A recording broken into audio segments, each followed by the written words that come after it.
Hello, everybody. I'm gonna be very blatantly obvious. It's 1:50 in the morning, but we are here, hopefully, to get through all of Act 5.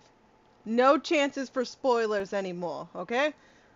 We are not risking spoilers. Don't look at my screen, you see nothing. um, gonna be very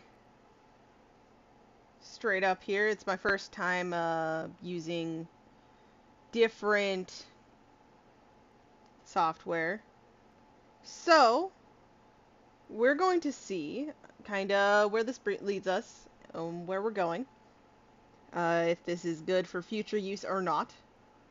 But, yeah, we are here to just kind of have fun and figure this out.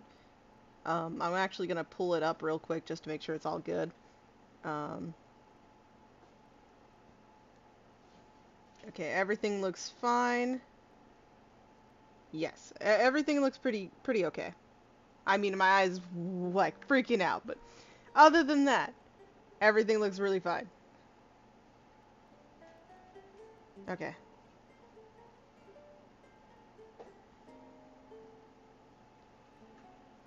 Okay. Well, sorry, Art. My cat just jumped up here, like, with a fierce passion, okay? Scared me. Okay. Let's, A, collect our mail. Some nice, currency. And then B, we need to set this to the optimal settings, okay?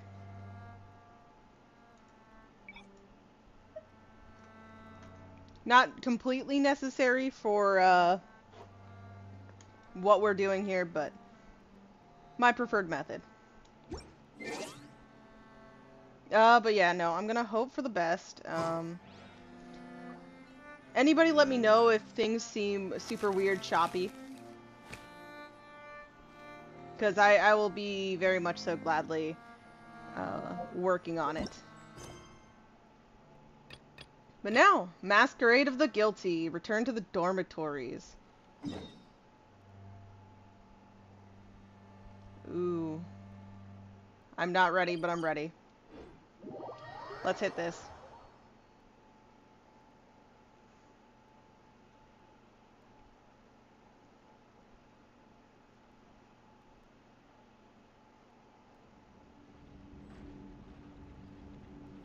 Okay. I went way too low, right?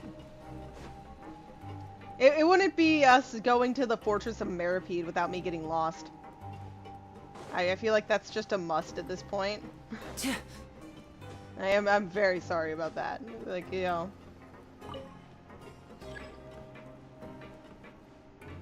Well, you know. Oh, Farina's on the team. I forgot about that. She'll be on the team unless, like, we find out we really need people. Oh, wait. Is that the, basically the thing that falls down in the trailer? I don't like that. But anyways. Let's head on up. Let's summon our friend. Oh, brilliant! Oh, they fell through the floor. I summoned them because I wanted companionship, and, I didn't get that.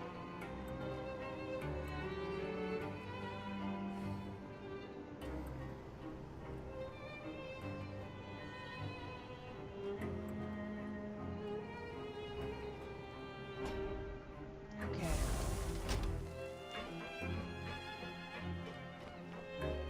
We're just gonna...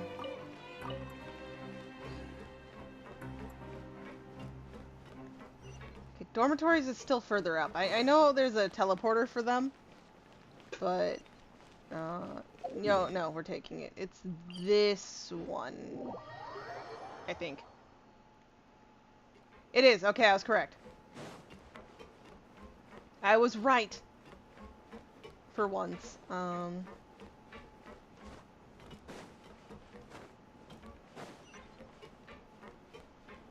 I'm very concerned. We last left off at a point where, you know, we were safe because thanks to Nouvelette right there at the end, very clutch.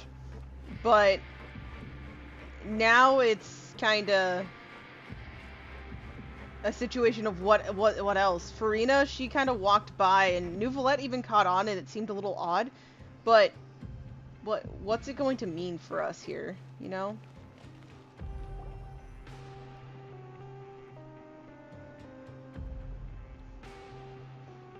Some time has passed. Now for a little rest after breakfast. This is the life. Wait a sec. Isn't something important supposed to happen today? What? Something important. Something important. I genuinely don't know what she could be referring to. Oh, today's our big day! We're supposed to leave the fortress therapy! Come on! We've got to go complete the release procedures now! What? It's time for us to leave already? That feels like it's been much too fast.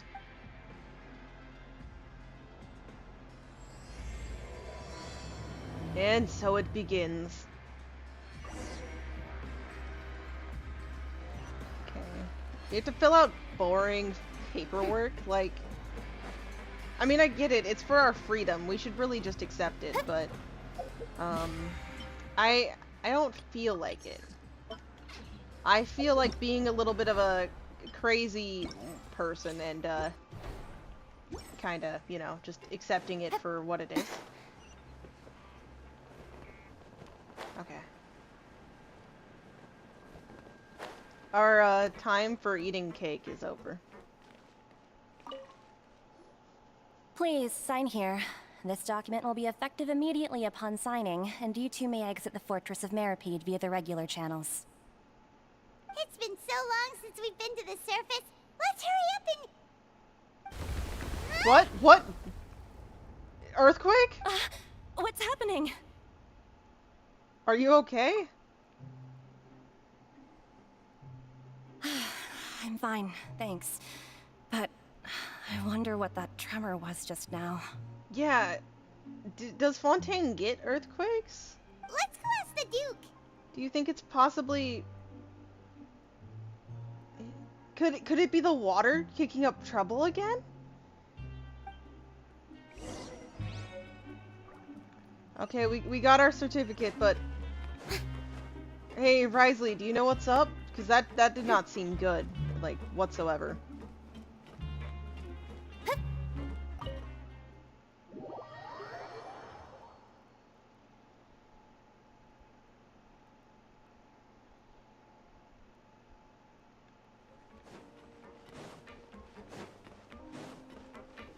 Okay. Your Grace? Ah, good to see you two. Is there something you wish to see me about? Yeah, what was with that earthquake just now? Ah, that.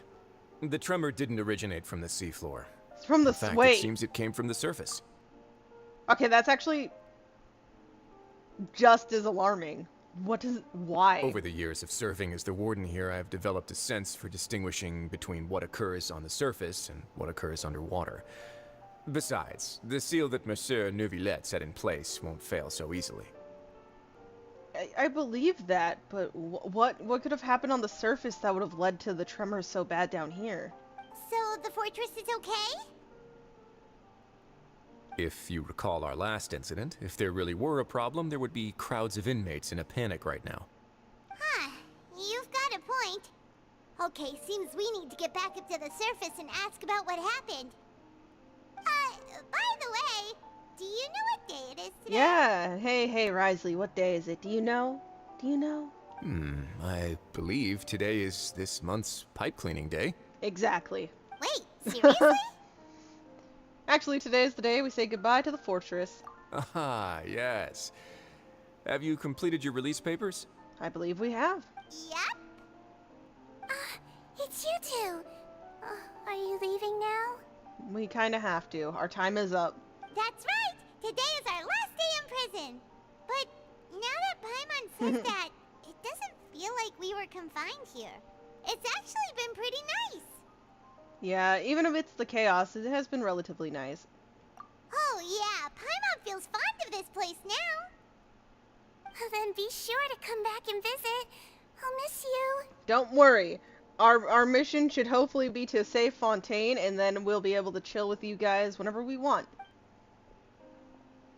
If you've signed the release papers, then you're free to go. The guards will escort you out.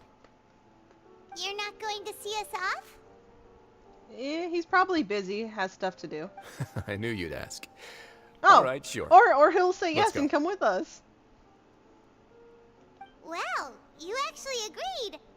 No worries. No, you no, must no, be no. busy. Paimon was just joking. Let him come with us. No, just let him come with us. Ah, so you do have a polite side, I see. It shines sometimes, okay? After being down here for so long, I imagine you must feel like you're lacking companionship. Shall I come along too? Yeah, no, it's all right. It's not like we're gonna be gone forever. Yeah, don't worry. We'll come back to see you. Paimon really likes the cafeteria here. The chefs sure do know how to make good grub. Yes, the cafeteria. That is why we're staying here. I hope you won't be here as convicts the next time I see you. We'll do our best to stay out of trouble. No trouble for us. Well, it seems our work in the Fortress of Meripede is finished. That's the end of another chapter in our journey. And since Nervalev was the one who asked us to come here, we should probably go report to him now. Next up, the Palais Mermonia. Yeah, it's true. He'll want to know the update. We technically told the knave the update we had, but he doesn't know. You're going to see Monsieur Nervilette? Please pass on our kind regards. You got it. I'm sure just your regards will do, no? Hey, I bet he'll appreciate the thought from you too. I believe it would be the polite thing to do. You tell him. You're right. I've heard the Palais has been terribly busy these days. Tell him that I hope he hasn't been overwhelmed by the recent string of troubles. Okay. If you're concerned about things at the Palais, why don't you take some time to go up and check things out? I believe you should still have some vacation time to spend.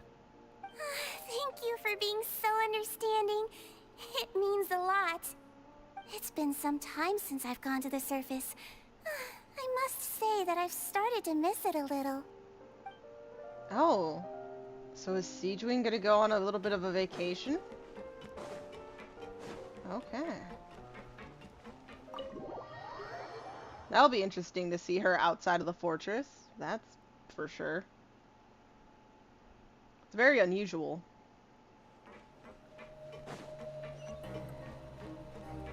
Just blatantly time for us to leave? Okay.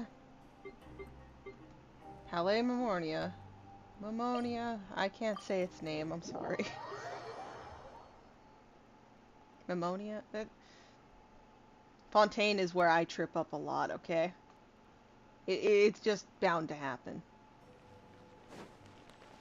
Oh, but we didn't get to say goodbye to, like, Linny and Lynette and Freminet. Would they have still been in the, Would they still have been in the infirmary? I doubt it. I really do doubt it. But, like, I wanted to I wish I thought about that before leaving. I would have checked. Yeah, kitty? What's up?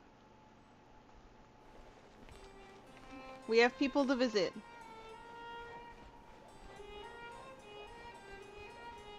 Hey, Sadine. Oh, The Palais Mermonia sure is buzzing with Is that activity Sadine? today. I think, but Halt! yes.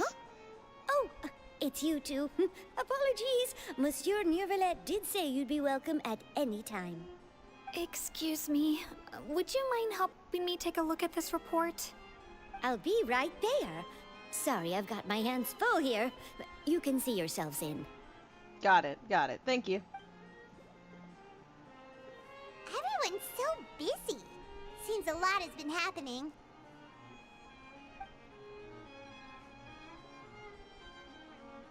Okay. Nervilette!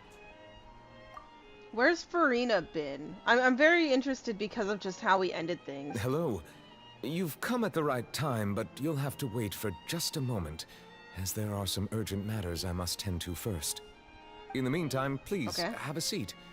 If you'd like to have something to drink, let the Melusine outside know. That's alright, we just ate. Very well then. Let's take a break over there while we wait for him to finish his work. He sounds kinda stressed a little bit. He sounds slightly off. I don't know. It could just be me, but it sounds like there's something up.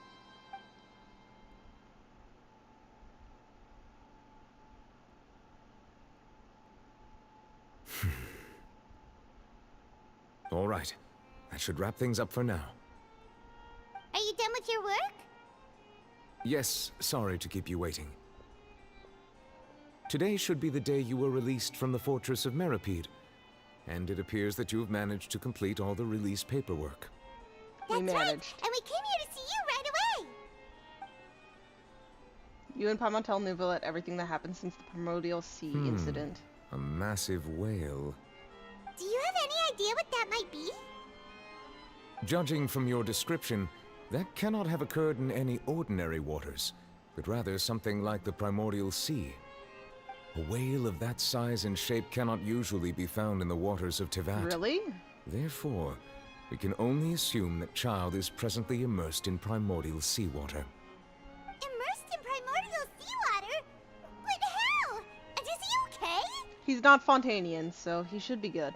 Most people wouldn't be capable of entering in the first place. I'm not completely sure how he could have gotten there myself.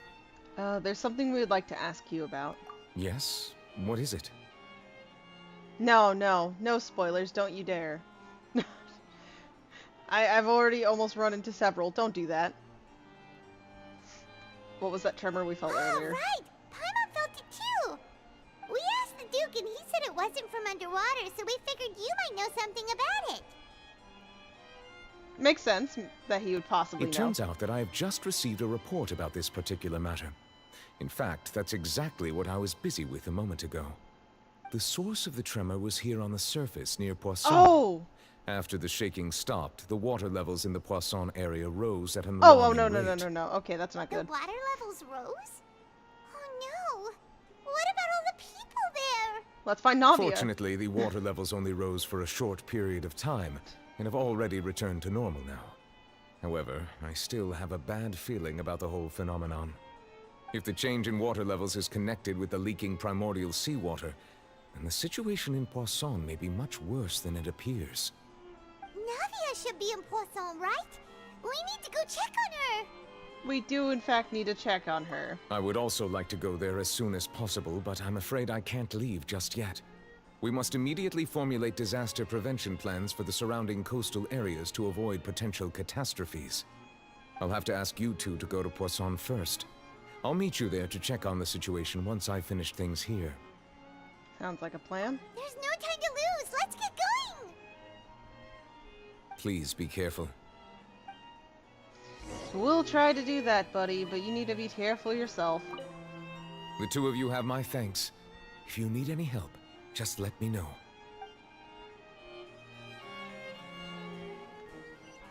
Okay.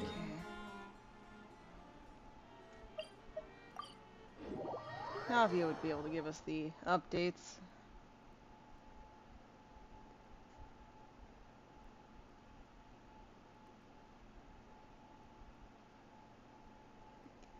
You know, I have no mods here today, but I'm sure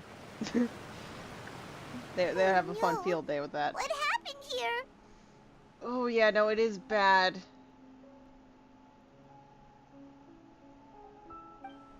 There's nobody around. Were they all dissolved? No, let's not assume the worst yet. I'm sorry, dude. You're better than I am. I'm assuming the worst. Navia should be around here, right? We need to make sure she's still... Paimon means we need to check on her. Yeah, no, ASAP. For sure. The music, though. Oh, there's someone on top of the building. Oh, is that one of the people I should remember the names of? Hold on, no. Right, that's... Let's see. We haven't seen a single soul all the way here.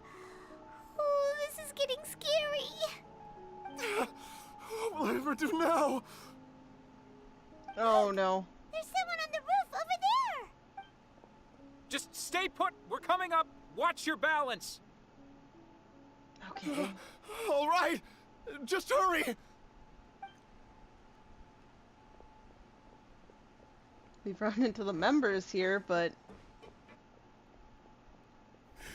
I'm not young anymore. How will I survive on my own? on your own? Oh, no, no, no, no, no. My Desiree! He Yeah, looks pretty see, sad. Traveler, I'm sorry. I think My leg! My leg! How could this have happened? It hurts!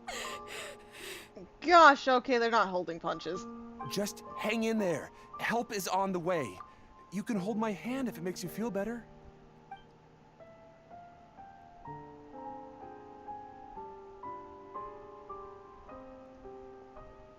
Okay.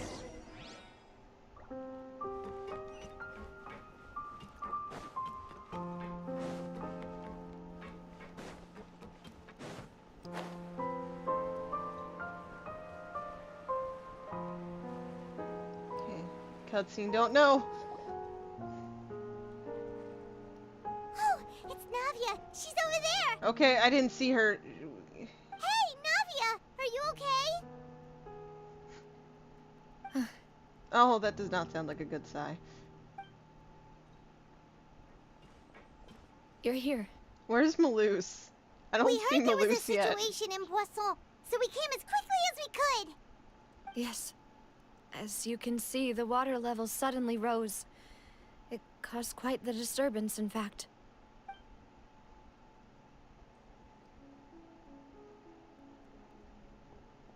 Demoiselle! There was a wounded resident next to a building southeast of here. We've already transported him to safety, but we've run out of medical supplies. Oh, He's things are wounded? bad. How badly? He fell, so it's probably a broken leg. He's pretty shaken up. When the water level rose, he desperately climbed up to the roof. Once the water receded and he saw the ground, he became terrified and eventually... He jumped down then. Find the leader of Squad 1 and tell him to take the wounded resident to see a doctor. He should know where to go. Understood. I'll take over his search and rescue mission in the meantime. All right, you'll be in charge. I'm sorry. Where were we? The situation in Poisson? Ah, right. Allow me to explain. A little earlier, we suddenly heard a loud noise. At first, everyone thought that something might have exploded in the waterways. But before we knew it, water started pouring out from everywhere. Why though? Like what caused that? And the audio got so quiet all of a sudden. The rushing water seemed a little odd, almost like the unique color of primordial seawater.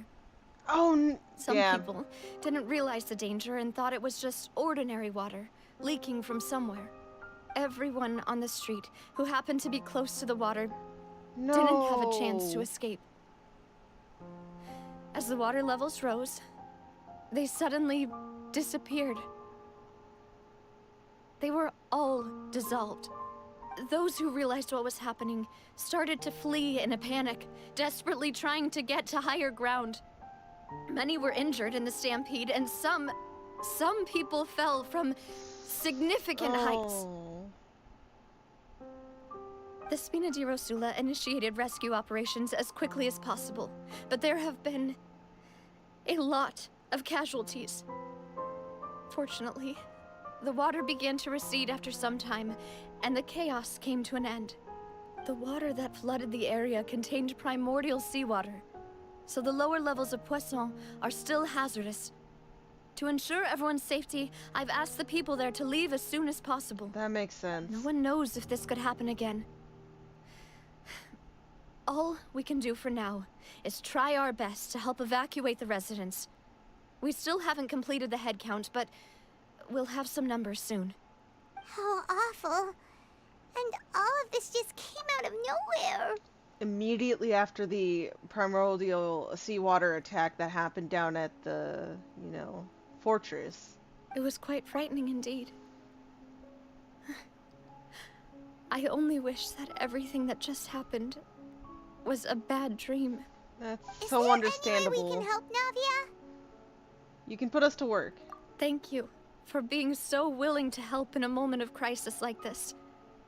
You don't know how much it means to me. I really can't express how grateful I am. I'm not gonna just leave you here. Oh no, please don't tell me I'm right. Oh, no. God, no. Wait, we're missing some people, aren't we? Don't say that, Navia. That's what friends are for. Are both of them? Oh, come on. They could just, I don't know, maybe be doing something that they can't have just gotten. No. I refuse. That's not right. That's so upsetting.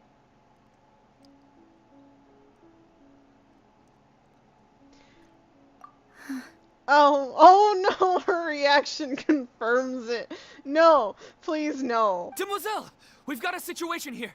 Oh no, and she has no time to process it either because she's in charge of making sure everyone else is okay. Oh, this is fucked up. Oh, this is so fucked up. I'll be right there. No. Not those two. Sorry, I need to go for now. Oh. Oh no. And off she goes. Seems it might be a while before she can take a break. God, she needs more than a break. Fuck. Navia walks around talking with many people and organizing various matters. Okay. The wounded are being tended to, and we finished a preliminary head count. More support has just arrived, so I suppose I finally have a moment to focus on my own matters. Yeah, you can talk to us. You can tell us about it. Of course, we should remain ready for anything, and continue doing our best to rescue others. I'll be sure to have everyone at the Spina di Rosula ready to render assistance. Traveler, Paimon, would you two accompany me to my father's grave for a moment? We'll go with you. Right now? I understand. Thank you. I'm sorry, Paimon, but this... No, I fucking hate this. Why? I knew something bad happened, but it took them both? Both of them. Like, I'm not saying one of them would have been not bad, but both? No, I'm not gonna cry over this. Not yet, at least. Okay, my cat is somehow always managing to cause chaos. That was her dropping her head onto my my controller.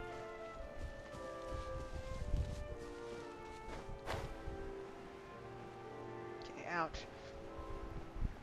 My arm's not feeling great either, but... Okay. We're here for you, Navia. I hope you know.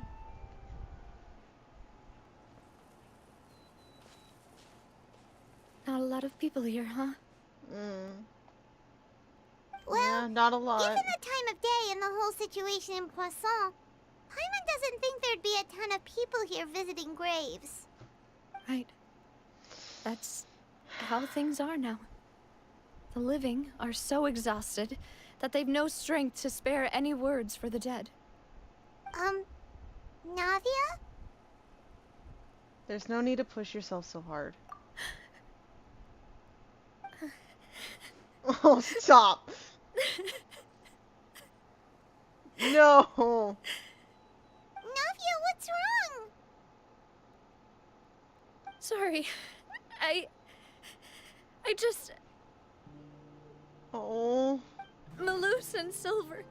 No, fuck. They won't ever come back here again. Oh.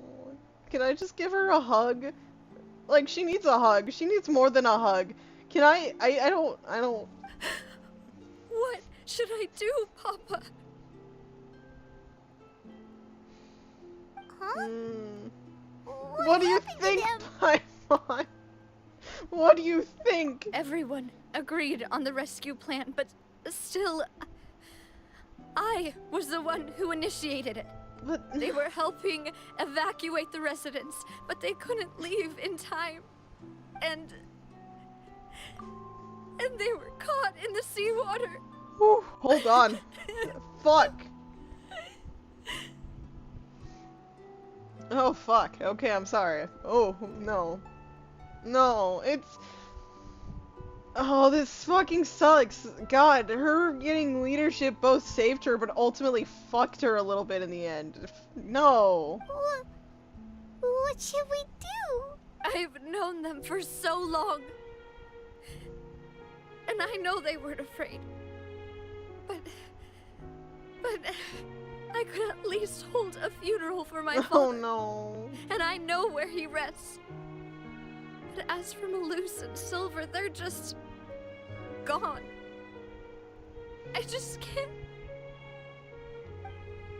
Oh no, no, no, stop! No! Don't you dare call this! Everything looks so clean after it rains. Even the gravestones. I didn't expect that you'd enjoy a glass of red wine in front of Master Callus's grave. I can understand. Besides, the scenery here isn't half bad. See, it's not just me. I always want to bring something when I visit Papa. Perhaps we might even have a picnic. He wouldn't be angry, would he? No, he wouldn't. Ah, how could Master ever be upset with you, demoiselle? Yet the cemetery is the home of those who have passed, is it not? Buying yourself a plot Oh, in I'm advance, sorry. are you? I'm sorry, I didn't mean to skip you, Malus. Fuck, I just hit it because I was a... Oh. No need yet. But when I do, I hope you'll let me be buried beside Master Callus, demoiselle. Oh. Hey, stop joking yeah, around. no. Oh, I hate that you had a conversation with that. I hate that you had that conversation and then now it's literally technically physically impossible. It's so wrong and upsetting. I'm quite serious.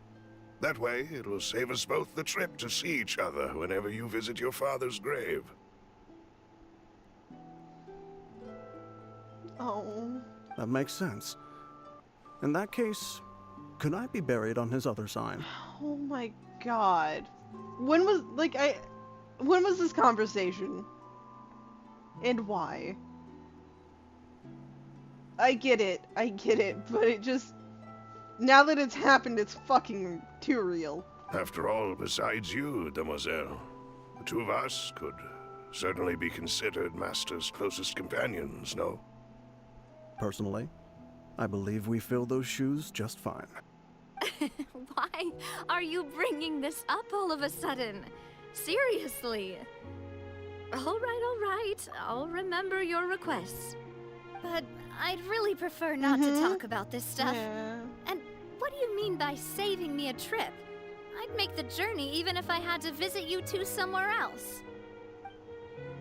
I'd promised to let them rest in peace here. But here I am. It's not your breaking that fault. promise. I'm sorry for letting you see me in a mess like this. I don't usually cry, really. Paimon doesn't know how to help you feel better. But, well, she understands how you feel. Uh-huh. I'd always thought I could make my wishes come true. But now that I think about it, that never solely relied on me. Many things can only be accomplished with someone else's help. Malus and Silver have helped me so much. But by contrast, I could do nothing for them. I'm so sorry. You can spend as much time as you need here, Navia. We'll stay with you. Mm-hmm. We're here. Thank you. Right now, you don't know how much that means. By the way, you can have a look at this. It's a list of victims from the incident that took place here. Obena, Khan, Burnett, Giverny. That's so many Fontaine, people. Karina, Daisy Ray, Joinville, Julianne, Esson, as well as Malus and Silver. So, everyone else is safe. But still... It's okay. I know what you're thinking. And you're right. We lost Malus and Silver. But we were able to save more than we anticipated. The overall outcome indicates that the cost was worth it. No one's sacrifice is truly necessary. No, fuck the saying, like, fuck saying, oh, hey, let's just trade in this, like, 1 or 2 or, like, 5 for, like, the bigger, it's like, no, it fucking sucks. I'm glad we're able to save this many people, but no, it's not. Right. Don't think that way, Navia. One person might be saved at the expense of another, sure, but that isn't something we should ever consider a trade. Yeah, it's never a trade. Never a trade. Malus and Silver were not the price for saving anyone. They're heroes. Fucking hell, yeah. No, say it again, Paimon. Fuck. You're right. Thank you, Paimon. Oh, I'm about to, like, What you said just now was pretty amazing, actually. I'll remember your words. Good. I hope you hold them dear, honestly. Oh. Really? Look at you go, Paimon. Seems you've become more eloquent in the time since we last okay. met. Hello there, Knave. What's up? Why are you here? The Knave? What happened? are you doing here? Yeah. Is everything going well on your side?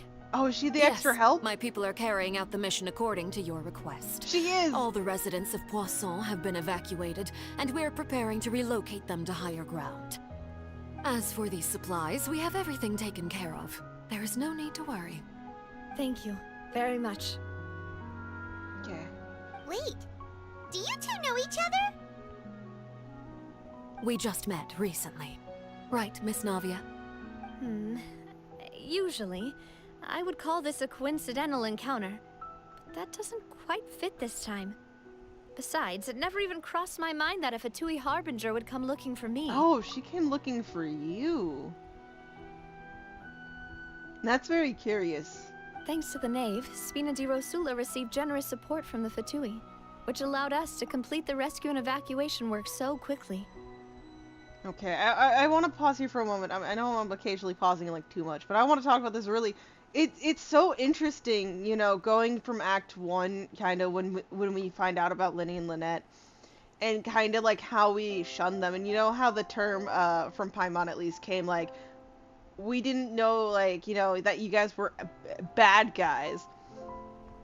And then, like, this whole time, though, and especially in this case here, we see, like, at least when it comes to this part, the orphanage and maybe even just Knave's work here, it's all about wanting to help the people of Fontaine, like, save their home.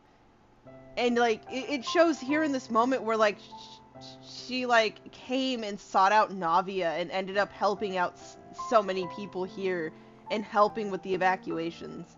Mutual aid is essential to fostering positive developments. We were already in the area, in any case, so it was nothing. That said, I must say that you're a lot sharper than you let on. I'm sure you understand what I mean. I apologize for all the ways in which I tested you previously. We've never worked with a Fatui before, and it's extremely important for us to know who we're working with. Gotta be safer than sorry. My subordinates have reported that Fatui soldiers have been observing water levels and taking head counts in various locations. I hear that they've also prepared a large amount of emergency supplies. I'm quite surprised. Yeah, no, wouldn't that be kind of like going, again, all the way back to the beginning, what Fremine and, like, all the others were working on when Fremine told Linny that Father would be coming back soon? This is nothing to brag about, nor do I intend to. It is simply the way of powerful organizations to act forcefully, whether they are doing good or ill. You've witnessed that firsthand, in any case. As I've told this traveler before, I know of the prophecy, and I intend to prevent the impending disaster. Lending your organization a hand was a natural first step in accomplishing that. As such, do not be troubled by this token of our sincerity. Perhaps one day, you'll also be able to help me in the same way. It is how you build connections. Without your help, there would have been many more casualties. I won't forget your kindness. Furthermore, I sincerely regret what happened to Malus and Silver. I only wish that my people could have arrived a little earlier to prevent this from happening. Don't say that. You and your subordinates did everything you could. Anytime this gets brought up, I'm just gonna be so upset. As Paimon said, Malus and Silver didn't choose to sacrifice themselves for any specific person. And they weren't the price paid for other salvation. They chose to become heroes themselves. I've never liked hearing people put it that way. It's like trying to relieve pain by saying some noble-sounding words. But right now, there's nothing more suitable. They really did become heroes. It may fucking hurt because it just feels like some nice words to cover up the horrible loss you're feeling, the pain you're feeling. But in reality, that is what they were. They're only not here because they ended up saving others. They chose. They wanted to save people and they did it. They accomplished it. You're right. I'm sorry for your loss, Miss Navia. Water is life to Fontaine's people, and it also spells disaster. It's no wonder that people always say that prophecies represent fate. Fortunately, I've never been one for such opinions. So, you're one who will try to change fate then? Precisely. Of course. That is why I'm going to Hotel Bouffe de Thé. I still have some things to take care of, and the children need my attention. By the way, Traveler, Paimon, one more thing. Alright, then we'll just... Huh? This isn't right. Paimon thought you would ask us to walk with you for a moment so you could tell us something in private. Hey, not everything needs to be said in private. And in the moment, it's just Navia here. I honestly don't think she's saying anything is so bad that Navia can't hear. That is a clever and useful conversation technique, which I do like to use when necessary. But there's no need today. It would not hurt to have Miss Navia listening in. Exactly. Traveler, I'm sure you remember that I said we could work together when we had the chance.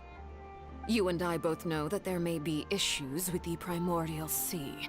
Previously, it was the Fortress of Maripede's sluice gate, and this time it was the water levels in Poisson. These are both signals. So the time for jolly cooperation has come? Indeed. Allow me to share the latest intel I've received from the House of the Hearth's intelligence network with you. During some recent investigations, a child claimed to have discovered some ruins near Poisson.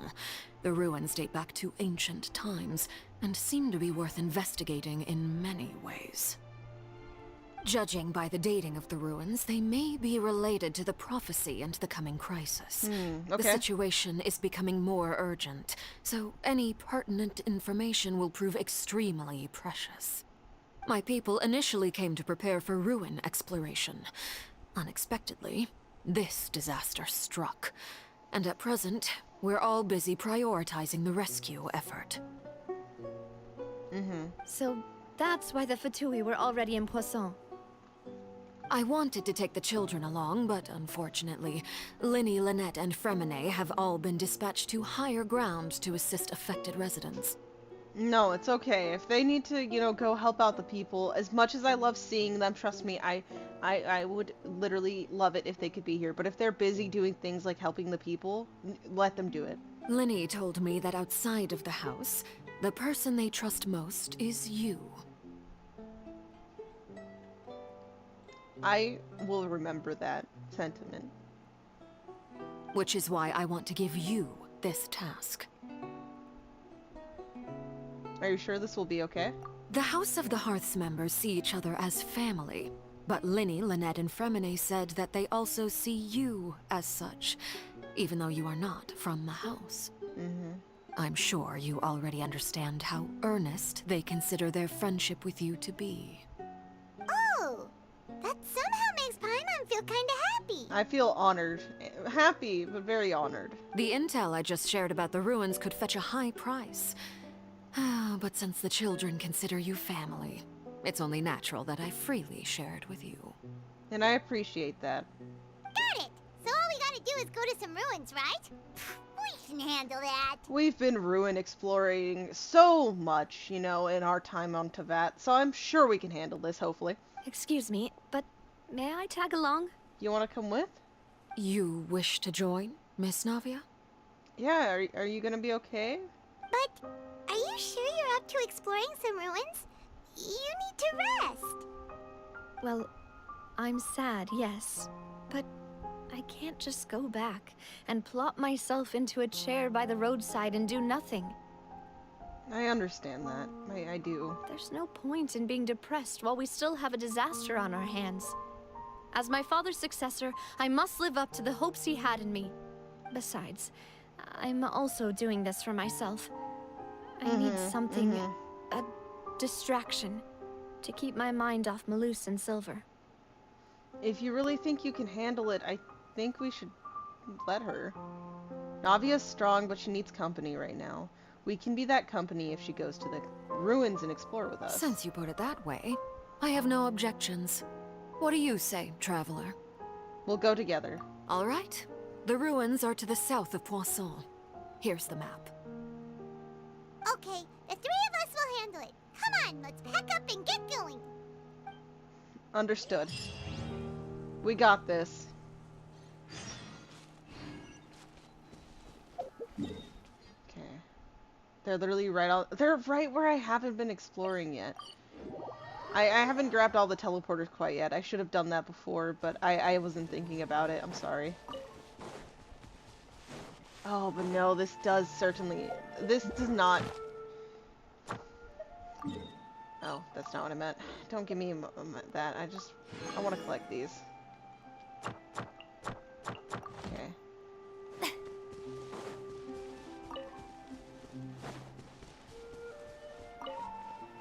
I'm so upset. You know, I always am scared for our playable characters, you know, even though Hoyo hasn't quite killed one off yet. But I always forget, like, even after, you know, we saw Cowl go and get crushed, like, my brain forgets they are 100% willing to fucking kill technically NPCs, even if they're NPCs that are, like, close connection with, you know, people we can play, we get to know, we're friends with. It's... I hate how effective it is, too.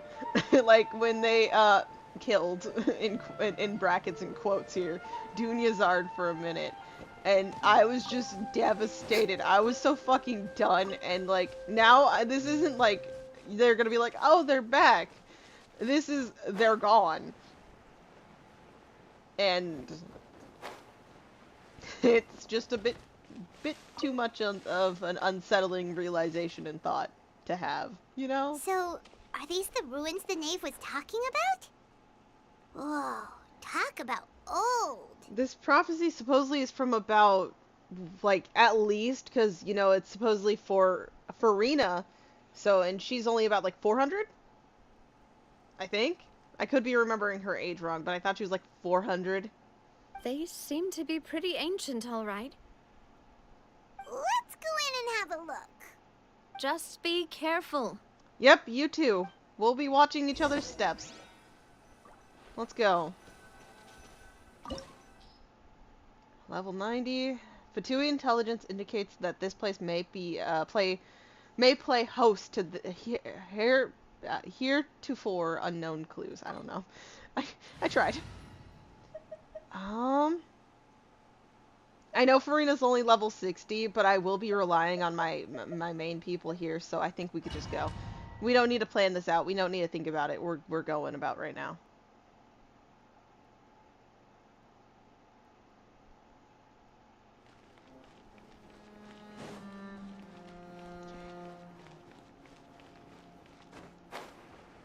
I'm like scared of the water here now. I'm like, it wouldn't affect us. It can't affect us. But I'm like, what if? Because I guess it's because we have, you know, Navia with us. I'm kind of really freaked out and concerned. Oh, okay. Into the wind. Can't see? So. Yeah. Step right up. Go down.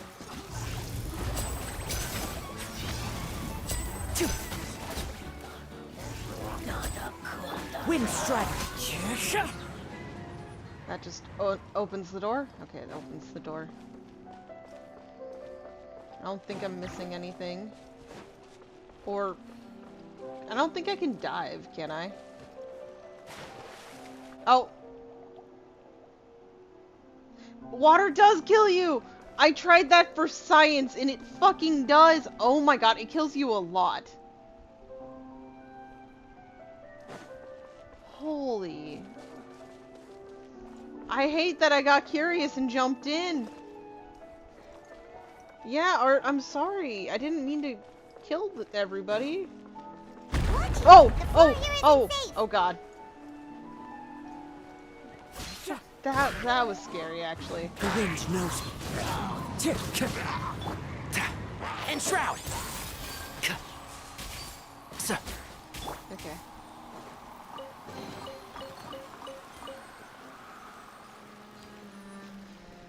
We're here because we're on a mission. We need to make sure the people get answers, hopefully are safe, and because we were entrusted with this by people who, you know, truly believe in us. So we gotta go, we gotta do this. This place has also been contaminated by primordial seawater.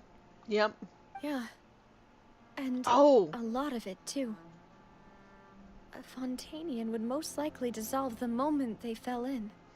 Navia, I'm scared. My brain is connecting some dots. I don't believe anything bad will happen to you. I personally fight that. But you okay. Even if you don't go back, I know we're gonna want you to, but even if you don't, please proceed with the utmost caution, Navia. We don't know what's gonna happen here. Right! You can't go down if there's primordial seawater. It's too dangerous, and it won't be any help for you to just stay here. Don't get by my wrong. We're not saying you're useless. It's it's no, far from that. We're just concerned. We don't want anything bad happening to you. No, you're right. I can't do anything in this situation. I'll leave this to you. Oh wait, shit. Yeah, no, we fell in here. We didn't like walk into a tunnel system. We fucking fell through the floor.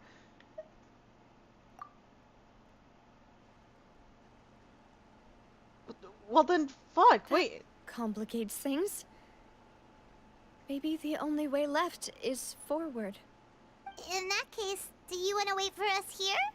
I don't know. The water levels here are unstable, and there's a chance the water will rise. So, staying here wouldn't be safe either.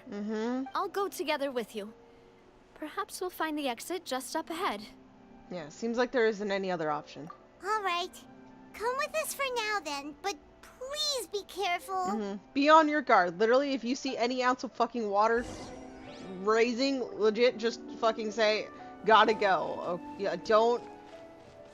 Oh... Oh no, it's a dead end! Let's try climbing over from the side. Yeah, we gotta parkour it. I don't know why I switched to Farina of all people while parkouring all over fucking primordial seawater. But I did. Okay.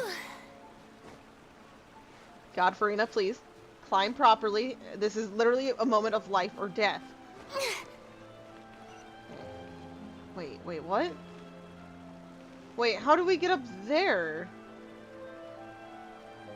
Oh, okay. Sorry. I had a blind moment, but I figured it out. Okay.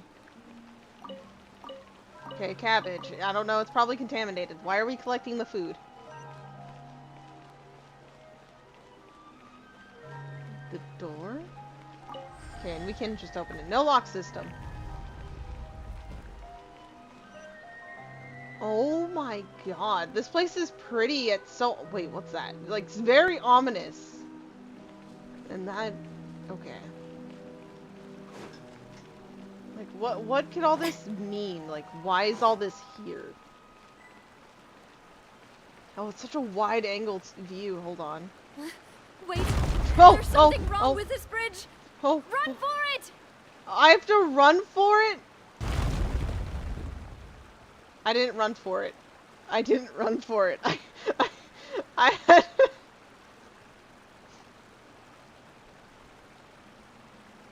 I didn't run for it. I chickened out and ran backwards. I'm so sorry, Navia. She warned me and I fucking backed up. Oh no, oh no, oh no. There's no... Come on, come on, come on, come on, come on to it! No! Okay, I'm prepared this time. I'm prepared, we're just gonna fucking book it. Okay? I'm not gonna get fucking panicked because of the bridge falling from under me. Ah! No! Wait, cutscene! Navia! Navia!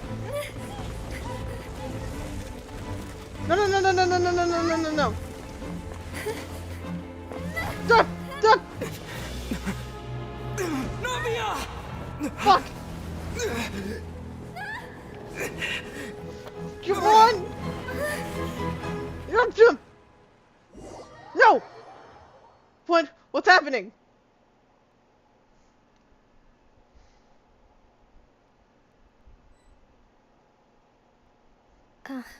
Oh, okay, okay. Navia's still here. Wait. Demoiselle. Oh, no. I don't like this anymore. I'm scared. I'm very scared. I was like, okay, cool, Navia. We hear her. She's fine. But this is a like dark version of Poisson, and that was definitely Malus's voice. Huh? And everything, the fucking coloring. Demoiselle, what are you doing here by yourself? Would you be standing here till dark if I hadn't come to get you? Oh no, something's wrong. Maybe she Is just she wants some dreaming? time Was to she herself, knocked out? Malus. Or is there... Fuck. Oh. And she doesn't Was remember. Was I sleeping? She doesn't know. Yes, it would appear so. I must be tired. Oh, Navia. You know That's something's quite wrong. possible. However, you were the one that suggested we go out for a walk. Is this a memory or genuinely Oh. just... Right. I nearly forgot. Or being placed in a fuck... Because it's warpy. It must have slipped my mind when I dozed off. Like, around her I head? haven't had a nap today And yet. him. Yeah, no, it's warpy. Have I? This is a familiar feeling, yet something's a little strange. Yeah, no, come on, Is Navia. something the matter, Demoiselle? Oh, no. No, I'm fine. Art, I was just trying to recall why we came out for a walk. Yeah, no, come on. Do you remember Mr. Giverny? He'd requested our help before with foreign merchants who had a debt dispute with him, and we'd resolved the matter not long ago. Okay. We were headed to see how things were going with him at the moment. Ah, right. Yes. I remember now. So maybe this is a memory? Miss But Navia. Ah, No. Mr. Malus. And Mr. Silver, too. I don't know. It's Wait. good to see all of you. How have you been? I've been great. Thanks to your help, those bothersome merchants finally realized that I wasn't the one they were looking for. Why, I wasn't even the guarantor for that person. They were knocking at my door day and night. Even my neighbor, Obina, was getting fed up with them. Sometimes force is required to calm someone down and get them to listen to what I'm you have just so to say. confused. That's right. Oh, by the way, Burnett, what was it that you wanted to give to Miss Navia again? Wait, Oh, that yes. name sounded familiar. One moment, I have it right here. She was one of the people who we lost, right? Miss Navia, these are some flower seeds that I prepared. Please take them. They're a very good variety, and they'll become very big and beautiful once they bloom. I don't know what we would have done without your help, so this is a little token of our appreciation. I hope you won't refuse. Ah, did you cultivate them yourself? Thank you so much. I'll certainly take them. Maloose, we do still have some empty flower pots at home, right? Why, we can have as many pots as you'd like, demoiselle. Perfect. In that case, we'll swap out some of the decorative plants for some of Mrs. Burnett's flowers. Very well. Is she getting the bad feeling? Something Yeah, seems to be because off here. it's the people who are gone. It's the people who are Excuse fucking me, gone. madam. If I'm not mistaken, your name is Burnett, correct? Mm-hmm. That's right. Is something wrong? No, it's nothing. This is the first time we've ever met, but your name seemed familiar to me. I must have heard it when I was discussing things with your husband previously. I've heard this name before. Sometime recently, I'm sure of it. Oh, this is so fucked up. Why are there so few people around here? Wait, is it only going to be the victims? We must mind the time, demoiselle. We still have important things to attend to today. Huh? We do? Like what? Well, now, did you forget? Forget what? Miss Navia, here you are. I've been looking for you. Please, come to the Opera House. Your trial is about to begin. Trial?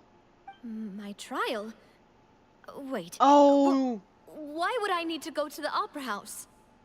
Wait. Yes, she's right, demoiselle. It's just about time now, so we should get going. Oh? Is she being on trial? Like, is this Alright her then. guilty conscience?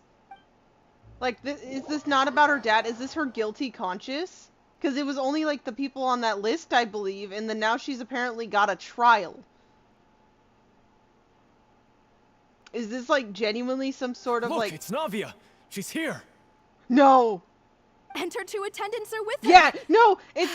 Goodness. more people Everyone's finally here. No. Sure are a lot of people here to see the trial. And they all seem to be oddly excited about something.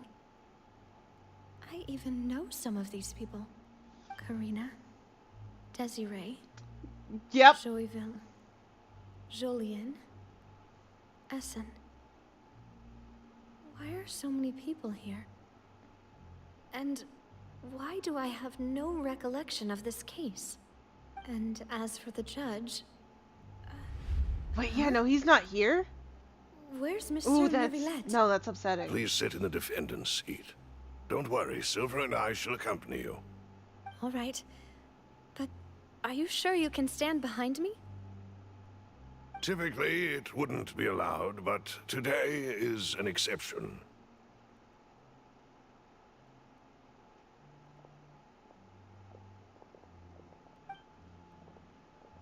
Yeah, Hey, they're what on kind the of place guilty do they side, think right? This is? Come on. Do they have any idea what they're doing? Seriously.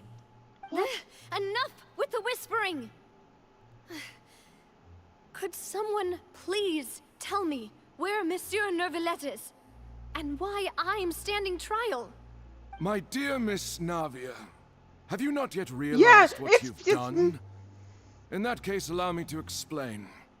As all here know, you are Master Callus's successor, the head of the Spina di Rosula, someone held in high regard by every soul in Poisson. After you took over the Spina, you treated all of us just like the late Master Callus had.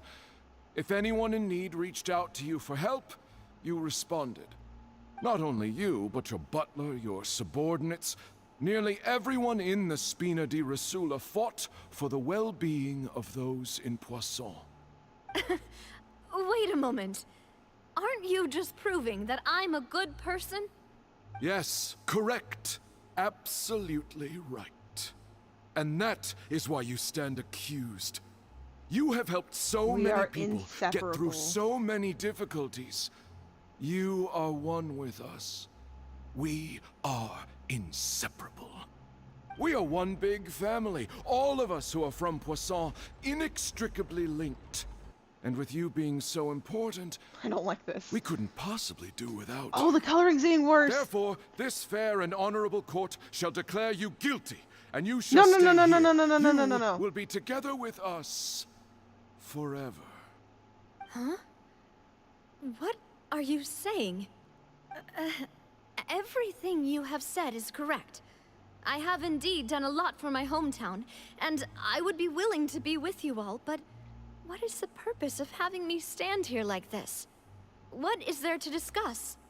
Ah, well, if that's what you think, then I have no further No, comments. no, you need further comments. How wonderful, Miss Navia! Nothing's been answered. I didn't like that laugh. I know all these people. Why are they laughing? I seem to remember now. Yes, I get it. This trial is... What is it? Wait just a moment. This isn't right! Are they gonna try helping her? Malus? Come on, guys. What was that, Mr. Malus? Our conclusion is very clear. Is this all the people who and are genuinely unanimous. dissolved? Let the court judge her now. She's guilty. Stay here, Navia! You're one of us! Demoiselle, don't admit guilt. This trial means to keep you here forever. I wish to exercise my right to defend Our Lady. Mr. Joinville, you only know of Navia's goodness, but nothing of her utterly Oh my god, they're independent still... mind. Yeah, they're... She was born a free and independent spirit. She has never been tied down by anything. Indeed, even the death of Master Callus couldn't stop her. Her actions cannot serve as proof that she identifies herself as part of any group. She merely acted as an individual, extending her hand to help others. Please do not mistake her actions as being otherwise. Really? As an individual, you say? Don't forget, we are all Fontainians here. This is the nation of justice, the nation of Hydro. Okay, and all you've told me is Navia's a great person, and, you know, she's always been with us, and, you know, we love her. Why is she fucking guilty? Oh, man, she's such a great person. She's guilty because she's a great person. What was the crime? You get guilty because you're proven guilty of a crime. Being a good person who's helpful, from what I last checked, is not a crime. So what the fuck is going on here? What is this? Like, absolute bullshit right now. Like, what? Even if Miss Navia only voluntarily rendered her assistance, that doesn't change the fact that her beautiful soul must return to everyone. Water accepts all, blends with all. It will surely accept her kindness. Everything is measured here in the nation of Hydro, and in the end, everyone shall meld together. Thus, when a unanimous opinion emerges, that opinion represents justice. That is how the system works then, right? I speak for everyone. Our opinion is consistent. Navia should stay. We and Navia are one. No, you fucking aren't. No, so genuinely, does this confirm that the Oratrice is based just like literally it's on whatever the fucking crowd is thinking? So like this bitch could be the most innocent person, but because the other side put up a great point, and then like, you know, an innocent person might be choking up because they're getting like the most random, heinous, untrue accusations thrown at them. But since it's such a great performance, the other people are like, you're right. That makes a lot of sense. But I don't understand how that would work with Neuvillette. Right? Like, I know he doesn't understand a lot of things. And, like, if they say they've all been, quote, right. I don't know. It's... And you would call this justice? Preposterous. Had a chance to are exist. Merely jealous that Demoiselle still has a chance to exist as an individual. Oh my god, this is so like what happened with bitch, I don't care about his name, Marcel, his fake name, Marcel Vache, there's his name. Like when like we get into the fountain cuz like drinking some of the primordial sea water, and you know, he saw all of his fucking victims. Is this that? But they retained their consciousness right at the moment to be like, fuck all of you. She is an individual. She does not belong here. She is not going to be here. Have you forgotten how much you all once longed to become individuals, to become independent? Do you mean to defy our justice?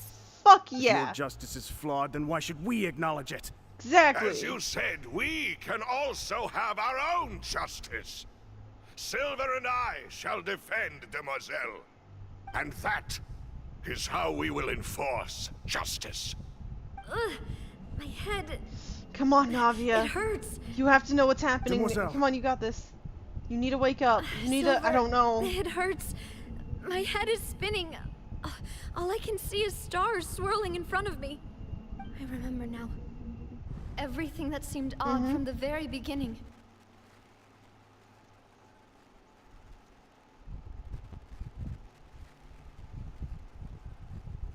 Karina, Desiree, Joyville, Jolien, Essen, and Mr. Giverny and Mrs. Burnett, who we met earlier. Even Malus and Silver. I don't want to admit it, but they're all dead. Yeah, they're not with us. Oh no, Don't be afraid. Her face. And don't admit guilt. We will protect you to the very end. Absurd! Who are you to say that she cannot be judged? We are the majority, and in the nation of trials, the majority is absolute justice. We are the will of all. Well, you proved fucking nothing to make her guilty, so therefore your justice is fucking stupid. I'm sorry. Oh god, we're bringing fucking Act 1 anger back towards trial and Fontainians. Don't let them escape! We shall keep Navia here with us! No, you shall not. Mr. Malus and Mr. Silver, must you be so stubborn? How could the two of you possibly hope to stand against the collective? Do not resist. This judgment is fair and just. Yep, there they are. Navia belongs to us. No, After she all doesn't. that happened, she should not be left alone in Poisson. What are you saying? No more excuses. No. She says we're jealous. Jealous? How could she possibly be an independent individual? 'Cause she fucking can. Are you telling me all these people have always been helped out? She's always reached out a hand. And I know, it fucking sucks. I bet that was horrifying and traumatizing. But these fucking people at the very end, now that they're all dissolved, their one unanimous conclusion and thought in this group of consciousness is Navia deserves to come down here with us. She needs to be with us.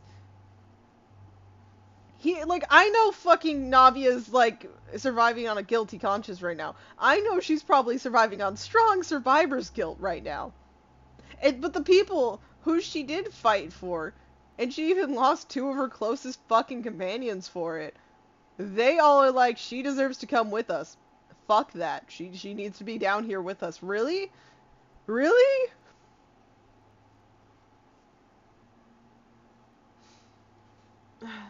I'm not okay. What's with these people? Who's jealous of her? She belongs to us. Miss Navia, she... Silence. Wait, Nouvellette! Wait, no, that looked real for a moment. Like, that went back to normal. Wait. Monsieur Neuvillette! Such commotion is prohibited in the court. The accusations Yes. you just presented are Exactly. nonsense and cannot constitute a proper trial. Yeah. The court will adjourn for the rest of the day. In this, I shall hear no objections from any unauthorized party. Our thanks, Monsieur Neuvillette. Please leave with me, Miss Navia, while there is still time. Oh, this is urgent. This is fucking urgent. Yeah, Navia, I'm so sorry. This is about to fucking hurt so bad because you have to leave Malus and Silver.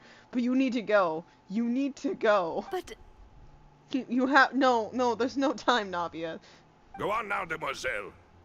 This is your only chance to leave this place. What, can't bear to leave us behind or something? That's exactly it. Malus. Hey, I know what he's getting at with the tone. My apologies. I couldn't resist making one little joke once I realized that this shall be our last goodbye. Oh. Hoo, hoo, hoo. Oh, guys, I'm sorry. I'm sorry. Woo. Oh, I've had a rough several days, and I chose to do this just because I didn't want spoilers. Fuck. I'm crying. I'm crying. I'm with you, Navia. Fuck, I hate this. No. Loose. Silver. Yeah. Quickly, you must come now. You have to go, Navia. You have to. Goodbye. There was a... Fuck.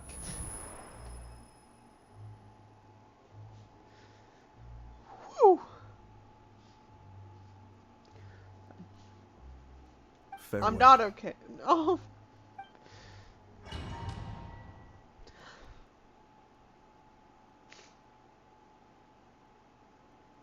No, wait! Just a second! Oh, that fucking sucks. On one hand, I'm like, I'm glad she was able to speak with them.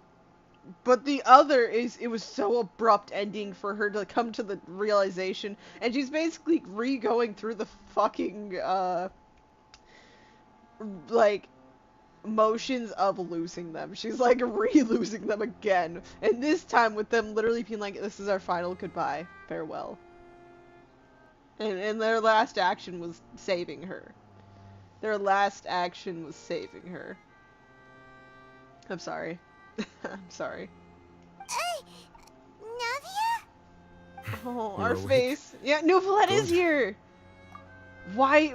How? I mean, he feels stuff with water, and he's been investigating, so it's just how did he get this I guess he feels it, so he wouldn't need, like, locations from, like, the Nave or anything.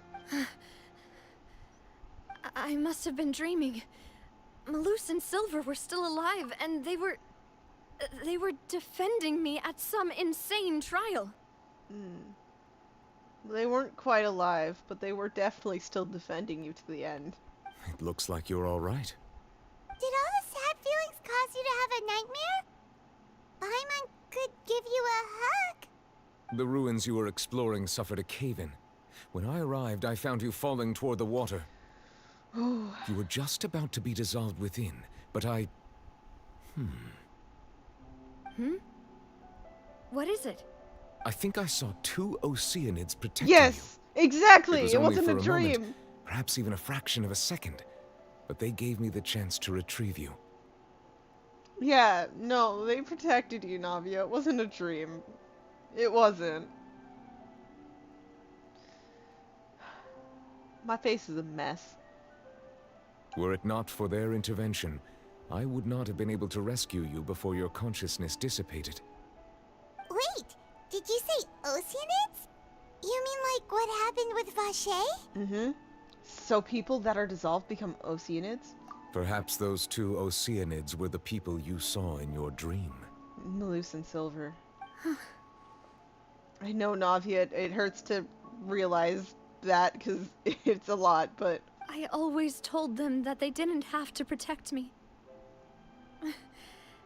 To think that they'd keep doing so even after death. Navia, this isn't about them having to protect you.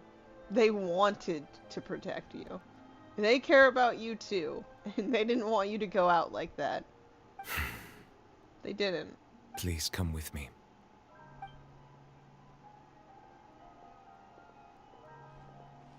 Nouvelette, are you okay?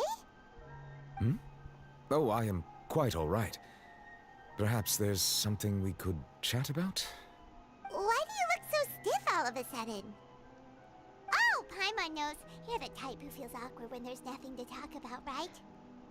He has a trouble understanding, so yeah, Paimon, when you don't know what to say, it is awkward. I merely thought that we should give Navia some time to herself. Yeah. Huh? Why didn't you just say so then? Don't you think it's even more awkward to call us over like this and then have nothing to talk about? I suppose so. Oh, yeah, we never mentioned it when we saw him briefly for the first time before all this happened. But by the way, Sigewinne and her, sends her regards. Ah, Sigewinne. I hope all is well with her these days.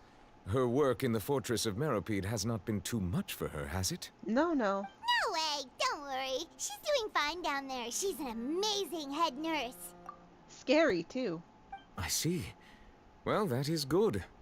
I have always worried that Sigewinne would need a lot of time to understand the world of humanity, just as I have. Oh, and the Duke also says hi. Even though Sigewinne made him do that. He hopes that you haven't been overwhelmed by all that's happened lately. Thank you.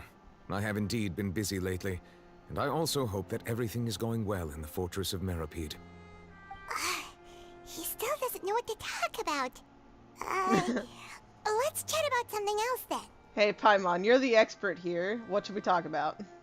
So, Neuvillette, Of course. you're probably quite the swimmer, huh? Yes, of course. This isn't going anywhere. Let's try something else.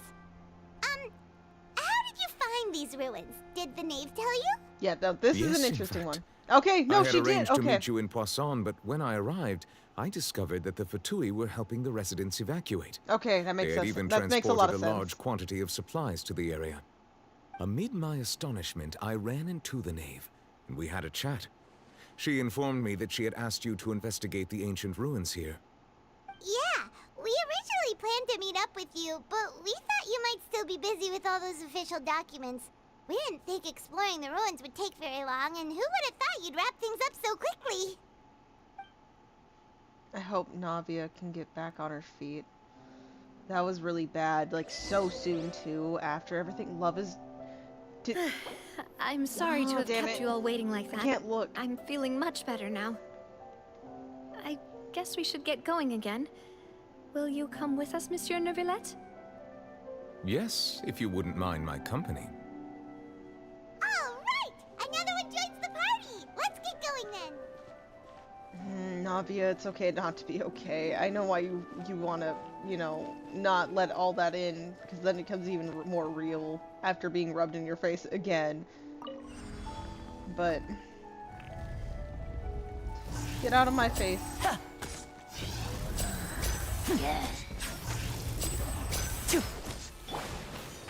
Can't see? I'll uproot you!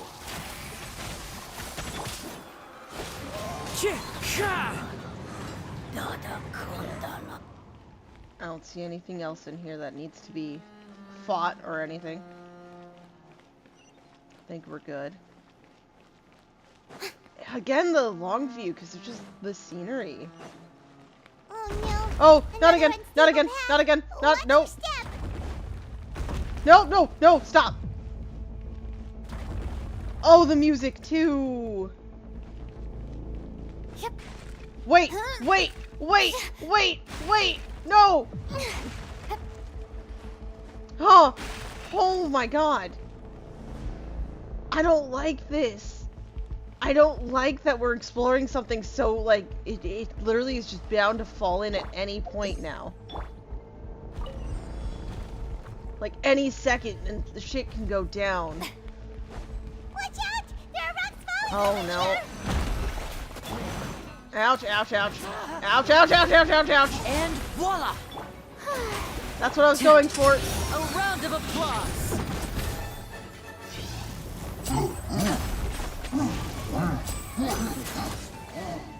Okay, it's okay.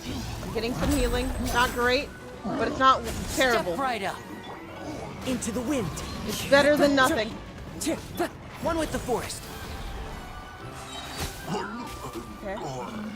Whew. Okay, thank you, Farina. I could just heal everyone back to health, but... I don't know, I don't want to use too many food items right now. I think I can, like, I can level these aren't good. Guys, be prepared to see some not pretty artifacts. Oh, the music's picking up again. I don't like that. Let's just level this up to 4 real quick. Just to give her a little bit more HP.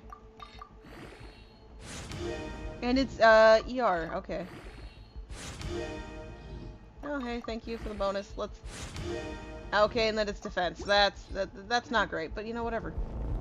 Oh, not again! I'm, like, so tired of these steps now. I can't trust any of them. Okay, ready? We're gonna make a break for it. Knew it. Cheat the system. Fuck it. Seems we're almost at the top. Keep it up! There's debris! No, no, no! Oh my god, that's getting my heart racing. And it just goes back to this, like, mysterious yet more calm music immediately after that. I don't approve. Hoyo, what are you doing to me? Like, truly. Okay, and yeah, what are you doing to me? Do you see this one? Oh, Time to go. Me. Fallen leaves, adorn my nights, one with nature. Can't see? Here comes the finale. Let's nip that in the bud. So. Time to shine! That hurts! Clouds high, the birds call, wind strike, and voila!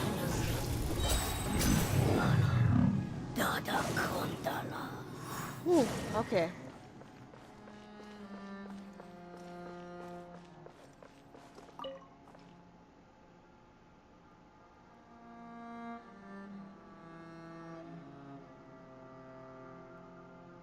Oh, there's gonna... Yeah, okay, and then we're gonna have to take that thing up there. Got it. I don't want to lean back too much, but... I'm, like, trying to adjust... Oh, yeah, no, that instantly moves. That kind of scared me a little bit. Okay, let's take this. And go further in here. This is such, like, a wide open space. Like, what did all this mean? Like, what was this place to the people back when it was first made and, like, you know, in use? This is kind of like that, ship down underneath the Fortress of Meripede.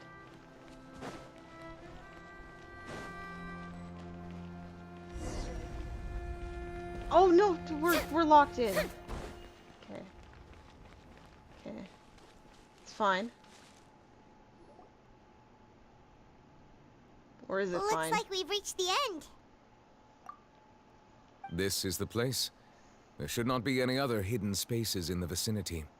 The path sure had some twists and turns, but it turns out that this place isn't actually that big. It does look a lot more open than well, at least there's a lot of open land, but like the ruins portions of it wise, yeah, it is a lot smaller. There seems to be something on the wall.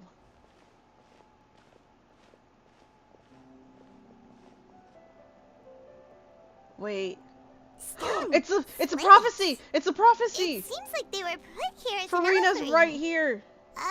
Could we take them down and have a look? Perhaps we should just leave them be for now. Yeah, do you see them? There are 4 locations in total, but only 3 stone slates. The slate that should be in the first empty spot is missing. The surrounding walls also show signs of damage. There's something written below. Let Paimon see. Reason dictates that this nation be destroyed. Wait, what? I shall record the history of its future here in its past. Say what? What? It feels like someone left these slates and these words here for a purpose. But does he mean that Fontaine should be destroyed? I think so, that but would why? fit the circumstances dictated by the prophecy, yes. Indeed, the slate's contents correspond to it. Take the second slate, for example. There's a person kneeling here. She seems so dedicated. And there's a whole bunch of other people behind her doing the same. She's facing this... what is this? Some kind of island in the sky? Would it be Celestia? Like, I could be... I could be thinking things like making shit up. Like it could be something else. But would that be like Celestia? Would like the parts be it's something Celestia wise that led to this downfall? But it's so complicated. What could it be? But no, and would that have been the not future, the past Hydro Archon and like maybe the people or some like leader figure in this case? And is that Lady Farina? Yeah, because that's Farina. Did the Hydro Archon fall into the water? And is that a ring of people around her? Paimon doesn't quite get it. Are they all in the water? The fourth image. I know this one. This exactly matches the content of the prophecy. The people will all be dissolved into the waters, and only the Hydro Archon will remain, weeping on her throne. They do match.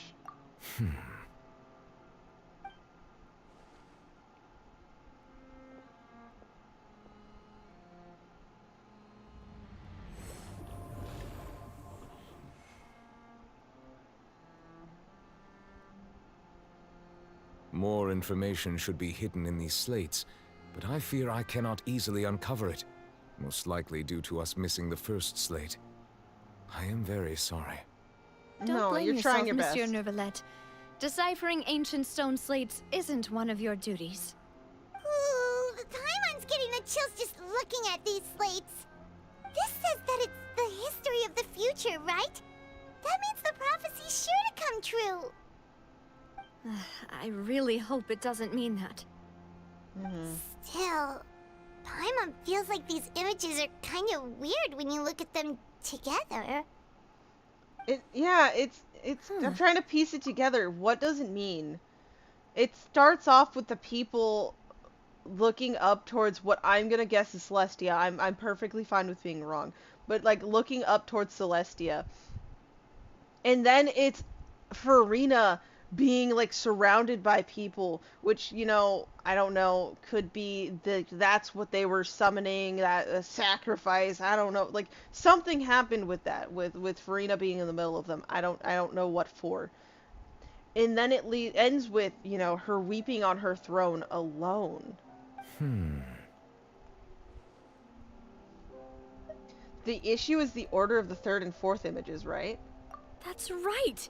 If the images are in chronological order, shouldn't the fourth, the waters drowning Fontaine, come before the third, where the Hydro Archon herself falls into the water?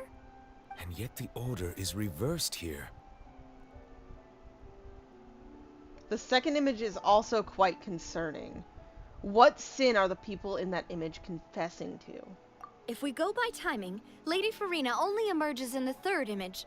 That means that the person in the second image might be the previous Hydro Archon. Egeria, then.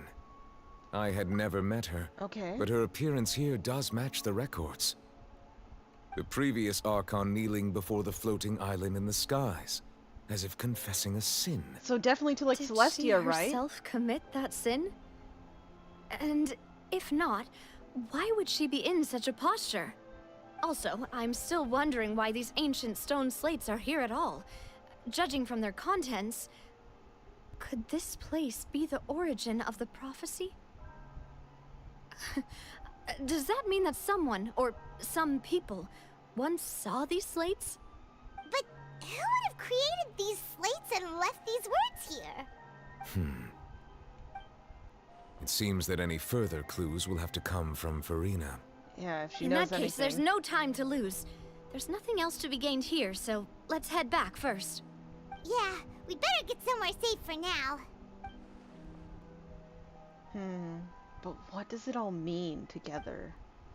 Honestly, who created the slates doesn't matter now. The real question is whether things will truly play out as the prophecy foretells or not.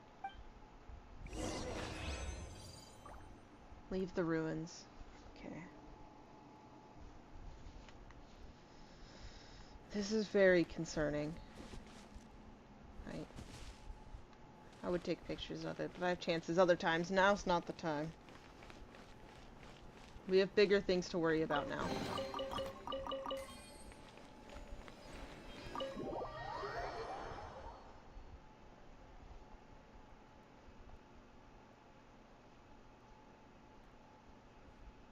let's split up here. I'm going to check on what's happening with the Spina. You know how it is. There's some things you just need to be there for yourself. It's okay. We understand completely, Navia. It's okay. You still have energy for that, Navia? Paimon's already beat. She's gonna keep herself moving. Just head back to the Fleuve Cendre and have a rest then. Thanks for keeping me company all this time. I'll depart as well. Thanks for your hard work today. Rest well, everyone. Traveler, I will go talk to Farina tomorrow morning to ask about the stone slates. I'm sure that you're concerned about this matter as well. If you have time, drop by my office. I will share the results of our discussion with you. Okay. Alright. We'll see you tomorrow. Are you really gonna talk to her about this directly? Will that be a problem? Paimon's getting a little scared now that it's come to this. She has long been harboring secrets, and will not give them up easily. Which makes it all the more my duty to ensure that she understands the present situation. Alright, we'll leave it in your hands then. You're probably the best person to talk to her anyway. That's technically true. I will be carefully considering my words tonight. Traveler, Paimon, our safe house at the Fleuve Cendre is always open to you, as ever. So please don't think you're an imposition. Thanks. All right. I'll be on my way then. She does need time to herself right now. We go to actually rest. Okay, nice.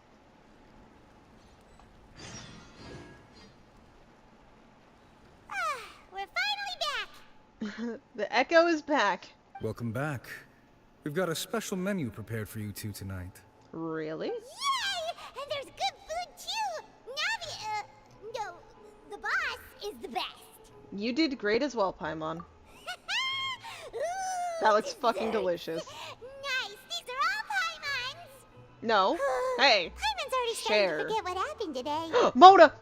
It's Mona! It was her voice in the trailer! It was! Why are you here, Mona? Oh, that voice.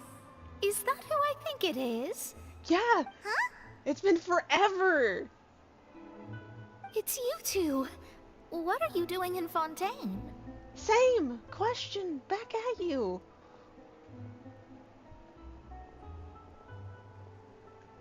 Mona? Did the stars not tell you what that we might meet here? I'm just gonna say Lady Magistus.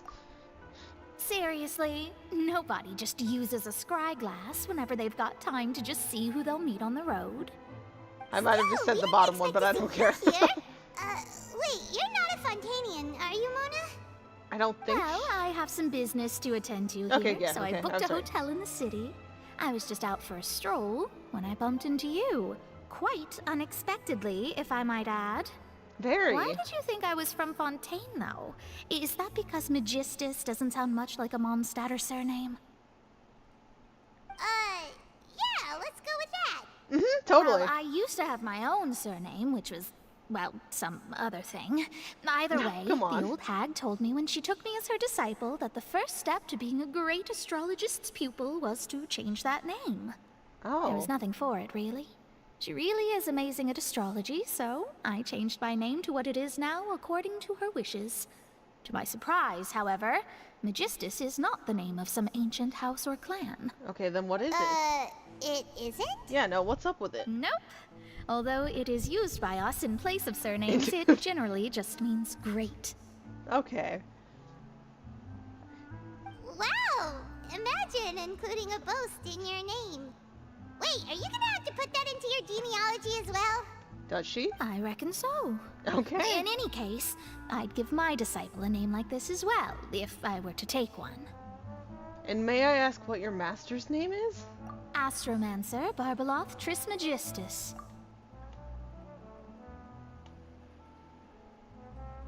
I'm not gonna repeat that. Whoa, that's a long one. Does it also Well, it mean has Magistus great or in it. My name means Mona the Great Astrologist. As for the old hag, hers is, in plain speech, the thrice as great scholar of the stars. Just take it as a title specific to astrologists. Okay, I'll do Thrice that. as great? That's so petty. I know, It is. right? That's just how she is. She used to call herself Magistus, actually, but when she took me in, she changed her name to Trismegistus. No, that sounds about right. Excessive. No, that sounds right. Magistus is thus the calling card of our school, so to speak, which makes it about the same as a surname. It's all right if you don't get it. You can look into it further should you need to study astrology more deeply. Okay, you know, a triple strength traveler's great book, or triple appetite. Terrible! It's the truth, Paimon, okay? But anyway, you're not Fontanian, are you, Mona? You're from Mondstadt, right? Yeah, we need Well, to I was ask. born in Mondstadt, yes. My parents migrated to Dornman Port, and I traveled with the old hag for a while, after which I settled down in Mondstadt City. Oh, that's a good thing then. Okay. At least we know you won't be dissolved by Fontaine's waters. Should we just say that casually out loud? Speaking of that, I'm sure you're aware that a bunch of things have happened here in Fontaine, right? I know you're not a local, but I'd avoid getting too close to any water that looks strange all the same. There's something ominous about it. Well, the water, I mean. What have you been getting, Mona? Did you come to Fontaine because of the prophecy, Mona? That was the main reason, yes. Just a while back, the Steambird invited me to take part in a panel and speak about the circulation of the prophecy as an astrologist. The invitation was sent quite early on. Okay. I don't think anyone expected Fontaine to be in this much trouble. Certainly not, no. What do you make of that prophecy, Mona? Just tell us what you think as an astrologist. Your word would go a long way to make things more certain and less scary.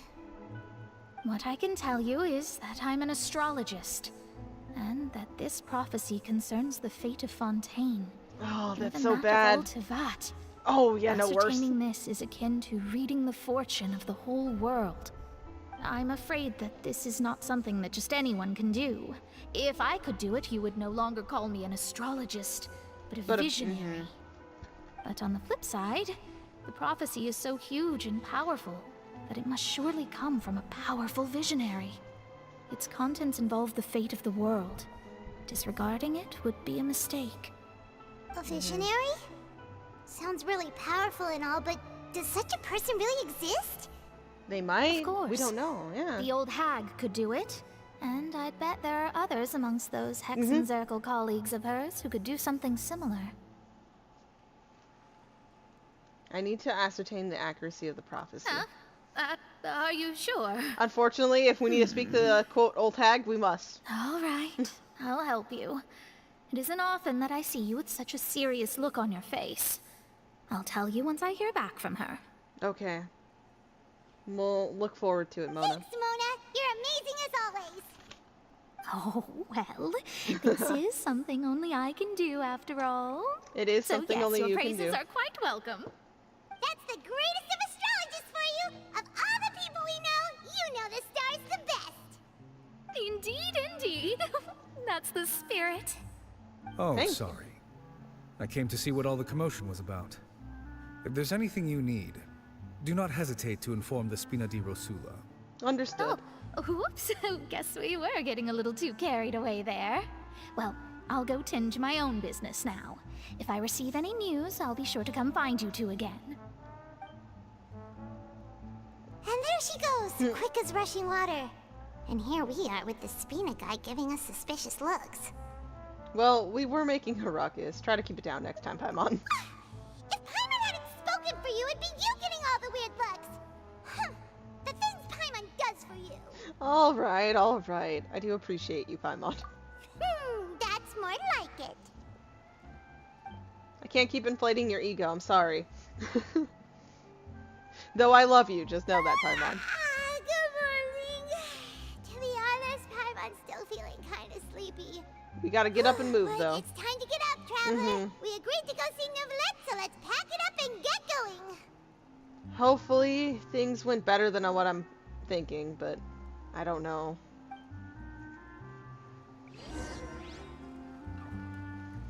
I don't quite trust that we're actually gonna get the answers from Farina like that. You know what I mean? It seems much too simple. If we did. Sorry, I'm just quickly collecting these. Ad Astra. Thank you. Thank you for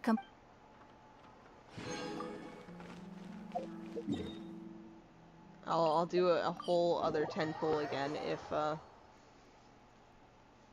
I manage to get it for the weapon banner, not for Rena. Though I should be saving up because I want Navia and Clarand, and I just want everybody.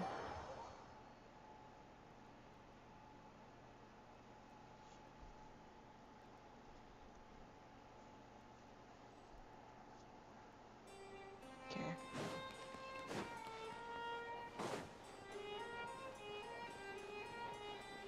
Hey, Sadine. We allowed in? You're here! Finally! Okay, this sounds bad if you're shouting like that. Okay, Is something wrong? Yeah, what's up? Monsieur Neuvillette and Lady Farina, they Oh, seem to they're have arguing? gotten into a dispute. Please go see for yourself. Wait, no. They're arguing?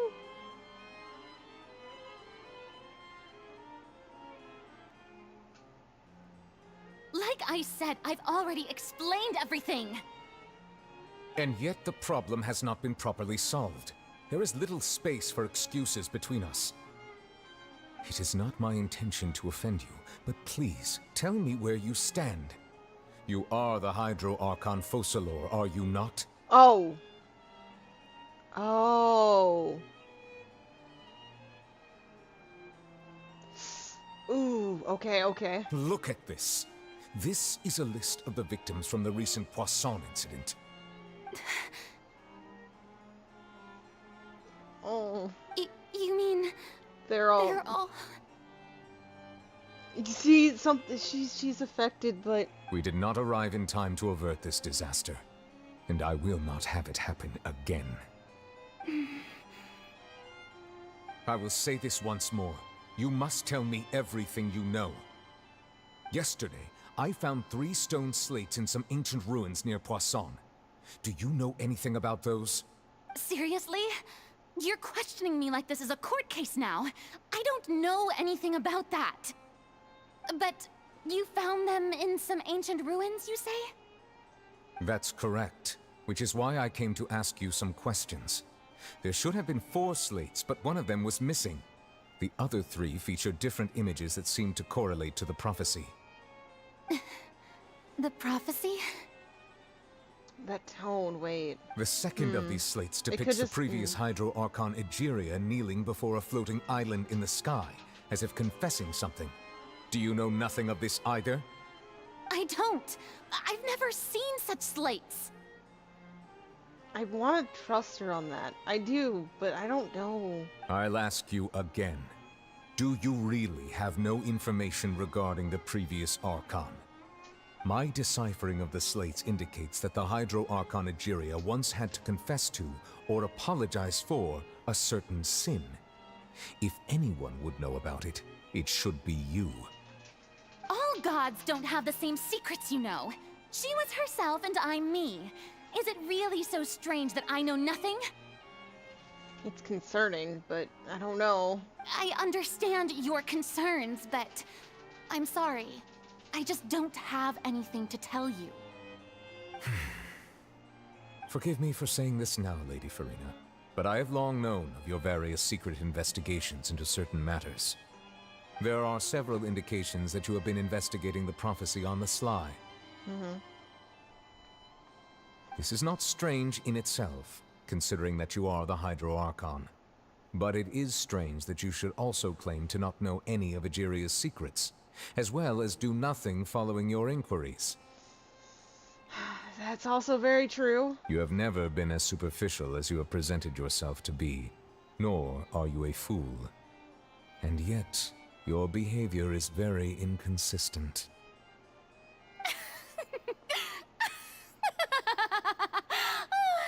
So you've been watching me all this time, have you?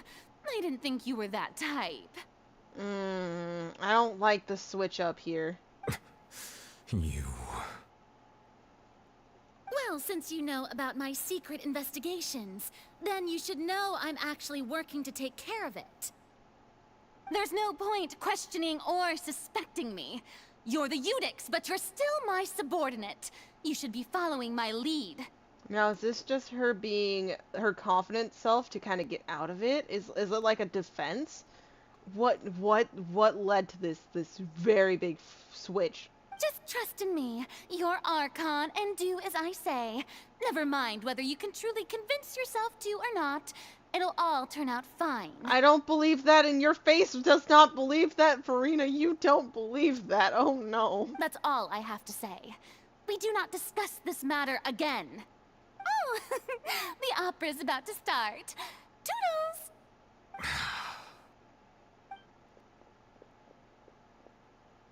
Wait, what was slow-mo? Did Farina not notice us standing by the door? Wonder what's up with her. She smiling. seems very troubled and is hiding something. She didn't seem... I'm sorry, Paimon. I'm sorry. I didn't mean to cut you off. I assume you've been outside for a while now? Oh, you noticed. Seems Farina didn't even realize we were here. She was in a great panic, though I cannot discern the reason. Our discussion reached impasses time and again, a state of affairs that we cannot allow to continue. Still, I do not understand. Dialogue is the basis for understanding, so why did she keep refusing to engage? I'm afraid questions alone might not suffice. We need to make her understand how dire the situation actually is. And I don't think she's completely blind to it, but I think it's so much that she might actually just be deluding herself a little bit into thinking, you know, even if she doesn't truly believe it, but just enough so that way she can get by and not feel such like dire strain. Everyone in her inner circle has noticed that she is hiding some secret. The issue is her attitude. I fear that she will not reveal anything unless absolutely forced to. We may have to create a situation in which she will have no choice but to speak. Oh? Like what? Normally, people will only reveal the truth when standing trial. Perhaps we must have the Hydro Archon experience just such a scenario. We're gonna put her on trial? Why, though? What? I get the logic and I get where his reasoning is, but I don't know. But Farina's seen so many trials, and she's really good at dodging questions.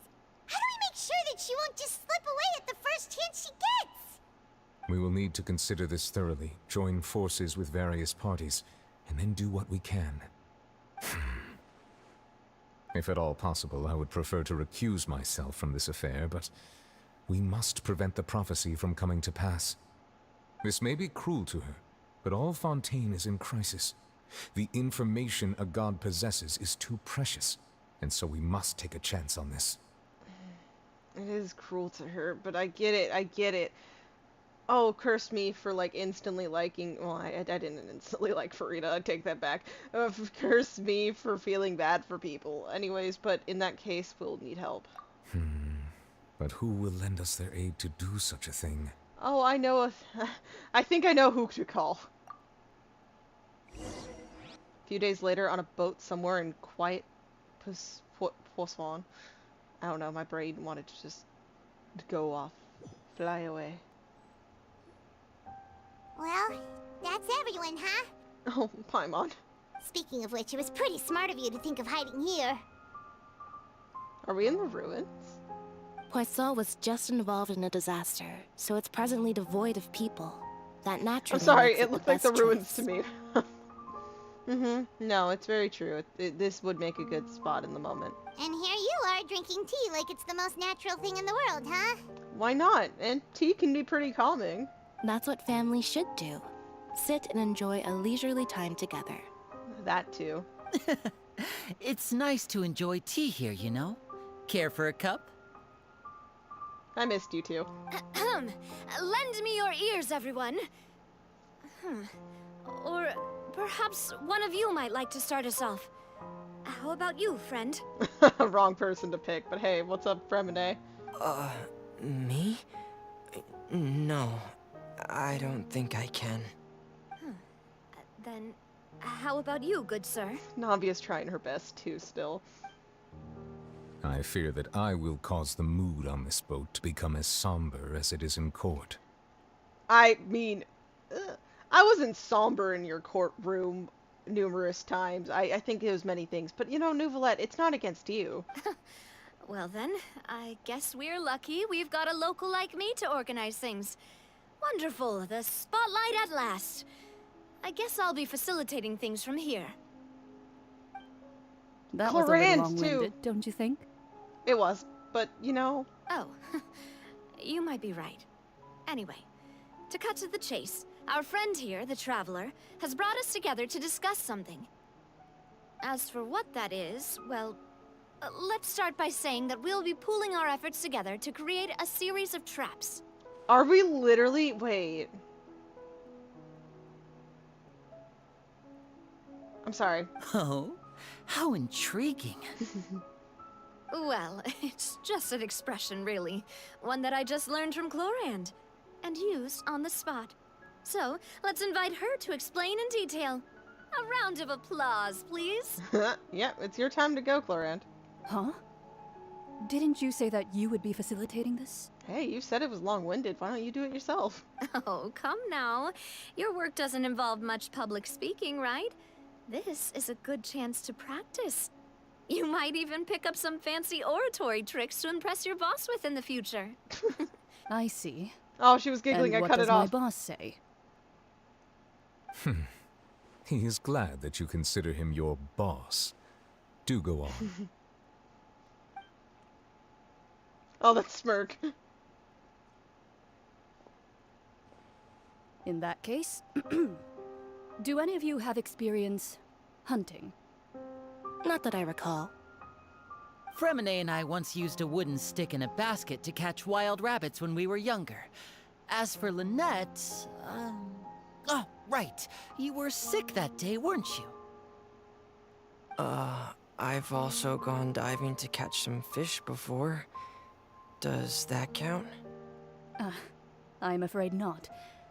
You may or may not have heard, but Fontaine once played host to a group known as the Marechaussee Hunters. Marechaussee Hunters. I recall hearing that somewhere else. I know it's the artifact set. I need to read their description, but no, I heard that it was in someone's quest, I think. Though that was their name, they did not hunt animals, but rather various monsters left behind by the ancient dynasty of King Remus. Today, Fontaine's monster population has already thinned greatly, so the hunters have blended back into society, taking up arms in other lines of work. They even left a unique methodology of hunting in their wake. A trap comprises of the following components: bait, a trigger, and a containment device. Sometimes a lethal implement will also be necessary to deal with the prey. So, if we were to build a trap together, right now, what would you choose to build it with? For me, I would prefer something basket-shaped. Pigeons and rabbits will see the bait and naturally enter the snare. Our line of work requires a deft hand, and we're some of the best in the industry, so you can count on our techniques. I believe you. You used some of those techniques while moving the people of Poisson, didn't you? My subordinates mentioned that you even performed some magic for the bawling children. Yes, and I even managed to gather some intelligence in the meantime. I'm quite the multitasker if I do say so myself. You do too much sometimes. I know how you're trying so hard, but, you know, take it easy. I'm afraid I can't claim that as my strong suit. I prefer more stable methods, like placing bait in the water and waiting for the fish to come within reach. That's the kind of method I would count on. Calm and steady. Exactly the kind of person who would catch loads of fish. And I can be their assistant. Help With them out discretion, when needed. I'm sure. Oh, definitely. I'd probably use some sort of mechanical animal. Papa once bought me some small clockwork squirrels, mice, and such. When placed in the forest, they can attract others of their kind. I remember that you liked those too, didn't you? That's why she looked. I did. And that would be a good way to go about it. If they're realistic enough, animals of the same kind will follow them all the way to the trap. What about you, Monsieur Neuvillette? I fear I do not have any related experience. That makes sense. You usually solve problems directly, without the use of any such tricks. But I do have one more question for you, monsieur. If we were to create a trap now, how would you design it? I would like for it to be effective, but bring no harm to the prey. A more gentle trap would be ideal. Kind, as always. However, our intention doesn't necessarily change the containment device and the type of implement we need. If we wanted to kill the prey in one strike, we would need a powerful implement. However, that also goes for prey that must be captured and safely contained. Wait, why's that? Only a hunter who's a true expert at subduing their prey can snare it without harming it. The line that divides life and death is often exceedingly thin. So are we going hunting together? I think in a sense, but... We hadn't thought of seeing ourselves as hunters. It kinda works, but maybe it's still not the best metaphor. If our means of capturing and dealing with our prey is to put them on trial, then the hunting metaphor is actually quite accurate. But we shall require much more courage than any hunter to judge a god, a being whose seat is an exalted throne. That's very true. Oh, so that's what's going on. Sounds very interesting. Cloran's hunting metaphor was just that, a metaphor. You will not call this a hunt, because that is not what you should do at present. Nor has the relationship between you and Farina reached such a dire stage. What you need is simply the secrets she is keeping. Attempting to take her secrets is an act of sacrilegious disrespect, but must be done to prevent Fontaine from sinking into the waters as foretold in the prophecy. There is neither hunter nor prey, but there must be a trap. That is what you will need. Yeah, I don't want to think of this as a case where it's possible Farina will be harmed. I just want love is destructive, yeah. Survives her encounter.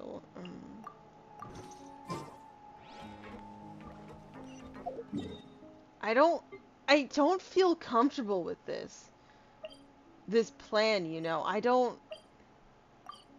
Yeah, we are going down here.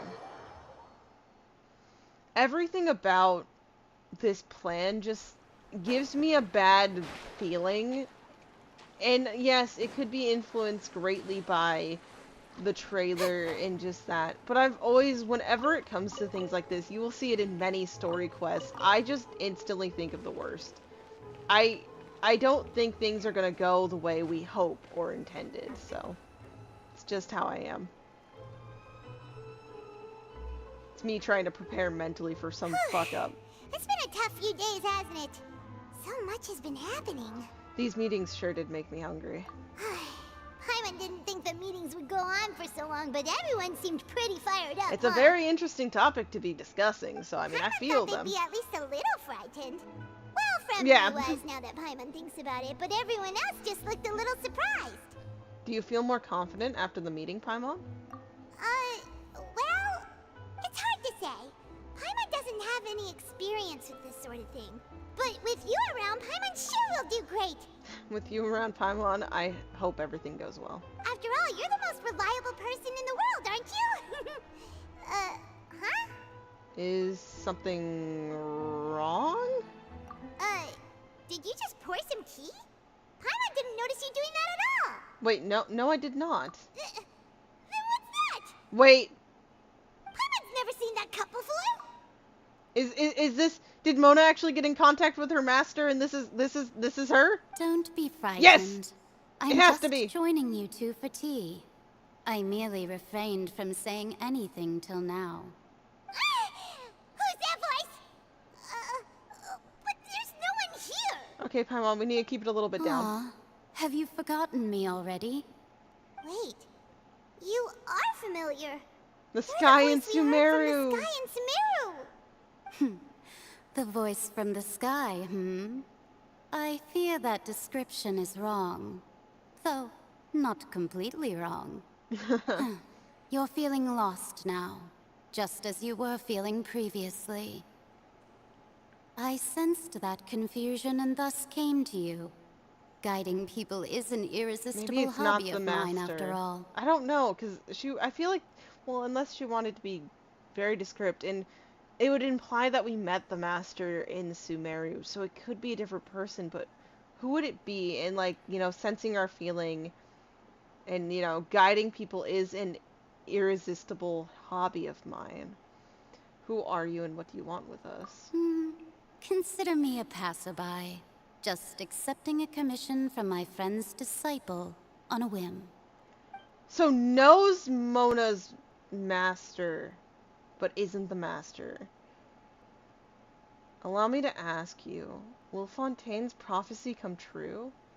Friend's disciple, so this is one of Mona's master's friends, yeah. The enigmatic end of the Hexrical. The prophecy. Yes, what has been prophesied will be fulfilled. You may view such things as the history of the future. Are you the one who... Wait, no, that exact phrasing is... Like, is she either knowing that we saw that, or do you think she possibly could have been one of the people who wrote those? What? Then is there any way we can stop it? I believe you have witnessed a failed attempt with your own eyes. Can everything in Tevat so easily be changed? There it is again. Fate. Can there really be no exceptions? Ah, so you've caught on. Just as prophecies are usually only the future as seen from the perspectives of the gods, could things be happening in hidden corners where the gods' gaze does not fall? Are the things that you shall see different from the fate that the gods perceive? What is she talking about? It all sounds really impressive and important and stuff, but it also sounds kind of scary. Very scary. The tea in the cup is just about gone as well. She's so gonna be gone once that's gone. We have to really take up our chances here. I believe that you understand, right? Some things are insignificant, but others you must reach out to change. Ultimately, fate shall serve as your only guide, no matter what will happen in Tevat's future. All you need to do is to play your part. That's so ominous. This was good tea, by the way. Thank you for your hospitality. Well, that'll be all for today. The voice. It's gone. Mage N, is this the clue you're leaving us? The unexpected news leads to complicated feelings. You lie in bed. When you wake up, someone seems to be outside. What? I want to hear someone talking.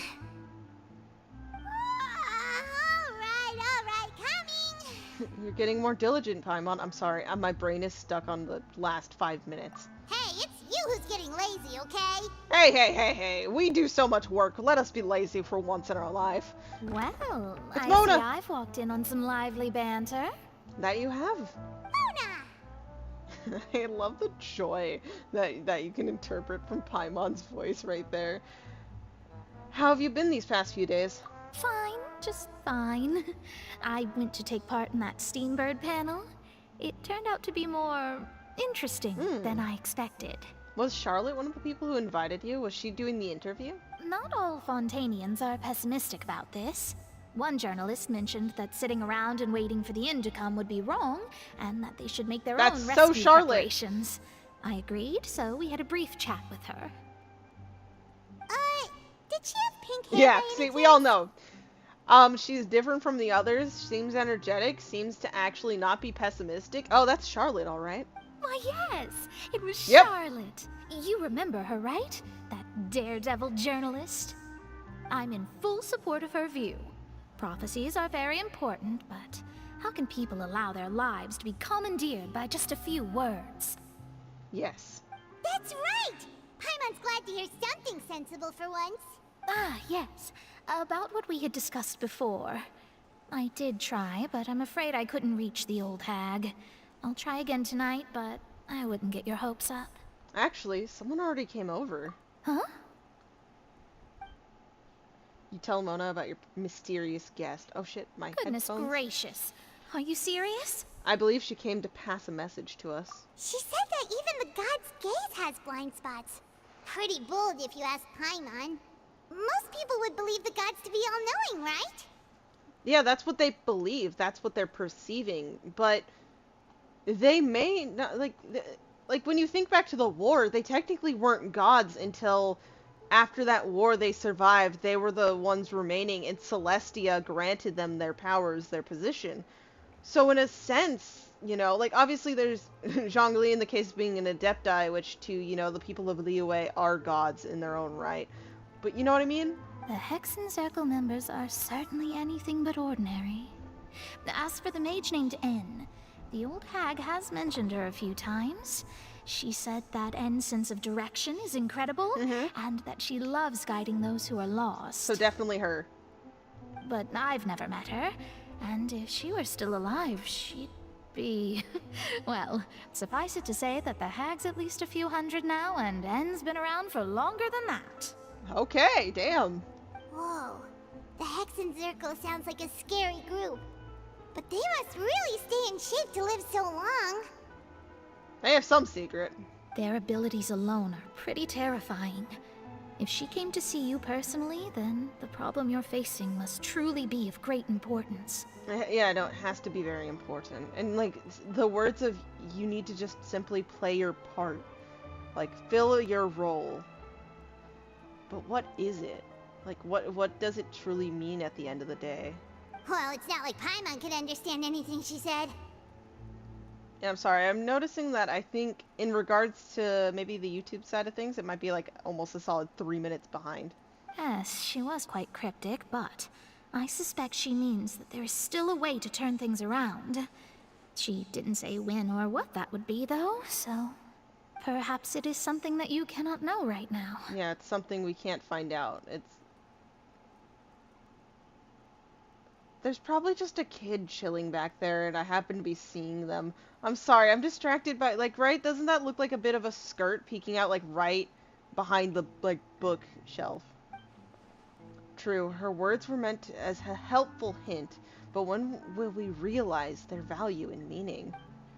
Was that the best answer that my question could have gotten? Traveler, Paimon, are you two all right? Oh, we're fine. We're just a little down right now. It kind of feels like the end is coming, you know? I see. I feel that same sense of desperation, too. I guess you could consider me someone who has often witnessed fate. So far as I have seen, it cannot be swayed. But even so, I still hope for, and believe in, miracles. Astrology is eternal and rational, but fate may not be. It is cruel, but it can also be beautiful. Perhaps that's what En was trying to tell you.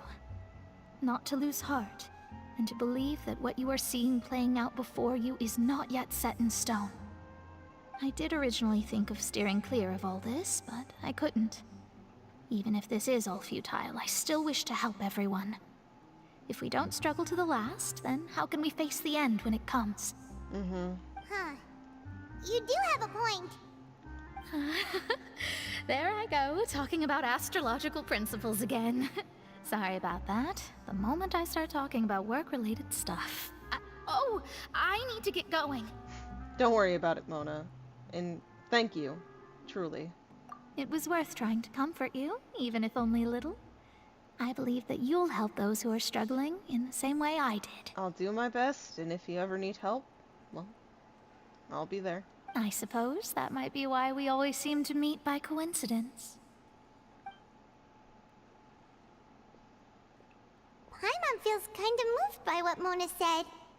But also kind of sad, too. Me too. I'm teary-eyed. Hey, Traveler. Paimon suddenly feels like going outside for a walk. Let's go. Let's walk around the city, shall we? Okay. There's a few spots we always like to walk by. Go to the newsstand. Got it. What will we be seeing there? And will we run into Charlotte? We seem to always run it. Oh, playing hide and seek? I can't talk to them? I'm sorry. That caught me off guard. I was like, why is this kid so excited and hiding in a bush? It's throwing me off a little bit. Okay.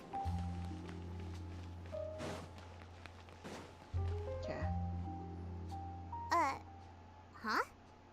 Our names are written in this newspaper. What's going on?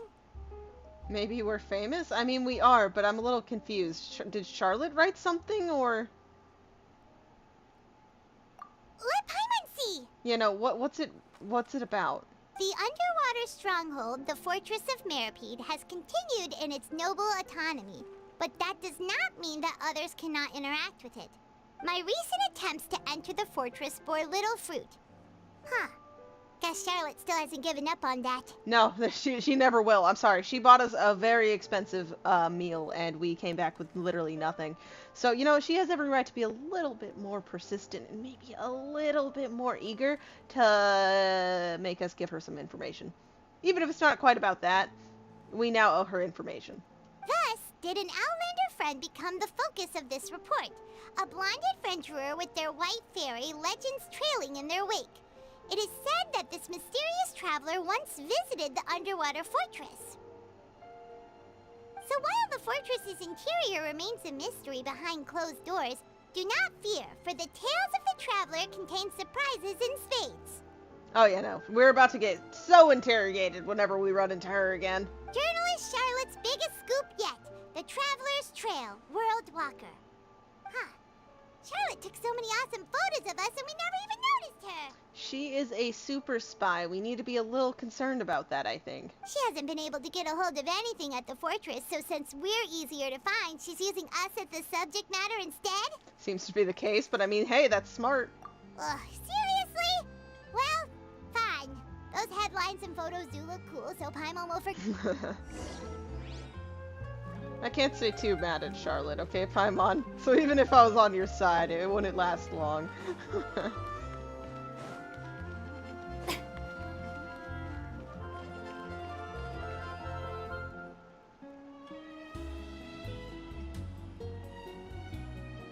We're here! Paimon's hungry. Should we go in and get something to eat?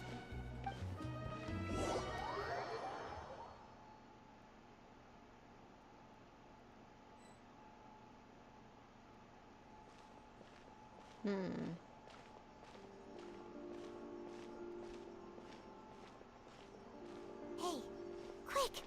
Look! That's the limited edition, only 16 slices a day cake! It hasn't already been sold out for the day? It was so delicious the last time we tried it! Despite the tense situation we were in, let's give it another go. Paimon's sure it'll be great! What if that was just a lie? Wait, isn't that what the knave said? What if it was just a lie? Anyways, we can't let anyone get ahead of us. One slice of cake, please. Oh, well, you know, too late. And by the way, it's a Melusine, so you know what? Yeah, Melusines, take all the cake. Take Someone the showed cake. up after all! Oh, wait, you're the one from the Palais Mermonia. Yeah, no, it sounded like Sidine, but I didn't know. Are you here to buy cake too? It seems Monsieur Nervalette was right. You really can eat. Wait, did he really say something like that? Maybe he did, maybe he didn't, but I don't think that the Melusine would simply make it up, but she could also just be poking fun. That's right. Even he has his own preferences when it comes to food. As for me, I love the cake and coffee here. Do you come here often? Usually every day. Hey, yeah. Every day? It's part of my daily schedule, apart from work. I shall have my cake and coffee. That sounds wonderful. Then what if someone told you one day that this place would be closing soon, and you wouldn't get to eat cake here anymore? What would you think? Why are we questioning? But why would it close? Exactly, why would it close? I mean, to be fair, you know, you never know. Things will sometimes randomly just fucking close. But why are we questioning this, Paimon? Well, Paimon doesn't know either, but maybe... Oh, okay. Maybe the waters will rise tomorrow. You know, like in the prophecy. Oh, the prophecy. To be honest, I haven't paid much attention to that. No. Still, even if there'd be no more cake tomorrow, that wouldn't keep me from having some today. No. It's the same for eating in No. general. You might not be able to eat tomorrow, but if you can do so today, then you should carry on. That's what people call living, you know. True. Huh. But that's not thinking ahead. Like, I get it. I get it. I Don't get it. be sad. Excuse me, could I have 2 more slices of cake to go? These 2 slices are for you. Sijuin said that this kind of expression you're making is what humans call being sad. Oh, Sijuin's trying to pass on the knowledge. Oh, you know Sijuin? I sure do. She was born before me, and she sometimes comes to the surface to teach us things about That sounds about right. humans. She said that humans are creatures that are saddened easily, yes, and you can only lift their spirits by feeding them delicious food. So please try the cakes here. Not always true. Food doesn't always cure it, but it is a nice distraction, and sometimes it's really good, because if they are sad, maybe we or they have not, you know, eaten properly or, like, taken care of ourselves. I've got something else to do, so I'll be going now. You 2 try to stay in a good mood after eating, all right? Bye! I love these guys. They're little beans. And there Some she goes. crazier than others.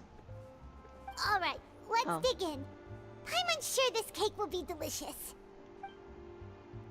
You share a glance with Paimon and snarf down the cake. It's more delicious than last time. And the flavor gets even better with a sip of tea. It sure would be nice if we could come again tomorrow. Sure would be nice if we could always eat delicious food here.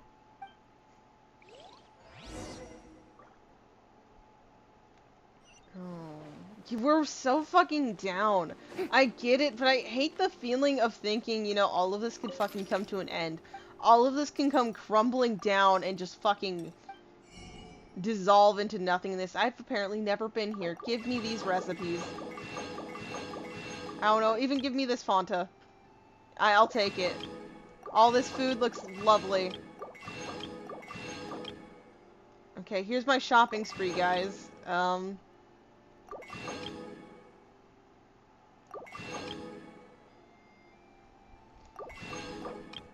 But no, just, like, you know, there's people who don't really think about it, or people who, like, are like, there's no point in fighting it, so, like, you know, whatever. And then, like, between the people who do see what's happening and wanting to put an end to it and stopping it, just, it's crazy. And also, before my headset does die, I need to switch to, PC controls. Okay.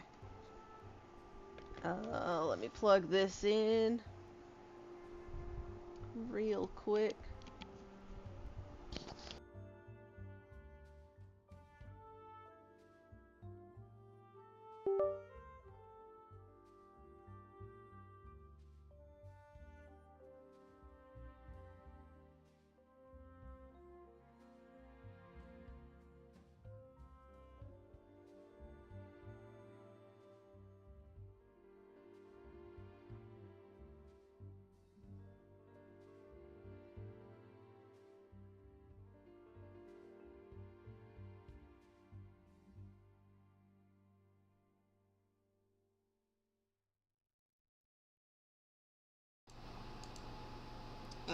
This camera, the audio quality is probably shit right now, but hold on, I'm gonna try switching it back real quick.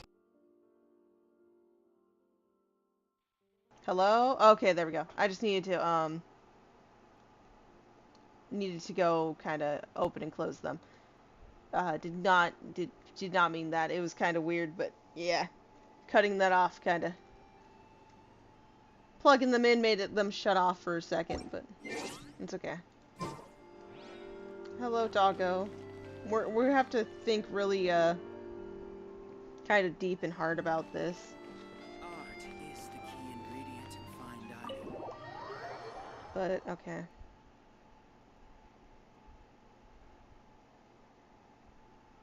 Oh, we're near the Seabird office.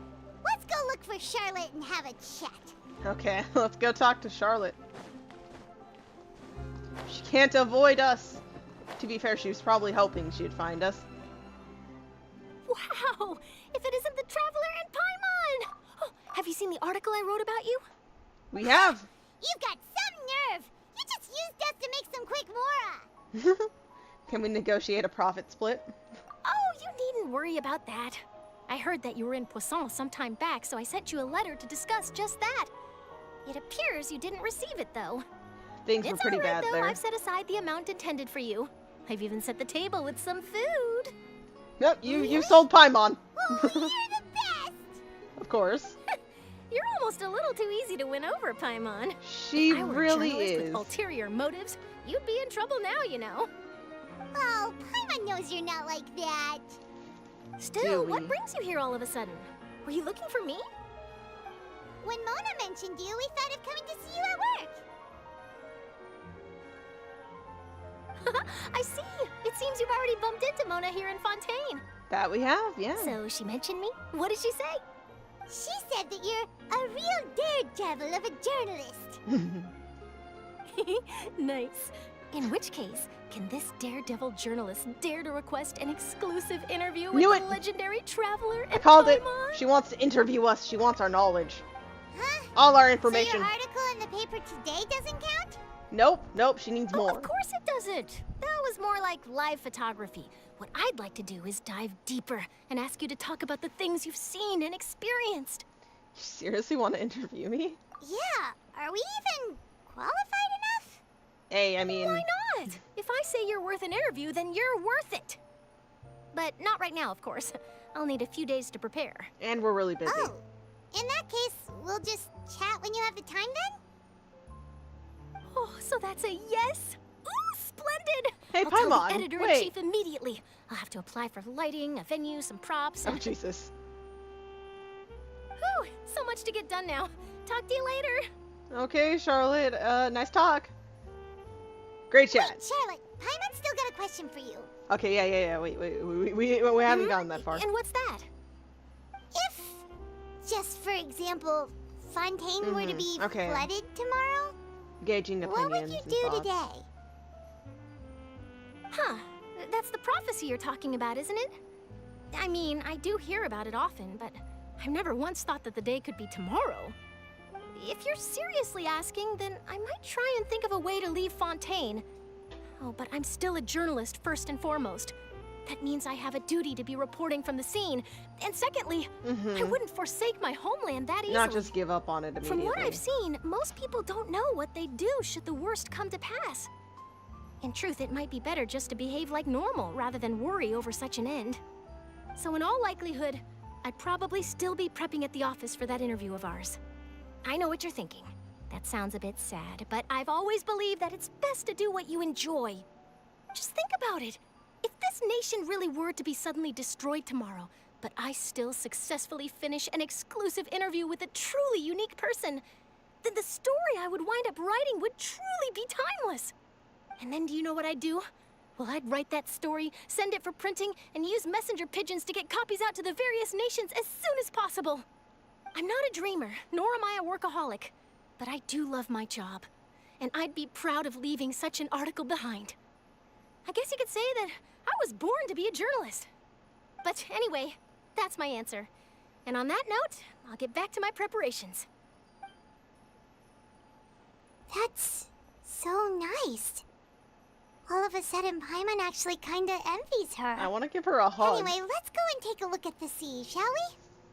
She can ask me all the questions she wants. I'm down to answer. She deserves answers after we've, been missing out on our chances to give her, the responses. The sea breeze and scenery can be a pretty soothing combo, huh? Paimon's been thinking. Oh, bitrate seems pretty bad. Been thinking about what? What's up, Paimon? If it wasn't Fontaine, but all of Tevat that would be destroyed tomorrow, where would we go and what would we do? No, Paimon should ask, if you could choose, what would you like to do? If I could choose, huh? It's just like Charlotte said. Suddenly... We've always been moving sorry. to the next destination, so we haven't spent much time thinking about these kinds of things. We didn't have to either, with us always being on the road and whatnot. Until that moment comes, I think I'll keep journeying on. You mean still traveling? Cherishing every single moment that I have to look upon in this world. Wait, isn't that what we've always been doing? Exactly. The banter goes back and forth between the two of you as time slips by. As night falls, you return to your accommodations and end this busy day. The next few days are just as calm. Charlotte comes to find you and conducts the interview in the Spina de Rusula safe house at the Fousand. Navia, having finished her business in Poisson, even drops by to take a photo with the two of you. All goes well. Glad to see Navia around more.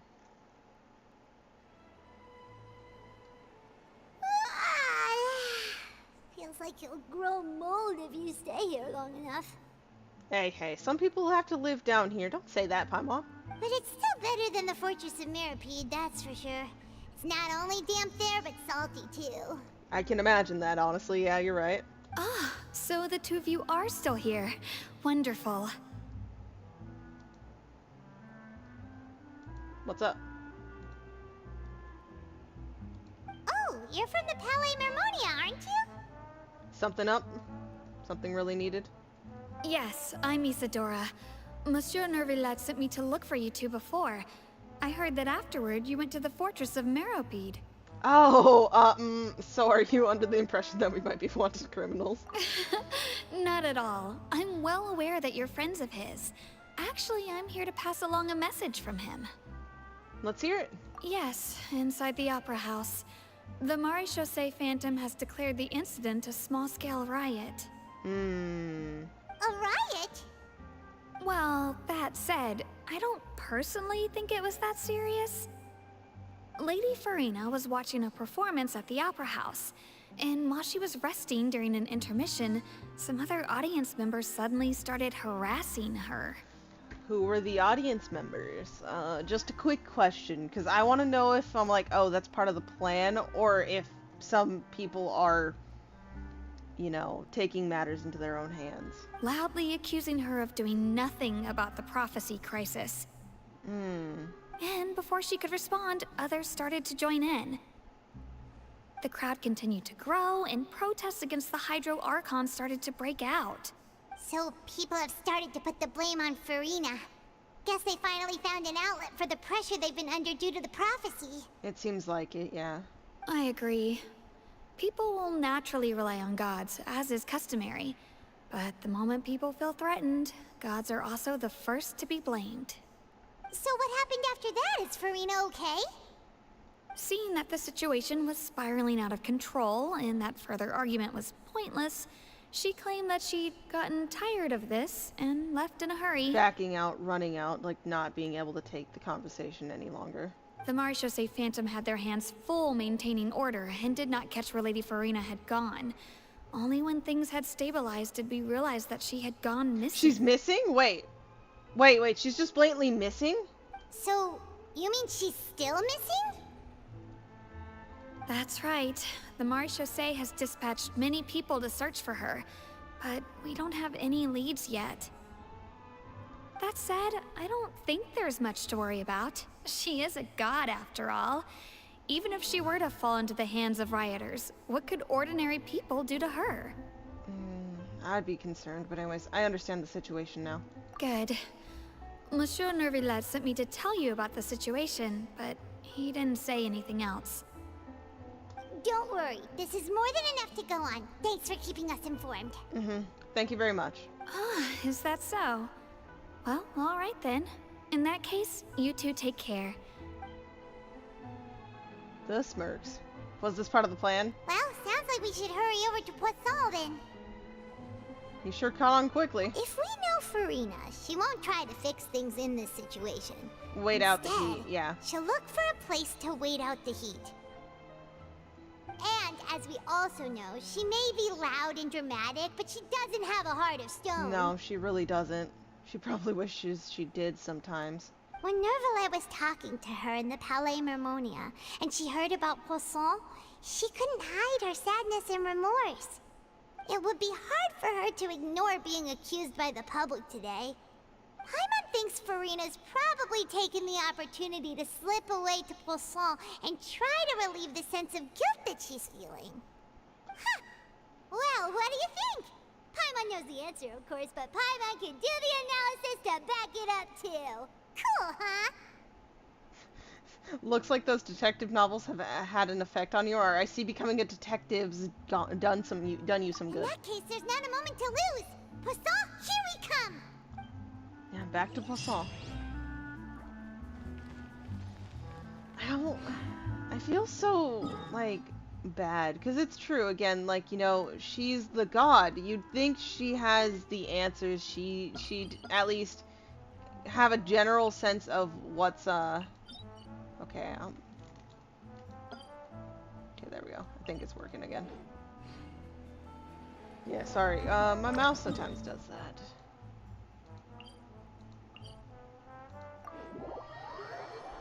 If I hit a certain button, it'll just go crazy, okay? I'm sorry. This place looks deserted. Guess all the survivors must have evacuated already. All that's left here are signs of devastation. Oh, there's Farina. I see her down there. Could Farina really be here? Let's try to find her as soon as possible. She would be here, because you're right. She does care. But she's the god. She, like, both feels obligated to do everything, because, you know, these are her people, and, you know, they look up to her. But it's also pressure, because she is the god. She should be doing everything, you know, in that sense. So, you know, it's a lot. Oh, Farina. Fuck, I hate seeing her sad. I hate seeing anybody sad. That's Farina, right over there. She really is here all on her own. Shh, stay quiet. Should I just give up? No! This is all meaningless. No, Farina, baby, what's going on? What was meant to happen did happen after all. Everyone's dead.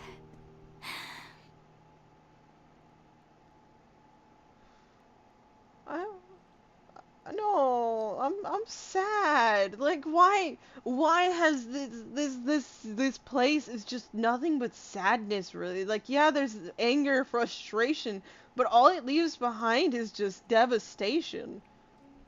I'm sorry. I'm so sorry. I just want to fucking hug her. Fucking shit, no. Give up, Farina. There's no point in holding out. Holding out for what? What's going on, Farina? What is it? I'm sorry. But what can I even do other than to repeat meaningless apologies over and over? Art, now's not the time to meow at me.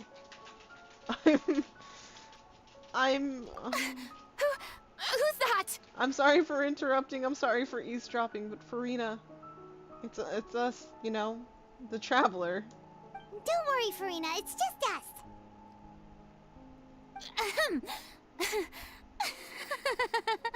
So it is you, blonde traveler from another land. Why, I almost thought you were someone from that mob of my ignorant subjects. Come to kneel and beg for my forgiveness.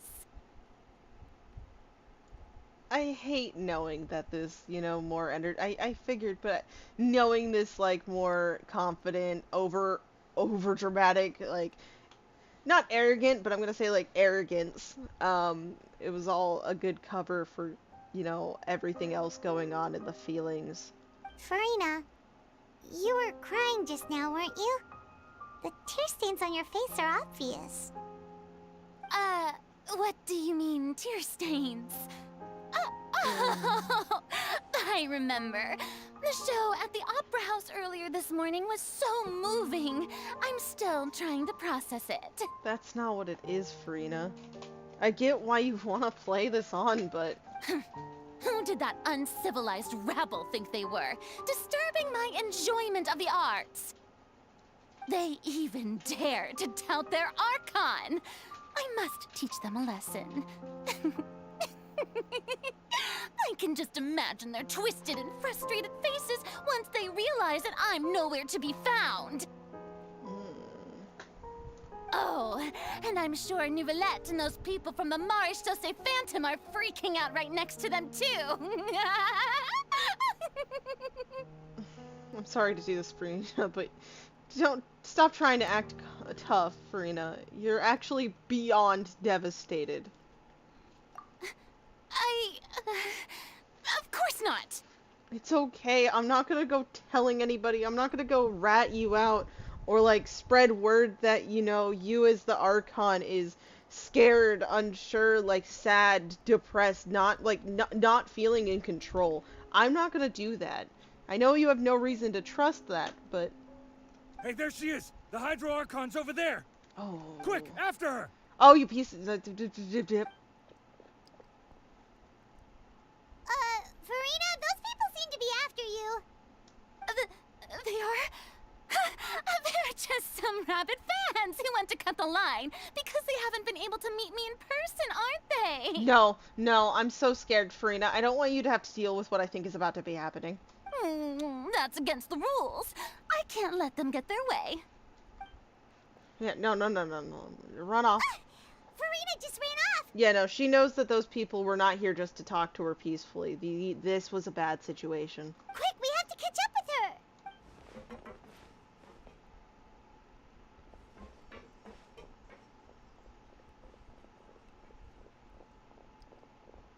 Can I trip them? Fucking leave the banana peel behind. We are running so much. Come on, guys, give up. Give it up.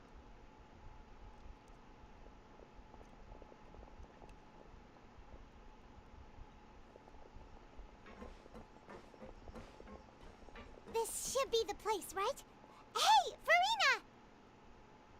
There's a good hiding spot over here. Quick, come to Paimon before the rest of them catch up to you. What is this place? Hurry, they're almost here! Fine. I suppose haste is warranted.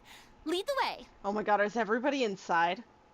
I'm sorry, I just watched her cry, so I completely forgot that we possibly did want to capture her into a situation. I'm not like all here, I'm sorry.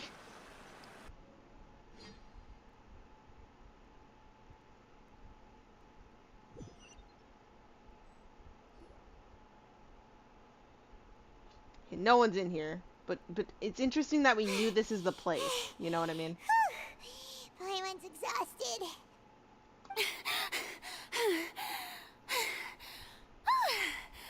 I'm so tired.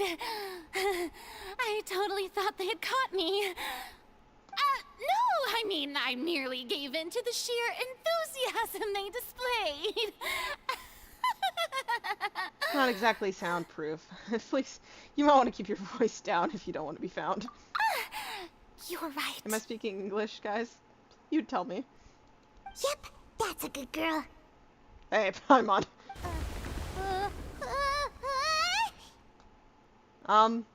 Oh, no!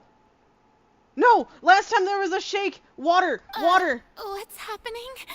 The ground's shaking. Is it an earthquake? Or is this place... I don't know. My emotions are being played with. I feel like I'm Farina. It's because of the hour of the morning, I suspect. Yeah.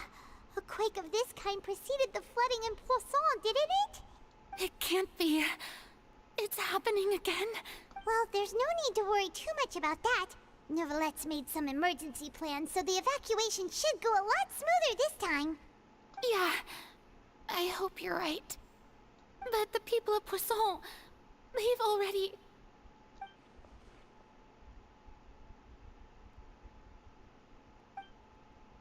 You begin to talk amongst yourself as Farina slowly calms down. It's true.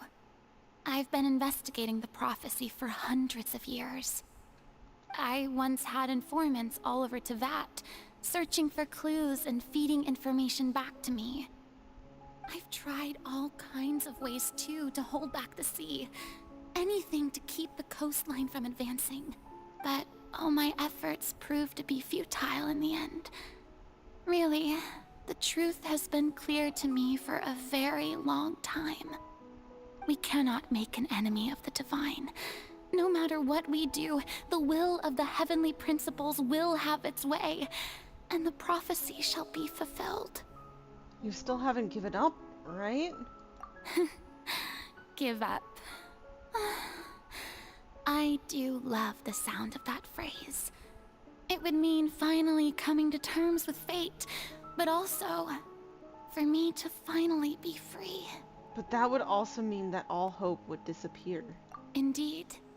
I've thought about giving up so many times, especially after we almost lost Poisson. Fate is really unreasonable, isn't it? It has no heart and obeys no rules. The prophecy has only just started to come true, and so many people have already lost their lives. But just now, it all became clear to me. I still don't have the right to come to terms with fate on behalf of everyone else. As long as the final moment hasn't come, it's still not too late. Don't worry. I will keep hope alive for everyone until the very end. I know that's what you want to do. I do believe you. I believe Farina, okay? I believe her. She's in such a fucking tough fucking spot. I'm cursing a lot now, you know what time it is. But no. This is like so unfair and just beyond anything. Like, you know? It's just... Well, that's enough for now. I got the impulse to play the stricken maiden, but honestly, considering my rank and station, that wasn't a good fit at all. You don't have to put up this much of an act in front of us, but I mean, hey, you know, you did let it out a little bit. Don't take any of what I just said seriously. How could I possibly let Fontaine fall to the whims of trivial prophecy? Come on! Paimon could have sworn you were actually being honest just now. I'm pretty sure she was, okay? We're running out of time. We can't just go back to square one like this. I have to get more information out of her. Farina, you might not have to shoulder this burden alone. Although I don't know what you might be keeping from everyone, your people are more than willing to share your burden with you. Share my burden. That's impossible. It was fated right from the start that this would be my duty alone. But even if your burden doesn't need to be shared, you can still choose to confide in somebody. Just share it with me. I'm what you'd call a witness. A witness? Yes. I've heard that you came to Tevat from beyond the stars, yes. In other words, you never belonged here. And if Tevat is, in its entirety, a show on a stage, then you're just a spectator, aren't you? If that's the case... Yeah, come on, Farina.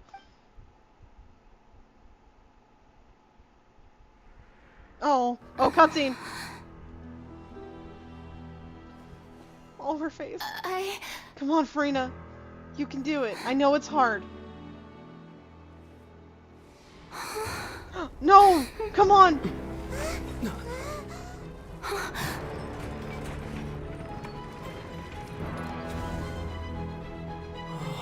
Oh, we're really putting her on stage like this?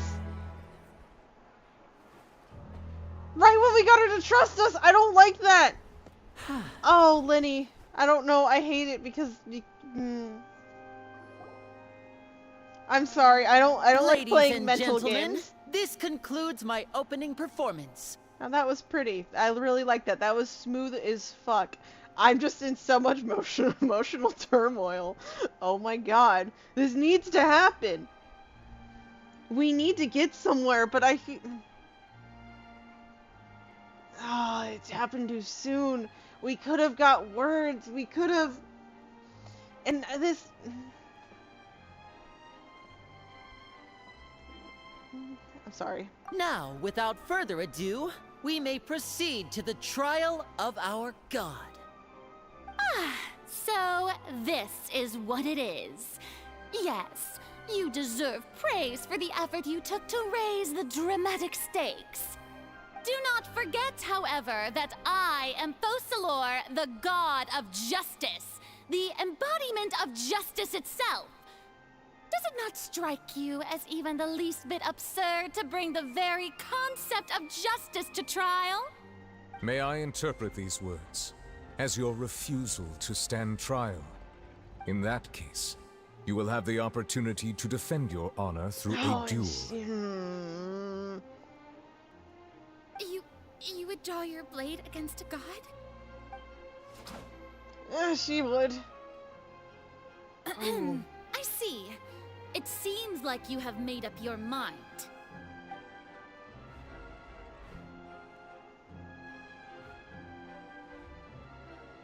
Yeah. She's not a fighter. I can't believe it. She just surrendered. She did the same thing when we raised our sword. What the heck is going on? Did I just see an Archon surrender to a human? Okay, now, this statement's catching me off guard only because it truly does paint this picture of how, like, revered these Archons are. But I'm also like, they're your Archon, and they, like, love their people for the most part, right? You'd think. Like, let's say she was a fighter. Don't you think there's a possibility she still wouldn't actually want to raise her blade against one of her own people? One of the people who were, up until this point, devoted, or like at least showed some good faith, or like even then it's like of your country, of the place, your city, your place. This is what you've been looking after, this is what you've been nurturing, and then, you know, I just realized this whole time, ew.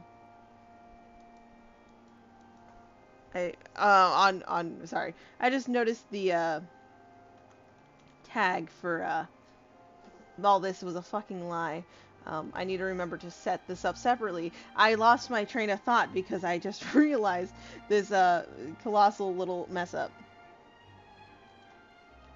Anyways. Now that that's been corrected and my life can move on to where it should be, is, again, I don't know. To me, I don't think it would be unusual, especially because currently, I don't know if I don't know. I'm just not thinking right here. How utterly humiliating. Yeah, no, this, okay, this is why it was upsetting me. I'm like, why was it, like, I get, like, surrendering, in a sense, would make it seem more pathetic or, you know, humiliating. But what's wrong with just surrendering? What is wrong, necessarily? Like, I guess in this case it would mean you think that you're guilty, but then also it's like, well, this would be a fight to the death, right? That's what this duel is. You fight to your last breath to claim and prove your innocence, which is fucked up to begin with, and I know why some people are desperate to do it. But if you, like, you can still get found innocent through the regular trial. Is she not putting up this big spectacle of a show? Yeah, but I don't like the fucking audience. This is my biggest fucking problem with the Fontaine court system, is I hate the crowd. And how they definitely, like, way more of the verdict. Farina, what is the meaning of this? What? She can't choose not to fight people? What's wrong with not wanting to fight people? It would seem that there has been a misunderstanding. To be clear, the raising of both hands is not always an indication of surrender. In this case, it kinda was, but, Looking for excuses again, huh? I'm sorry, I am so conflicted, it's not even funny. I'm like, I like and I trust all of these people. And I'm just like, damn, I'm so suspicious. I raised my hands just now to Yes. indicate my acceptance of the trial. No duel shall be necessary. Avoiding the fight, but not completely. Just not the physical fight, you know? I will admit that I've been running away for a long time. Oh, there you go, Farina. I'm sorry, everyone. I was unable to protect the people of Poisson. it is my duty to stand trial for my crimes. You are not the only ones to be disappointed in me. I, too, am exceedingly disappointed in myself. But now, it is time for the Hydro Archon to show you her courage and resolve. I, Farina, will use this trial to show the world the true meaning of justice! This time, I will protect you. I trust you. I believe in you, Farina. Applaud and rejoice. One of the most outrageous and fantastical arcs known to the opera epiclase. Oh wait, I'm scared. Is now Wait. unfolding before your eyes. Mark my words. This shall be one of the most exhilarating and brilliant shows ever to grace the stage of Fontaine. The trial of the Hydro Archon, Focalor, will now begin! Woohoo! I still don't like the audience. Now we're making history!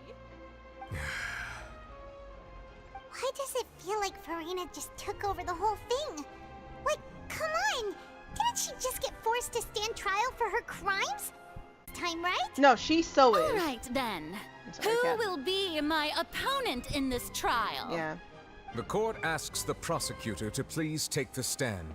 Oh, there's Lynette. Oh, it's us! Ooh. I'm sorry, we tried getting you to talk before time was up, but anyways. Is that so? Very well. Then please speak, witness of Tivat, my accuser and fated opponent. We were so close to getting her to tell us the truth, and it still turned out like this in the end. We were so close. If only we had like even another minute, maybe, we would have at least known some of it, but... It's okay though. As long as we can defeat Farina in court, we'll still have a chance to figure everything out.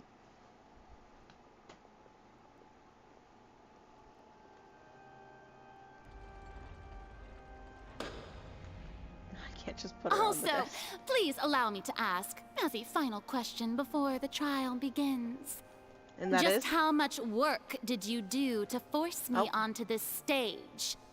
Well, we did do a lot of prep after the meeting that day. I imagine so, yes, Paimon. I can go over the tasks assigned to the Spina di Rosula, since they were rather straightforward and easy. Navia, the president of the Spina di Rosula. Most of the people who participated in the disturbance this morning were my Ooh. subordinates. Mm-hmm. They I thought changed so. into plain clothes and came to the Opera House as regular audience members, waiting for the perfect opportunity to incite insurrection against you. The people's resentment against their Archon has been building as more and more of the prophecy is fulfilled. A spark was all we needed to turn smoldering anger into a flame. Moreover, according to our understanding and analysis of you, when something like that occurred, you would likely flee the scene and head to Poisson by yourself. So, we arranged for a second group to lie in wait there. So, you mean... the ones who scoured the settlement for me were also from the Spina? And their goal was to force you to step into the giant magic box so you may personally participate in the greatest magic performance in all of Fontainian history. That's right. That house was a magic box, rather than someone's residence. As the super ultimate version of the setup that I used when I first performed at the Opera Epiclese, That feels so long the ago. volume of the box was increased by a whole order of magnitude, and the distance it traversed was the entire gap between Poisson and Aranias. Its cargo, of course, was an Archon instead of a human. My thanks, Farina. Without your help, we could never have pulled off such an extraordinary performance. You're welcome. I love of that. course, this performance was only And made the art. possible with Father's support. The House of the Hearth spent a massive amount of labor in Mora to pull this off. We had to select a location, construct the giant magic box, dig a tunnel, and open up a path through the water. It was a lot of work for all of us. So, in other words, The earthquake that we felt within the giant magic box was just a normal tremor from the transportation of the whole house? Luckily, yes. That's right. It wasn't a sign of another disaster to come. Sorry about that. Then, I can guess Nervilette and Cloran's parts. You gathered a crowd, prepared a stage, and made sure that the champion duelist would be immediately ready for a fight. Also that as soon as I appeared on the stage, the trial may commence without a hitch. Am I right? Yes, that is correct. Well, Clorand, I must commend you for your courage. Only the most outstanding champion duelist in all of Fontaine would accept a duel with an Archon without The tough flinching. act, though. Thank you. As for you, Traveler, I suppose your role was to keep me distracted with conversation once you found me in Poisson. Probably, but You'd we make were sure actually that reaching I out. didn't notice anything amiss before revealing yourself as my prosecutor once we'd arrived onto the stage. No, that was our genuine attempt of reaching out to you. Oh?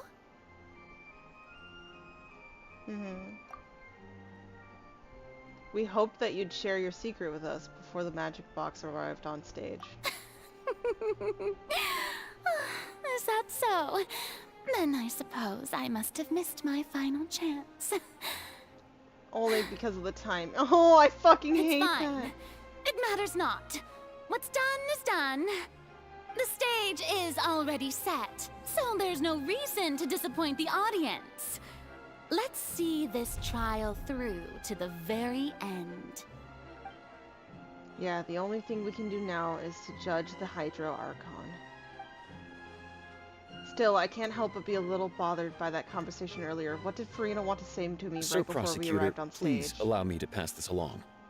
This is a document that Miss Charlotte applied for and received permission to share with you during the trial.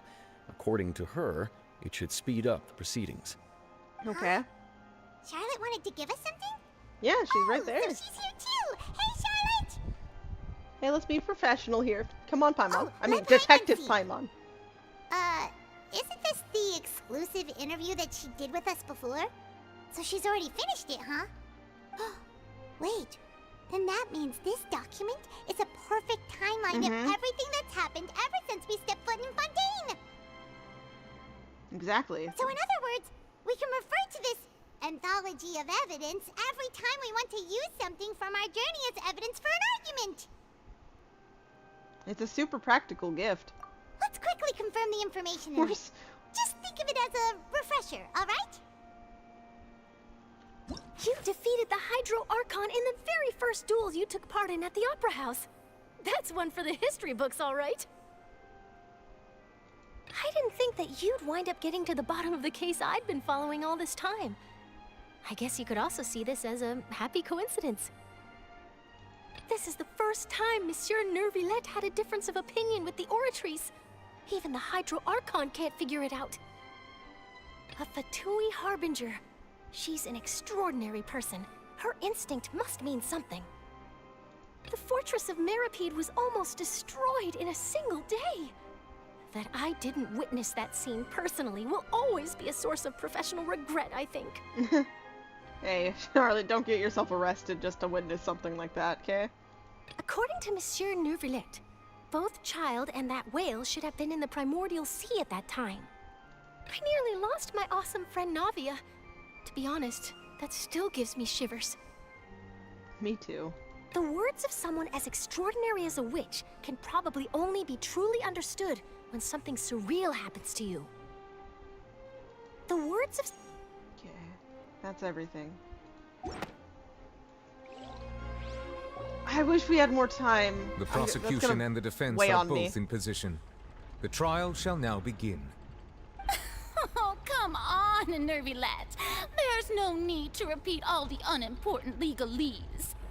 Just fast forward to the part where the prosecution lays out my offenses.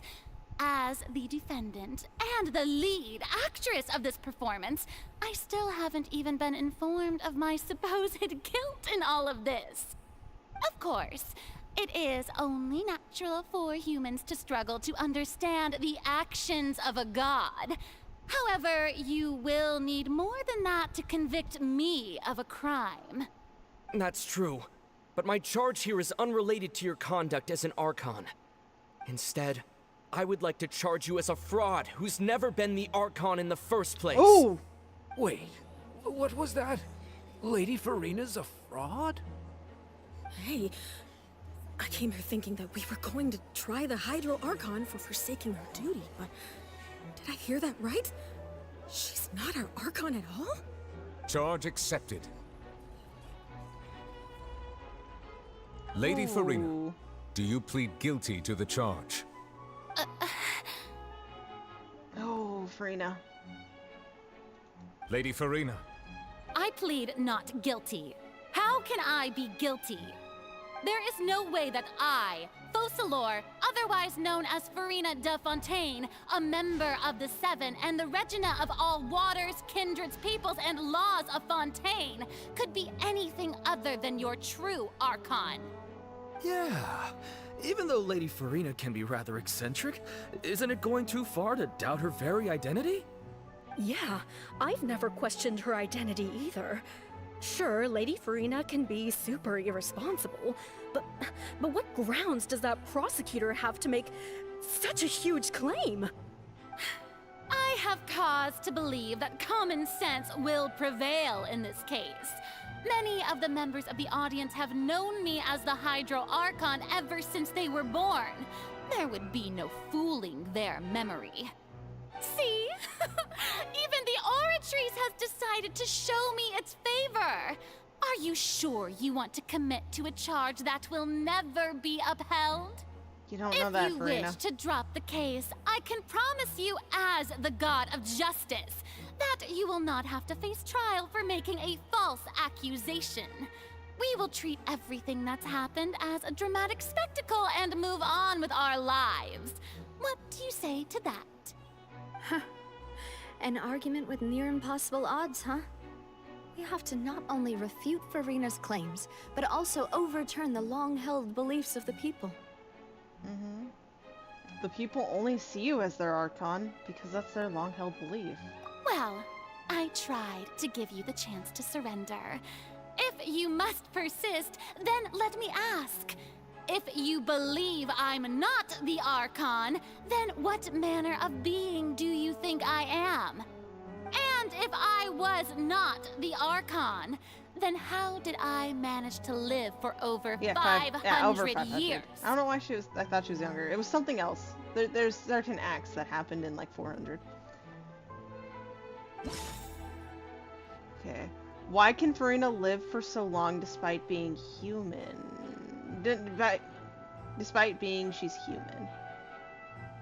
Wait.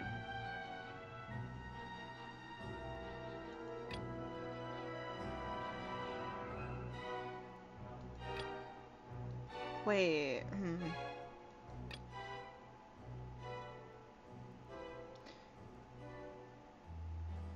Oh, my brain doesn't. Wait. Okay. Would it have something to do with this? Because, you know, but this is more Court of Font. But this is like regards to her.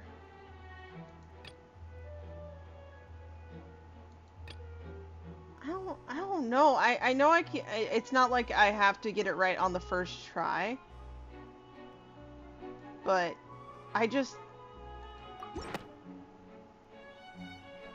That doesn't sound right. Okay, what am I looking for then? Okay.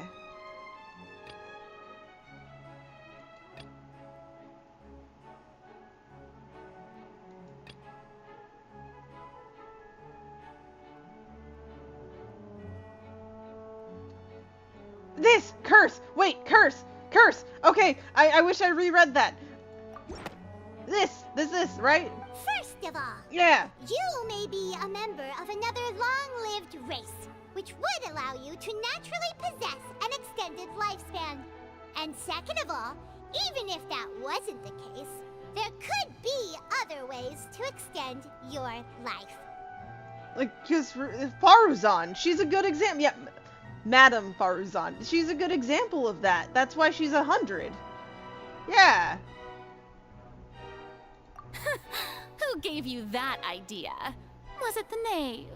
You'd sink so low as to use a harbinger's words against me. I mean, it's the best bet we got at the moment, yes. It doesn't matter who gave us the information. What matters is the veracity of the truth. A curse? I once thought it possible that the aura of an Archon might naturally resemble a type of curse. But in light of this claim, perhaps what I sensed was not your divinity, but a curse after all. You sensed it too, huh, Neverlet?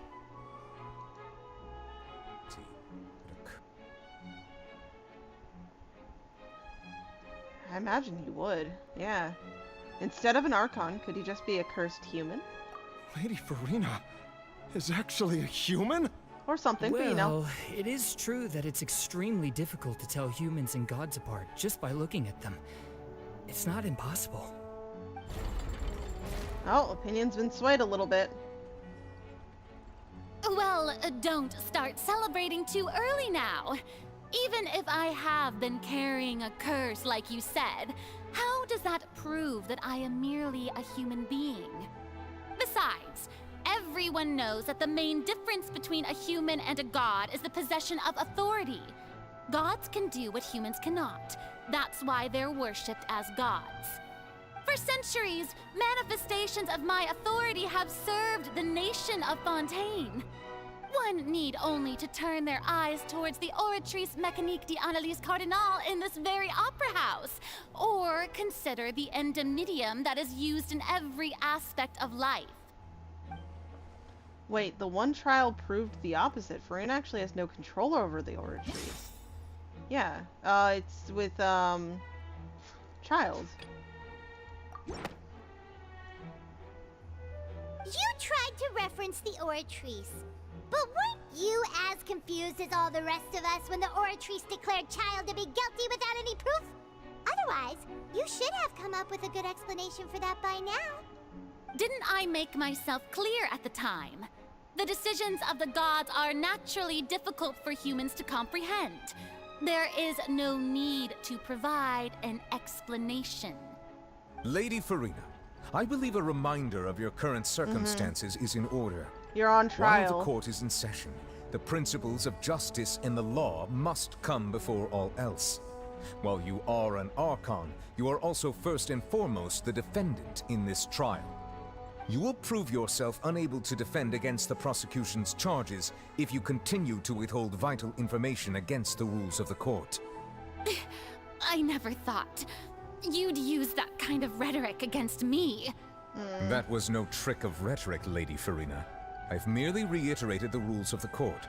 Rules that all should respect and follow. So, you neither knew why Child was declared guilty, nor did you understand the structure and operations of the Oratrice.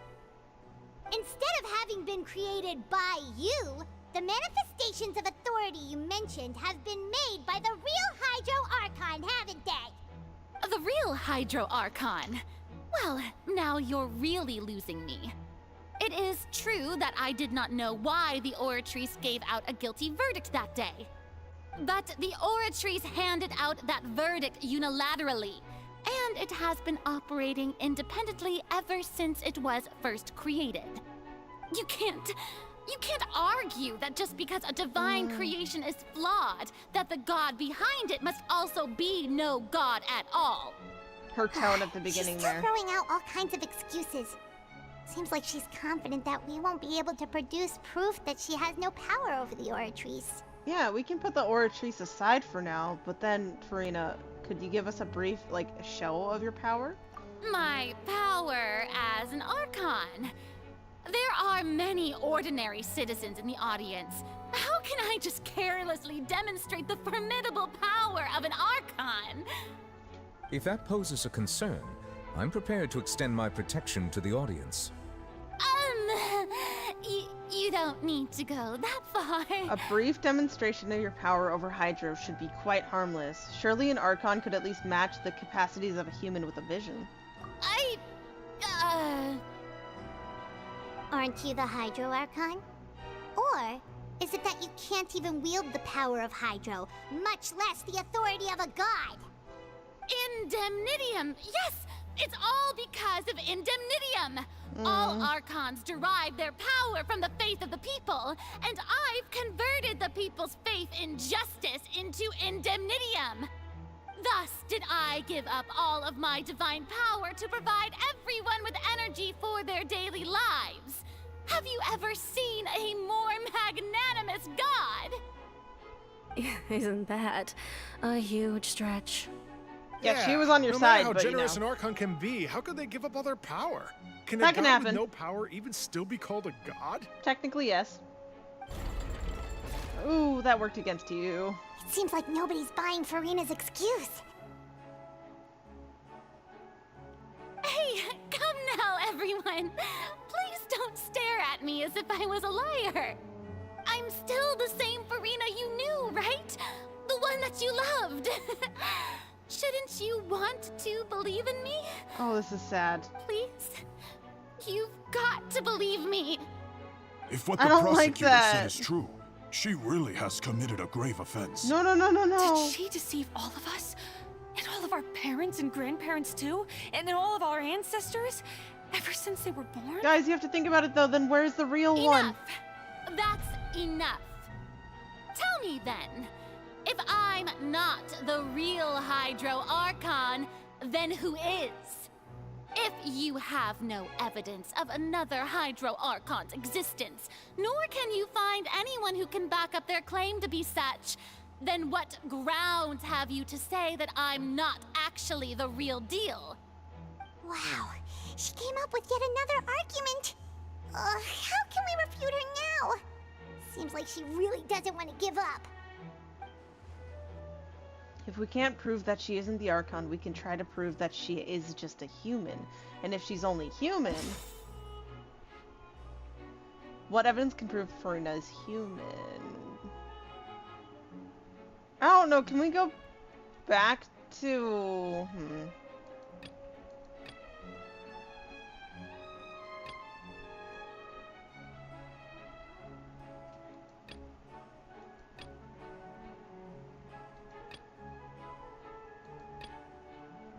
I don't know, I want to almost say it's back to... I really want to say it's the Knave one, though, again. But they say it's irrelevant, so it has to be something else.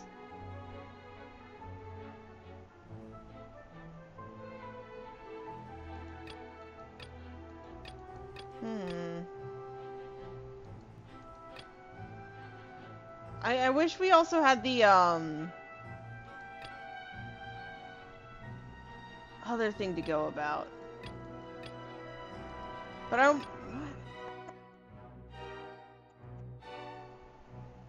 Sorry, audio got bad there. That doesn't... Okay. I didn't mean to click like that. It has been established that all Fontainians can dissolve in water from the primordial sea. And that means... Since you insist on claiming to be a god and not a human, then there's a method that you can use right here and now to eliminate all suspicions of you being the latter. Miss Navia, please apply to serve as a temporary attorney for the prosecution before addressing the court. Though you act in partnership with the prosecutor, you must still adhere to proper procedure. Super sorry, Monsieur Chief Justice. I swear this really will be the last time that I'll speak out of turn. Now, I've brought some seawater from Poisson. As everyone knows, a massive flood struck the area not long ago, taking many lives, including those of some of my closest friends. So, Miss Farina, would you dare to touch some of this seawater? If we are to believe that you are indeed the real Hydro Archon, touching this seawater would have no effect on you. All it should do is strengthen your case. But if you don't dare to touch it, then we would have basically proved the reverse.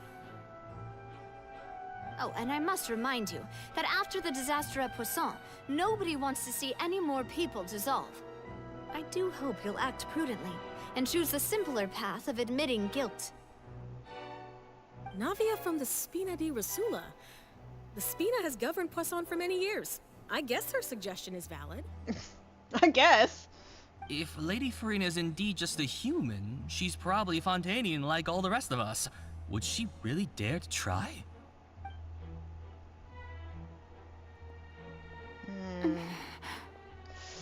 I don't like that. Oh, Farina. Lady Farina, this test has been unilaterally proposed by the prosecution. As it falls outside the realm of standard court proceedings, you possess the right to decline participation. Well, of course he had to tell her that. But refusing to participate is basically the same as a confession of guilt. She's just staring at the water without saying a single word. It really does seem like she's quite terrified of it.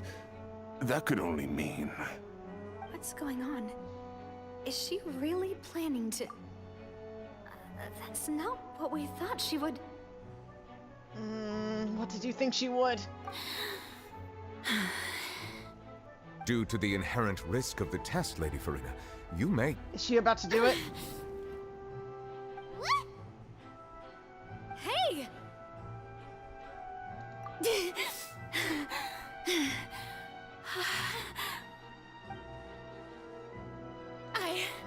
I'm fine! Look at me, everyone! My hand is still here! I haven't been dissolved! Will you believe me now? I really am your Archon! I'm nothing like a normal human who would fall apart as soon as they touch this water! Really? Was this not the most obvious thing in the world? No, you're Miss fucking Siegewin, terrified. If you're present, Miss Siegewin, please come forward and attend to the defendant. Siege win? Don't be nervous. It'll just take a few seconds. Let me see. That should be enough. Please announce the results of your evaluation to the court, Miss Siegewin. As everyone doubtlessly saw, Miss Farina was displaying symptoms of hyperventilation and flushed skin. These indicate that she was experiencing the adverse effects of exposure to primordial seawater. The extent to which she was affected is the same as other humans when exposed to primordial seawater of a similar concentration. Thank you, Miss Siegewin. Lady Farina, you may return to the defendant's stand. Oh, wait. What did she just say? I didn't get dissolved. Shouldn't that be enough to prove my innocence? Well, considering your tendency to run from your problems, we did originally prepare a direct sample of the seawater around Poisson. But you guys switched However, it out? After extensive discussion, we exchanged it for a sample that is not concentrated enough to dissolve an actual human. After all, on the off chance that something entirely unexpected might occur, we don't want anyone else to lose their life to the sea. Yeah, so out of regard for Farina's life, you secured a low-concentration sample and asked the head nurse to serve as an expert witness. It's a great thing that the direct sample wasn't actually used. Farina could have... I can't believe... you... But what's really going on here? Farina can't have not known the consequences. This is too unlike how she usually acts, unless it's actually more important for her to keep up the facade than save her own life. Is a curse? Could it be directed about that? There's something, because no, that's true. Is this facade, her holding the role as the Hydro Archon, can it physically be way more important than that of, like, saving her own life? Like, is that possible? And if so, none of this seems good to me. All of this seems like it's about to be so bad. But hadn't she given up on everything a long time ago?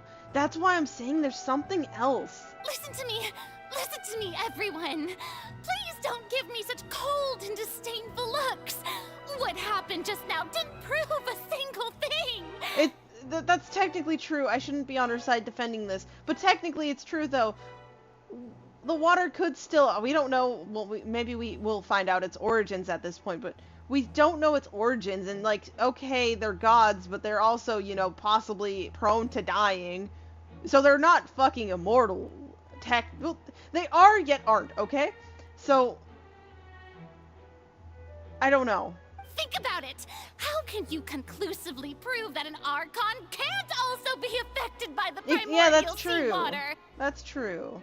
We can't prove that. We really can't. Also, if I was really just a human, why would I dare to just put my hand in that kind of water? Oh. They're not believing you. Please, everyone, anyone, just listen to me.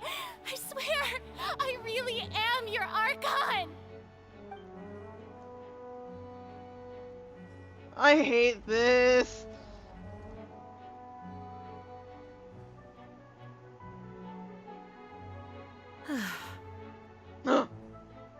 I don't think anything she says at this point will sway anyone.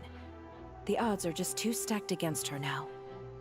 With all the things that have been said, Paimon doesn't think there's any way left for Furina to win. I believe the time for arguments and presentation of evidence has come to an end. If there are no objections, we will move on to the final judgment. I'm scared. I don't like this.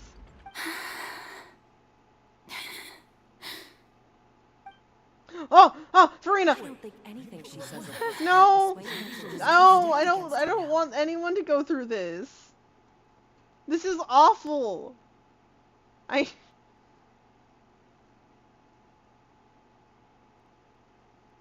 Oh! In my capacity as Chief Justice, I shall now render judgment on Furina's misrepresentation of herself as the Archon of Fontaine. No. As a human who knowingly deceived her fellow citizens, I don't like this. Guilty.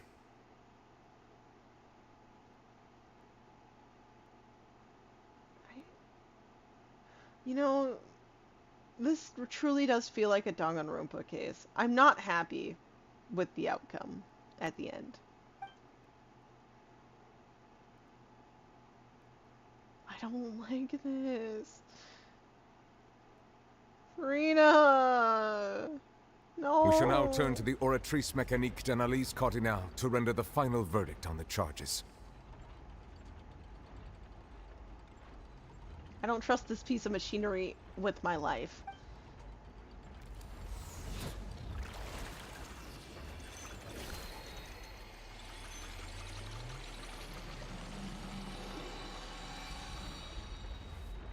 I don't like this.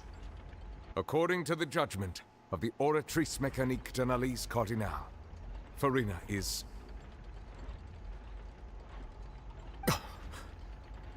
So it's unusual. That's not supposed to happen. Is it related in that piece of fucking cursed machinery that should never have existed? Is it about to sentence her to death because she couldn't protect this secret? Is it because this ploy is being outed and now they're all like, gosh, she's got to die? Because no, I found it weird in the trailer when I'm about to hear this next line that I swear is about to happen. Isn't Fontaine, when people are found fucking guilty, they're sentenced to exile? They're fucking exiled. So, why is this about to happen?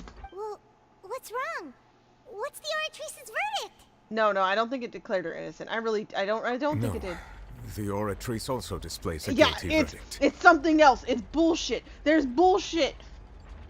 There's fucking bullshit here. Isn't that correct then? Paimon, shut up. I'm sorry. I'm about to be rude, Paimon, but please. This is bad. However, the exact wording of the verdict is thus. The Hydro Archon, guilty. Yeah. So that's weird, right? She's guilty, which would imply she's not the Hydro Archon, right?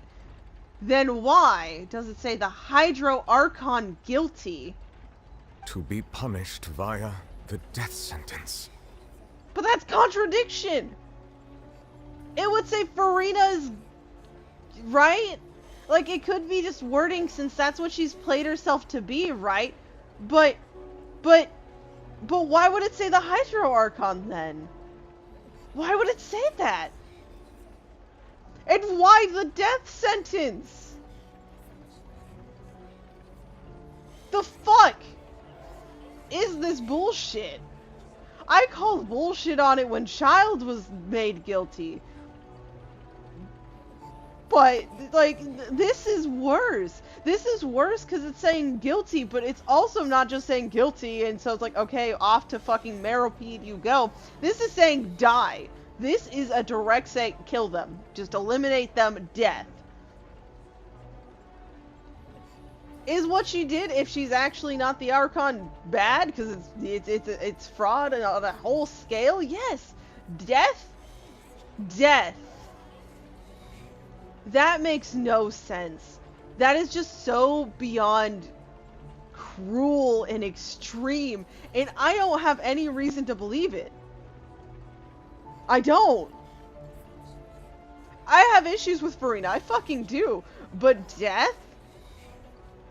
This system seems like it has to be more than just the opinion of the people, and if it is the opinion of the people, then these people are so quick to throw death.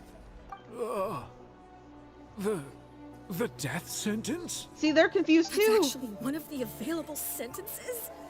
I've always thought that it was just a myth. Yeah, I thought, like, since it hasn't been happening in so long that people thought it was a fucking myth, why is it here? The one and only time the death sentence has been handed out at the court, and it's been given to the very person we've worshipped as the god of justice? What an unexpected twist. But not just that, it still said God of Justice. It said the Archon. It said the fucking Archon. I know that's how the people viewed her, but, like, this whole case was proving she isn't, so why use that phrasing? Just why? Farina's been sentenced to death by the Oratrice? We just wanted to use the trial to show her the seriousness of things so she'd tell us the truth. How did things escalate this quickly? I'm sorry, okay, it's time for us to say fuck the system finally. We need to get Farina out of here, but she's not gonna listen, isn't she? We broke her.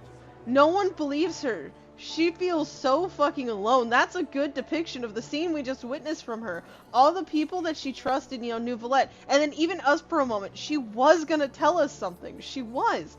But now, we've turned our backs.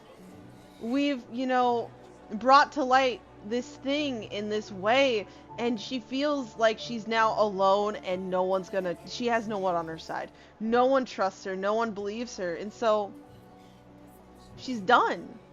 Like, she's just done. This is crazy. This outcome is indeed quite strange. According to Fontaine's current definitions of justice, as well as his recommendations for criminal sentences, death shouldn't be possible. Is this sentence really appropriate for the crimes that have been committed? No, it hasn't. Nouvellette, it's time for you to say, I'm sorry, no, this doesn't seem just. Yeah, even Fauché wasn't sentenced to death by the Oratrice. You know, the real evil mastermind behind the serial disappearances case. What's more strange is, instead of Farina, the Oratrice rendered judgment on the Hydro Archon. Indeed. Not only is Farina's sentence overly excessive, the very point of our trial today was also to prove that Farina has never been the Hydro Archon in the first place. Yeah, so it's odd. I knew the wording was wrong. But now, the Oratrice seems to have deliberately invoked the title of the Hydro Archon. What does this mean? Yeah, something's just fucking off. I'm sorry, my other cat's here. Excuse me, if I may interrupt. Fremine. Is the trial still going? Fremine! You finally made it. I assume this means you've completed your mission? Mm-hmm. Any mission Father assigns to me will always be top priority. I don't want to cut it off here, but I think I need to quickly let my cat out. Okay, I'll be right back.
Okay, sorry for that interruption. I really didn't mean for that.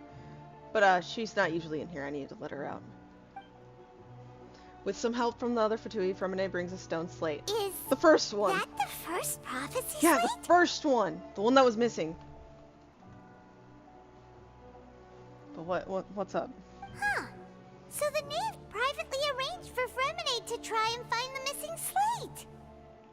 I looked everywhere and finally found it at the bottom of the sea. It took me a long time to get around some dangerous stretches of water. But has the trial already concluded? Then doesn't that mean I've come too late? Oh no.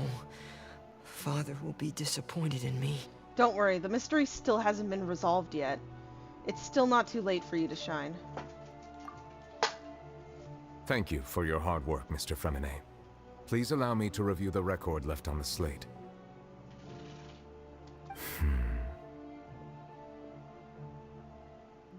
Traveler, I believe that you have already seen the other existing slates, and would like you to come here and confirm their contents. Okay, will do. Huh? So what do you see? What is it? This looks like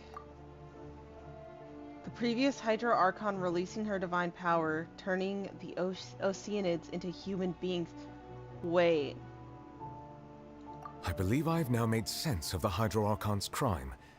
It has to do with Fontaine's lost history. Huh? Isn't the Hydro Archon just guilty of deceiving her people? Oh, wait, no, that's Farina, and we've already proven that she's not the Hydro Archon. So when you say Hydro Archon, do you mean the real Hydro Archon we've been kinda talking about? In truth, everything that you've encountered in Fontaine up until this point can be traced back to the contents of these stone slates. However, I'm uncertain as to how much sense they currently make to you. An association between the contents of the slates and the events in real life. Okay, let's try to recall the contents of the other 3 stone slates. Paimon will do her best to help you remember. Okay.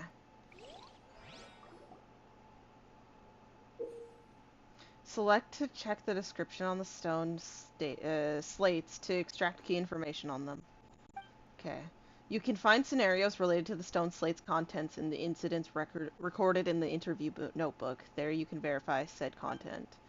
As the verification process continues, the fountain water level in the menu interface will rise. When you have finished verifying all the stone slates, the truth behind the prophecy shall be revealed. The first stone slate describes what you just said. It seems to show the previous Hydro Archon using her divine power, and then the Oceanids turn into humans. Mm-hmm. And we've kind of seen that, actually. We can prove it with, Oh, I really liked her. Ooh, why is her name not here? But from the recent event, the poetry event. Does that mean that Fontainians are transformed Oceanids? Oh, Paimon wasn't expecting that. But if Oceanids can turn into humans, then perhaps this process can be reversed as well. Maybe? I don't know. It could be different, especially if this is the ability, so-called, that was stolen from Celestia, in the sense if you think this is a destined curse because of something being stolen from Celestia. Wasn't the term stolen something Linny mentioned possibly was a speculation to what led to the prophecy? It's been a long time, but I swear that sounds like something. I could be wrong about who. The stone slate shows Celestia floating in the sky. Yes. And the Hydro Archon and her people worshipping it together. But the heavens still brought judgment down upon them. This must be the point when the Hydro Archon and the Fontainians were branded with their original sin. Does this mean that the original sin and the Hydro Archon sin are the same thing? Possibly? The third slate shows the Hydro Archon sinking into the sea surrounded by many people. That reminds Paimon, didn't we also watch that happen to someone else? Well, the fourth slate is the prophecy the Fontainians have been talking about. People dissolving into the sea, the Hydro Archon crying on her throne, and so on. We didn't believe that such a crazy disaster could happen at first, did we? But after that incident, it was just a question of when and not if. That's currently how Farina is honestly in this moment. She's crying alone, feeling lost and by herself. She's currently, like, literally she's in this position right now.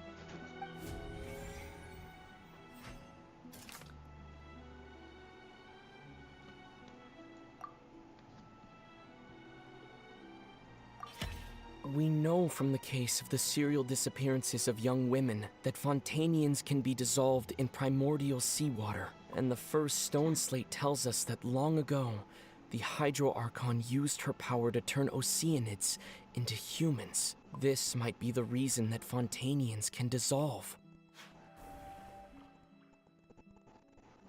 Okay, let the moment pass there. I think I heard something behind me, and then all of a sudden it went all funky. But yeah, no, literally this incident. The stone slate. This is the second slate. It shows Celestia floating in the sky, and the Hydro Archon. I don't know. I'm sorry. Anyways, yes, so verify the truth.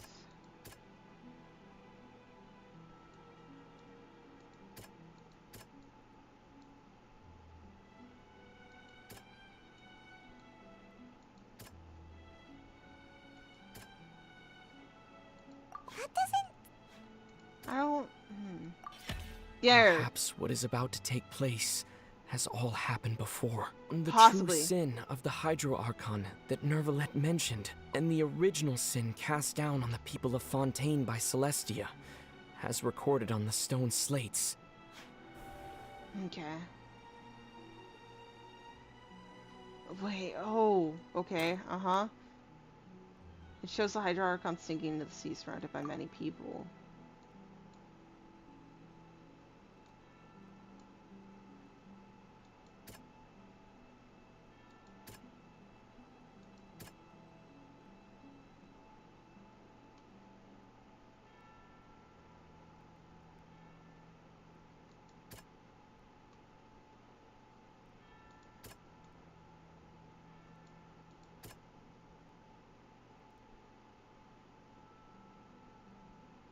I don't know. That doesn't... I don't think it's this one. But this is what I like, because it's like, we needn't give up hope. There could be a chance, but I'm trying to, you know...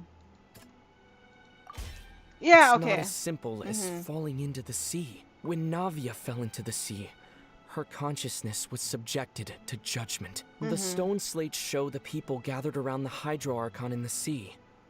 Could that be alluding to the same thing? That they were actually all looking down upon her and judging her, or something like that. Because that's what that almost loss of loss of Navia was she was surrounded by all the people slowly, like, they were just judging her. They were basically saying, hey, you have to be with us, because, you know, this and that. So, you know, the original one turned them into Oceanids. And then a sentence never before passed in the Court of Judgment has been handed down to the Hydro Archon. Just what kind of sin merits such a verdict? Yeah. It shows a scene that is basically identical to that described in the prophecy circling throughout Fontaine. Fontainians will eventually be dissolved into the water, and the Hydro Archon will sit alone on her throne and weep.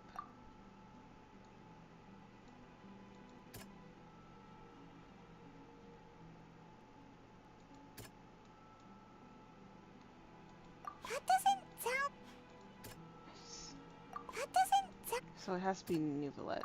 I was thinking that one first. The prophecy from the stone slates found its way into society, but not many people believed it at first. The fortress of Meropide was nearly flooded with primordial seawater, which we know can cause Fontainians to dissolve. It seems increasingly likely that the prophecy may come true. If we hadn't dealt with it in time, things could have gone very badly. They'll dissolve into the primordial sea, but won't cease to exist. Their essence will flow in the seawater, converge, and take the form of an Oceanid. Hydro Archon was sentenced to death in court, shocking everyone present.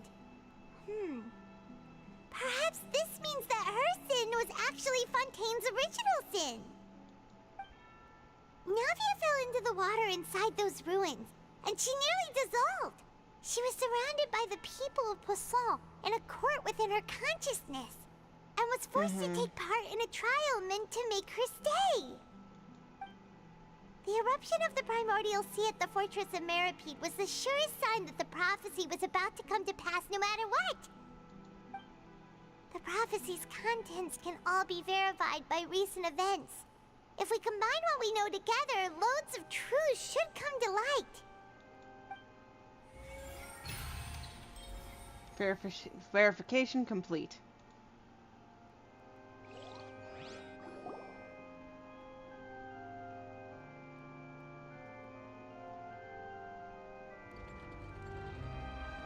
Huh?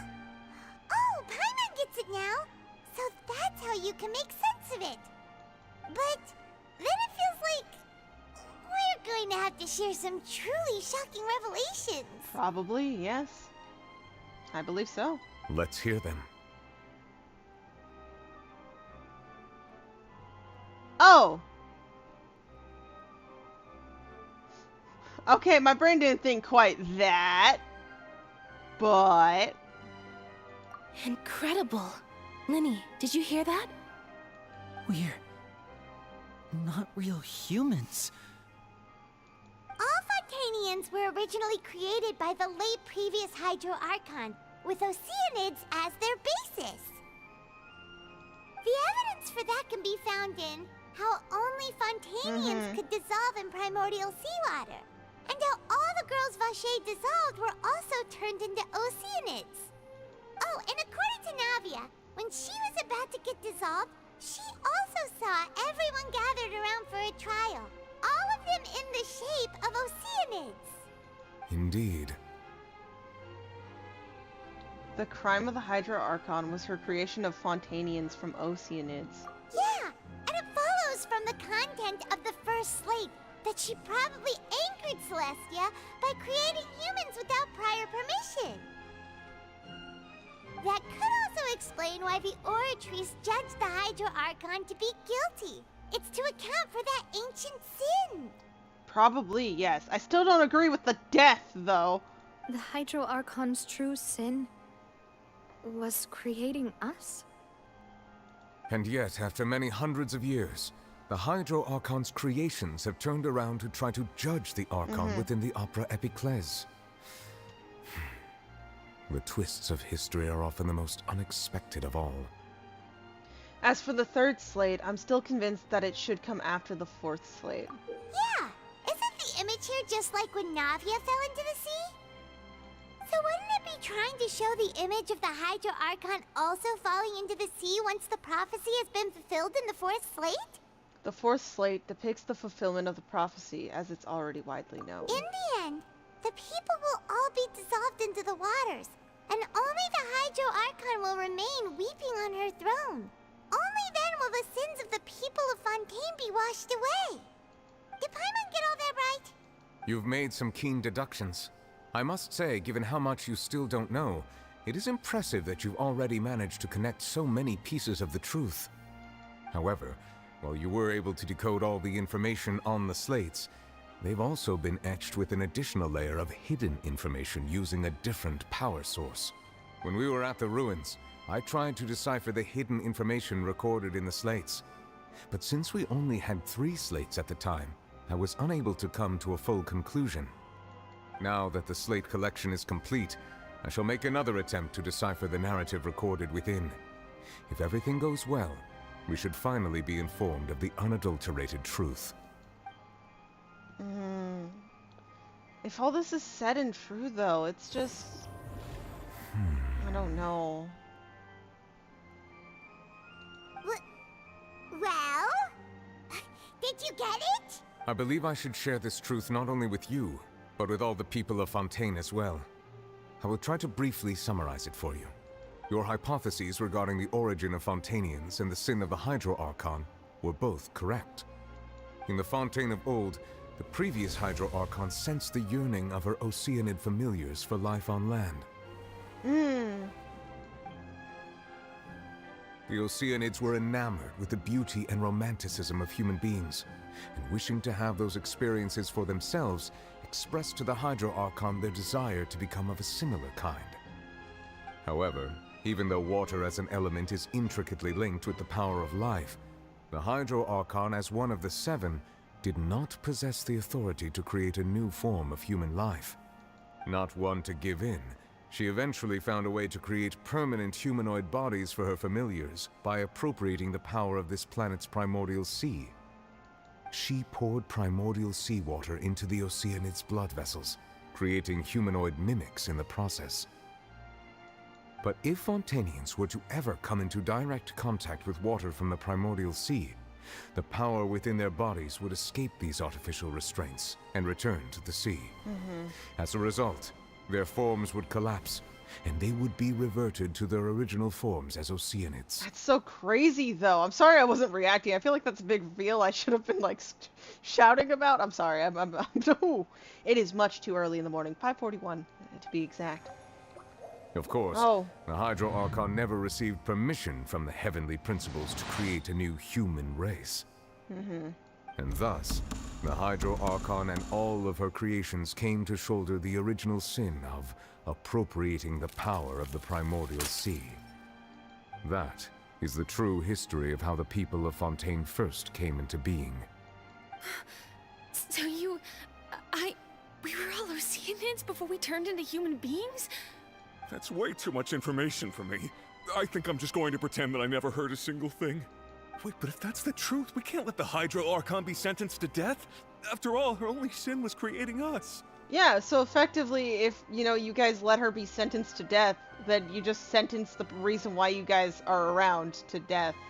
This really might be too much information for your regular Fontainian, but it does answer a lot of our questions. Alas, your hypothesis regarding the third and fourth stone slates was inaccurate. The slates' respective positions are, in fact, correct. What does it well, I think I know what it represents, but, A key point of the visual on the third slate is how all the individuals depicted in the water are humans rather than Oceanids.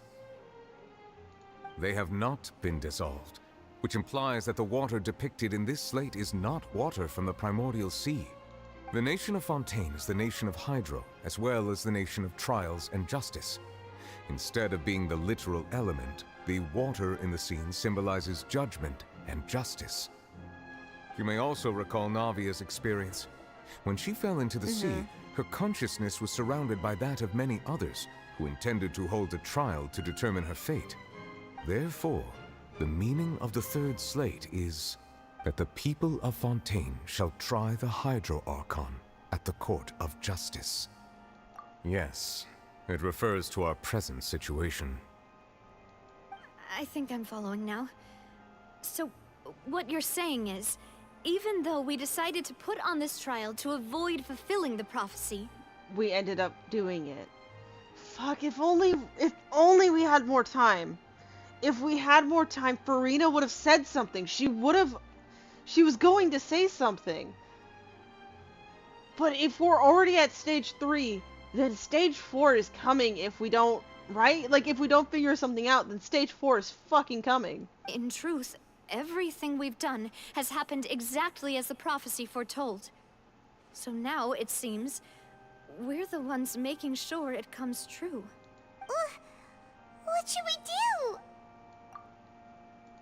Huh.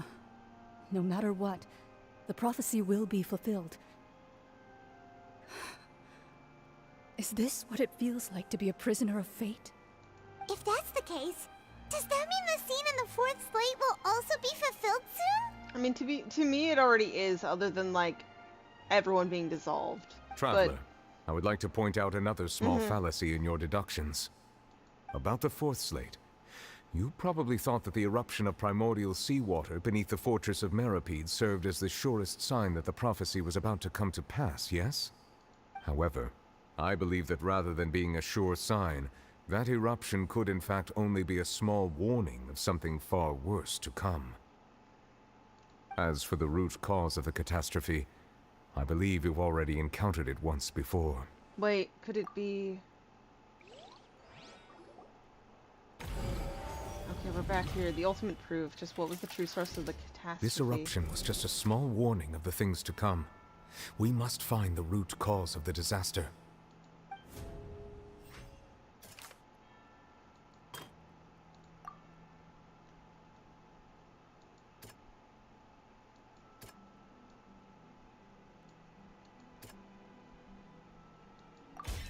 It was both dream and reality. It has to be, yeah. If we're talking about a true culprit, that could only be that thing inside the primordial sea, right? The truth, the original sin, the trial, and the root cause of the disaster. Ooh, that's so ominous.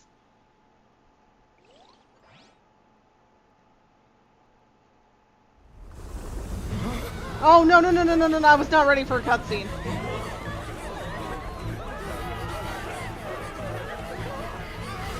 Oh, no.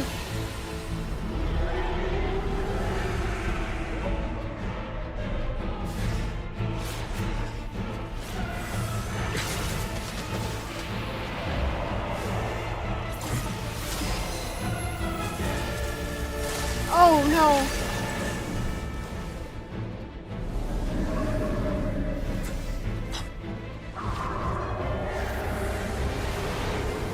No, not the people! Oh! Child! It's child!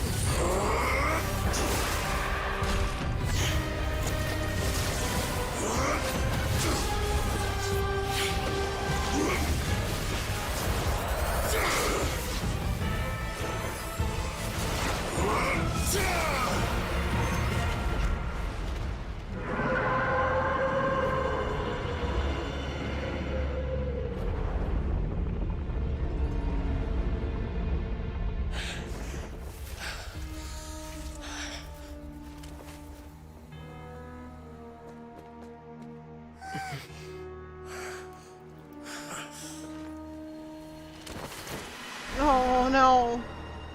Oh, he's in such fucked up shape too. Wait. No, come back. That was way too close. How did that thing just burst into the opera house? Wait. Was that the huge whale you saw in your dream? Yeah, I'd wager that's also the one that a child saw when he was young. So we've met it at last. I understand very well why it has chosen to make an appearance here. That whale does not belong to Tevat. It is a monster that has traversed the stars, weeping all the while. It has been greedily consuming the energy from the planet's primordial sea, using it to grow. That is the main cause for the rising sea levels. And once it has finished consuming all of the energy contained within the sea, its next step will be... You said that when the Hydro Archon first created Fontainians out of Oceanids, she filled their blood vessels with primordial seawater. Precisely. That whale finds the blood of Fontainians nigh impossible to resist.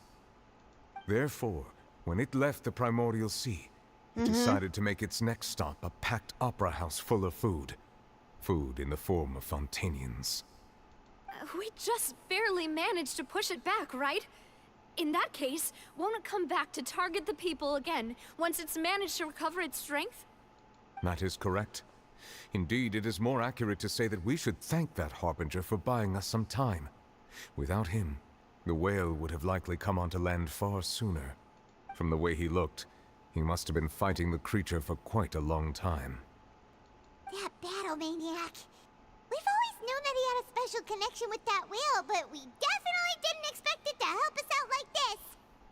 Anyway, now that we know that this whale is the actual cause of the disaster recorded in the prophecy, all we need to do to stop the prophecy would be to find a way to beat it up, right? I mean, that is a very literal, kind of direct way of taking it, yes? It is too late. Yeah, there's those things too. What do you mean? It had already absorbed too much of the primordial sea's energy before we could notice it. At this point, It has become practically integrated with the sea itself. Even if the entirety of Tevat were to be destroyed, it could still survive and swim off towards some other world. That's not something I will accept. Yeah, let's go. We're not accepting that shit. We've already done everything we can, and we even found the true culprit. We've come so far. You can't just tell me that the last hurdle is some impossible foe. That's just not fair. Yeah, no, and fuck the whole, yeah, no, life's not fair. Yeah, no, I know, it's bullshit. Trust me. That's why I want to keep saying fuck you to it. Indeed. That's not how a grand performance should end. I'll fight it to the end.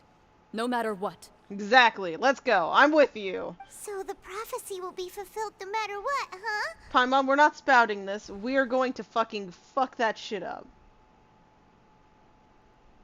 The prophecy.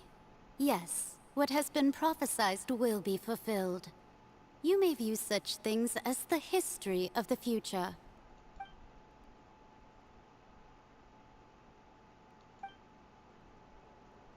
Wait, but if this is all about fate... Just as prophecies are usually only the future as seen from the perspectives of the gods, could things be happening in hidden corners where the gods' gaze does not fall? Ultimately, fate shall serve as your only guide, no matter what will happen in Tevat's future. All you need to do is to play your part. Yeah, let's just play our part. Could it be that even if the prophecy will be fulfilled, there will still be a way to save everyone? Oh, I'm sorry. Did I miss something? Wait, I forgot about Farina. What was it she wanted to say to me at that last moment in the giant magic box? What is it? She was gonna confide in us. She was gonna do it. What is it? It had to have been something. What is her real secret? Because it wasn't this, though she was not expecting that. Oh no! Oh no! What the fuck is the Oratrice doing? What's happening with the Oratrice? Yeah, what's happening with it? I believe it is preparing to carry out the death sentence. Why and how? Farina, no! She's... No! Farina! Farina, no! Wake up! I'm so sorry. I still need answers. Come on!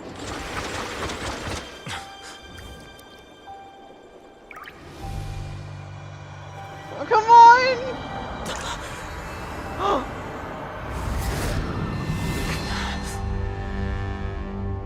What happened? The fuck? Wait! Wait! Wait! What just happened? Her tear touched us, and I think we were teleported to... Or she was. Wait.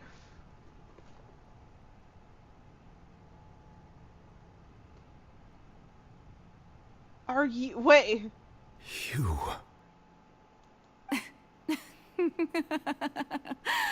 Good title. Farina? It does seem like it, right? Like, if you just look at up here, ignore outfit. Sorry. That shocked expression on your face is just too amusing. I couldn't help myself. What? What is happening here? You are not Farina. Yeah. Who are you? Ah, the sweet sound of bewilderment. Marvelous. A sure sign that my attempt to deceive everyone was a resounding success. But to answer your question, I am Focalor. You know, the god. Focalor. Why did you deceive us? Oh, that wasn't my goal, of course. Goodness, no. But I had to fool everyone else too, if I was to stand any chance of deceiving the heavenly principles. To work against them! Principles. Wait! It's all because of that pernicious prophecy. Dreadful, wasn't it? Everyone doomed to dissolve. Fontaine condemned to be flooded.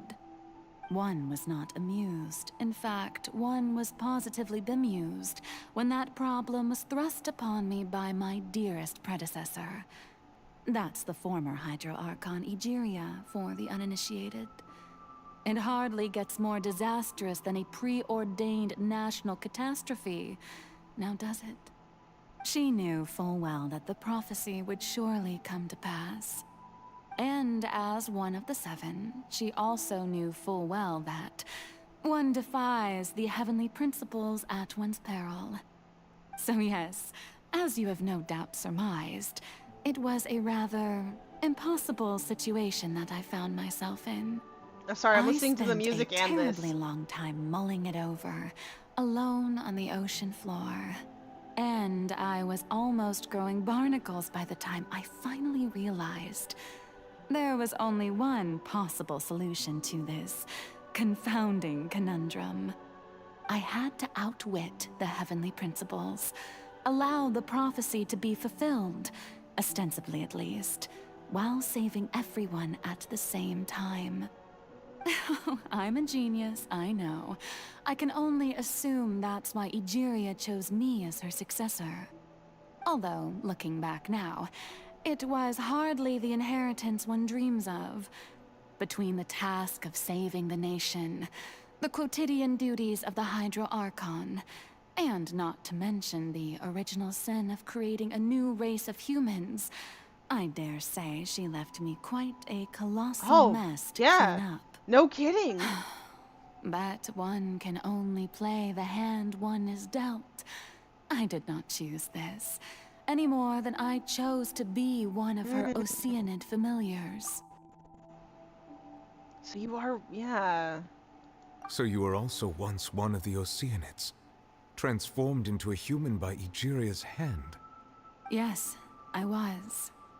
I always dreamed of becoming human. And I still do, even now. In my eyes, to be human is to be part of the greatest opera ever known. After becoming a god, I separated my divinity from my body and spirit, leaving behind only a self that was as naive and bewildered as my past self on her first day as a human being. The me you see before you now is that divinity. And the human counterpart I left behind, I named Farina. She could feel joy, sorrow, and everything in between. She could be as vain and conceited, or as meek and vulnerable as she wished. Her strengths were of a kind only a human could possess, as were her shortcomings. But in my eyes, Farina's humanity was what made her perfect. She was perfectly human in every way. The person I always wanted to be. Anyway, so then I cursed her. Wow, okay. All part of the plan, of course. Yeah, I know, but the plan to deceive the heavenly principles. Do you still remember the final scene of the prophecy? The Hydra Archon, alone, weeping on her throne. In order that the prophecy might appear fulfilled, I invited Farina to be an actress, to play the part of the Hydro Archon in the prophecy. Under the curse I placed on her, so long as I, Focalor's divinity, continued to exist, she could not die. But nor was she free to live her life in the pursuit of happiness. Instead, she was forced to take the stage in the opera house, to embrace the role of leading lady, to forever play the part of the god from the prophecy, all to create a deceitful appearance of that prophecy coming to pass. Like, I see this. This is the logical stance this person has decided to take. But that's so fucked up, though, then. And, you know, it makes sense why, like, when we were talking to Farina, she seemed so done. She had mentioned numerous times, she's like, I wish. And then she mentioned maybe she'd be free, and all this other stuff. And she was gonna say something. I wish... I suppose now you probably understand why your court is called the Opera Epiclese. But Farina is only human, isn't she? Even though she has had a long life, Her mind is no stronger than that of any other ordinary human being. Yeah, so this is all fucked.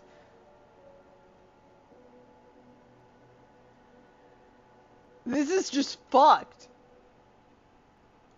I cannot begin to fathom what she has had to endure. It must have been torture for her. It has indeed. And although she is, in a sense, me in human form, I most definitely owe her an apology for it. It's been 500 years, and all along, she's been playing her part in the most unimaginably long, unbearably lonely, and agonizingly painful opera of all time. Fucking shit. I'm sorry, this is fucked. Like, what the... I'm sorry, Farina, for being fucking upset with you in Act 1. I am so glad I instantly started, like, warming up to you after that. Like, I'm sorry I was so high on emotions at that time. That's fucking crazy. To basically literally just be human, but you're cursed to be alive forever as long as her divinity is fucking alive. But she's basically just human. She's basically just fucking human, but she's not dying, not aging. And she's going through all this weight, playing this role, and then, like, also having to bear guilt, because she technically can't do anything. Her role is to be this decoy, this villain. So when her people that she probably honestly does care about at this point, because she's been looking after them, yes, it's been an assigned goal, but whatever the fuck, ignore that. And they're dying, and she can't do anything, because she literally is basically only human. Her mental has to be fucking destroyed. Like, it makes sense that she would, like, throw a cover of being so pompous and, like, over dramatic. It's because she's going through, like, so much emotional anguish. I'm sorry. Now, what are we getting to see? We better be getting to see shit. Can we talk to Farina? Can we wake her up from this lonely haze? What's happening? Yes, I came into contact with Farina's tears. If I remember oh, fuck. With sufficiently strong hydrosensitivity, I can form an emotional connection, just like I did with the Oceanid at the Fountain of Lucine. Wait, could this be Farina's inner world? Farina, what is she doing on stage? Wait a moment. That probably isn't Farina. That's likely a reflection of her inner self. If I can directly speak to that self, I might be able to easily get what I wanted to know. I came here for answers. Either way, this opportunity is not to be missed. Let me try talking to her.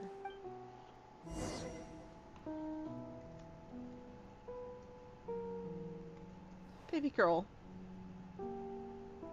Baby girl. I'm gonna cry. Once stream's over and I eventually start watching, you know, other people's playthrough of this, I'm just gonna be a fucking mess. It hurts me, because I am a very, like, I'm very empathetic. I don't know if I'm using the right word, I'm sorry. And I will get emotional over a lot of things. And, you know, personal life shit has been so bad that I was basically spending 2 days solid crying nonstop. So this is gonna hurt me more. It would have hurt me then, and especially now. And just knowing, because when you saw signs of her genuinely caring, and it's just like this notion of she's been dealing with this by herself this whole time. And there's probably like she has to play the perfect part. She has to deceive Celestia, so she can't rely on anybody. That's why when we told her, hey, we're not from this world, she wanted to take that chance probably. But she didn't get it because we were too slow. I'm sorry. I'm ranting now. Oh? Who permitted you to come onto the stage? Now, I understand your admiration for my august self, but I must ask you to keep to the rules. Come on, it's me. All right. It is not my intent to Don't reprimand look at you. me. Don't There is look no at need me. to state your name. Just be off with you. Do not distract me from my performance. But I don't see an audience here. Oh, Just let the do not stage light jest. go off, Can please. you If not only for feel 1 it? second. This is torture. For her and for me currently. I am Focalor. The That way I eyes of can countless become myself Fontanians again. are upon me. I must, at all times, display the utmost elegance and nobility. Something's off. There's no getting through to her. Even in her heart of hearts, she's still playing the role of the Hydro Archon. What sort of resolve must she have that even her inner self and subconscious would have such an impenetrable defense? One that's been scarred for 500 years. Somewhere over that course of time, to fucking stay sane, or to have any semblance of self, you kind of have to even deceive yourself. I have to find a way.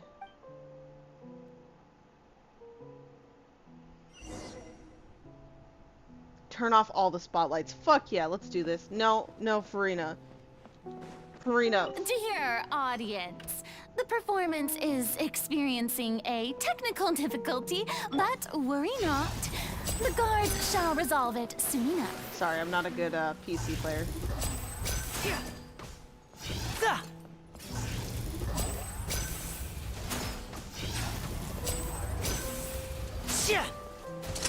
Let's get this show on the road. Stay calm, stay calm. Into the wind. One with the forest.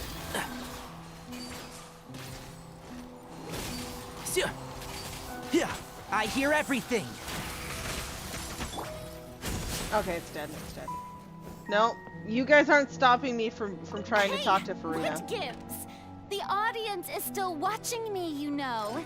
No, they're not. Wait, where are the guards? Guards! Oh, Farina, I'm sorry, but we need to get to you. We have to. We will.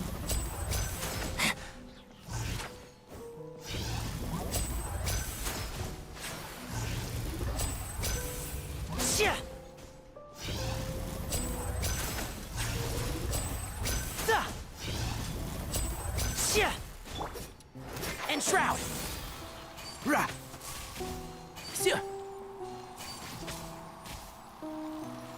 Sorry, I fucked up one of my shots. I'm sorry, Farina. No, we're doing this. You shouldn't have to put up with this anymore. You shouldn't. That's all the spotlights turned off. In Farina's heart, they must have symbolized the eyes of the people on her. Speaking of which, I think I just received some sort of signal. Was that her true voice? A ticket. When did it end up here? The opera, I imagine? For a seat. You get a special... That's your ticket. You get assigned seating. That was the official sit down, it's time. Either way, looks like the show is about to begin. In that case, show me how you truly feel, Farina. Scene 1, before a mirror, Farina.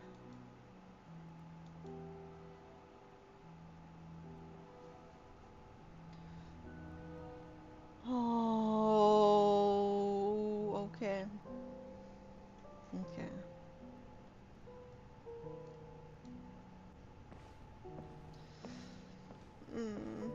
Okay. I literally, all I can do is slowly walk towards this fucking mirror right now. Farina. Farina. Huh? Who's that? Who's calling me? Where are you? Be not nervous. Be not afraid. I am before you. Wait a moment. You're... mirror me? How can this be? Mirror you, huh? You know what? That's not bad. Let's go with that. Mirror me. What do you wish to say? The prophecy. Have you heard of it? What prophecy? Wait. I know. I think. I don't know why, but it's in my head somehow. The people will all be dissolved into the waters, and only the Hydro Archon will remain, weeping on her throne. Only then will the sins of the people of Fontaine be washed away. I'm so sorry if I'm about to go so extremely quiet. I'm like just so like in this right now. Oh, very good. You know it well. What's going on? I can't seem to remember anything clearly. The only thing I know for sure is this prophecy. Will it really come to pass? Yes, it will. And that is why I've come to you. Disaster will come to Fontaine sooner or later. Things will develop just as the prophecy declared. There is no escaping it. Now this is fucked up too, remember. So basically, Farina in this moment is basically a newborn. And the only thing she knows is this prophecy. And here her mirror me is currently telling her, no, there's no escaping it. This is coming to pass. But doesn't that mean everyone will die?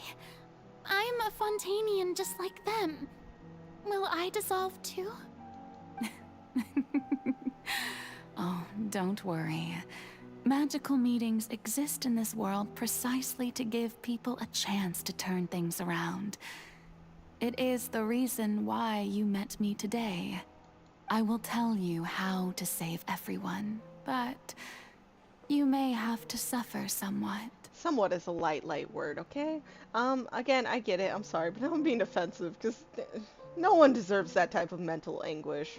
Oh, so there's still hope after all. Goodness, you frightened me.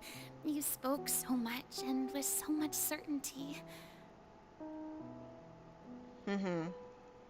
As for the suffering, well, I will admit that the first thing that came to mind was, why do I have to be the one to suffer? That's reasonable. That is reasonable. But if the prophecy will come true, I'll also die anyway, right? So if I've already met you as my magical meeting in this world, if there were scales, with all the people of Fontaine on one side, and my pain on the other, is it not obvious where the scales should tilt? I hate that. That's the, well, you know what, I may suffer, but you know, all those people, they get to live, so you know what, we know which side's better. I don't like that. I don't like it. It is true, obviously, if you could only give up one and then there's the other, but it's like that one also. I'm counting myself, and, you know, Nouvelet. Yes, he didn't agree or sat eye to eye with Farina on most things, but that was Farina, you know, having to do her thing and her just, you know, not actually being an Archon and being a poor human that's been tormented with longevity for 500 years. Oh, and fucking acting. That's not good, especially when your acting is literally complete opposite from how you really are, how you really express yourself. But no, I hate that. Is it not obvious where the scales should tilt? Yeah, you know, everyone will agree the scale should tip towards the side with all the other people of Fontaine. For me, they would stay so balanced, and I would dare that fucking Oratrice to fucking move an inch. You truly I'm sorry, are I flipped the her off. human. My ideal. Oh, I'm sorry. I get it, I know. This is to avoid this. This is to save the people. But I just hate that it always ends with someone having to suffer. And that's just my human emotions telling me, I know. I can see the logic, I can see reasoning, emotions. I suppose this would also be the justice that belongs to you. Huh? Don't worry, it's nothing. Listen well. Fontaine has just lost its Hydro Archon. I need you to play a role. That of the new Archon. Play as a god? That's right. You must begin a never-ending masquerade. You must never let anyone suspect your identity. If you can keep it up, then I shall have my way of defying this prophecy. But should your identity be revealed, then all hope will be lost. But how will I do this? A human assuming the role of a god without being exposed. Don't worry. What you must do is not to turn yourself into a real god. You simply need to play the role of a god as humans imagine them to be. Such a fun, totally easy thing to do. Being a human yourself, I'm sure you already know what such an entity would be like. Remember, your true challenge will not be pursuing divinity, but contending against humanity. I'm still not sure I understand, but I'll try. I'll try to do this. This is the girl that we had to hear the story of her fucking crying to herself after she was almost assassinated. So, how long am I going to have to play this role? Too long. Too fucking long. To accomplish this mission, you will have to stay on the stage for many, many years. You will endure and not grow old until your task ends. This is so just... But I promise you, all will eventually end in a magnificent and dramatic trial, and everyone will be saved. A trial, huh? How exciting. I'll be looking forward to it.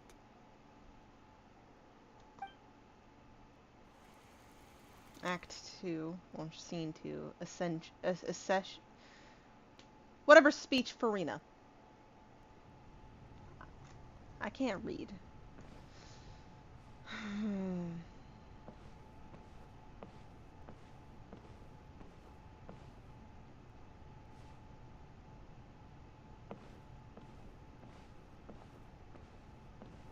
Can I actually walk up the stairs?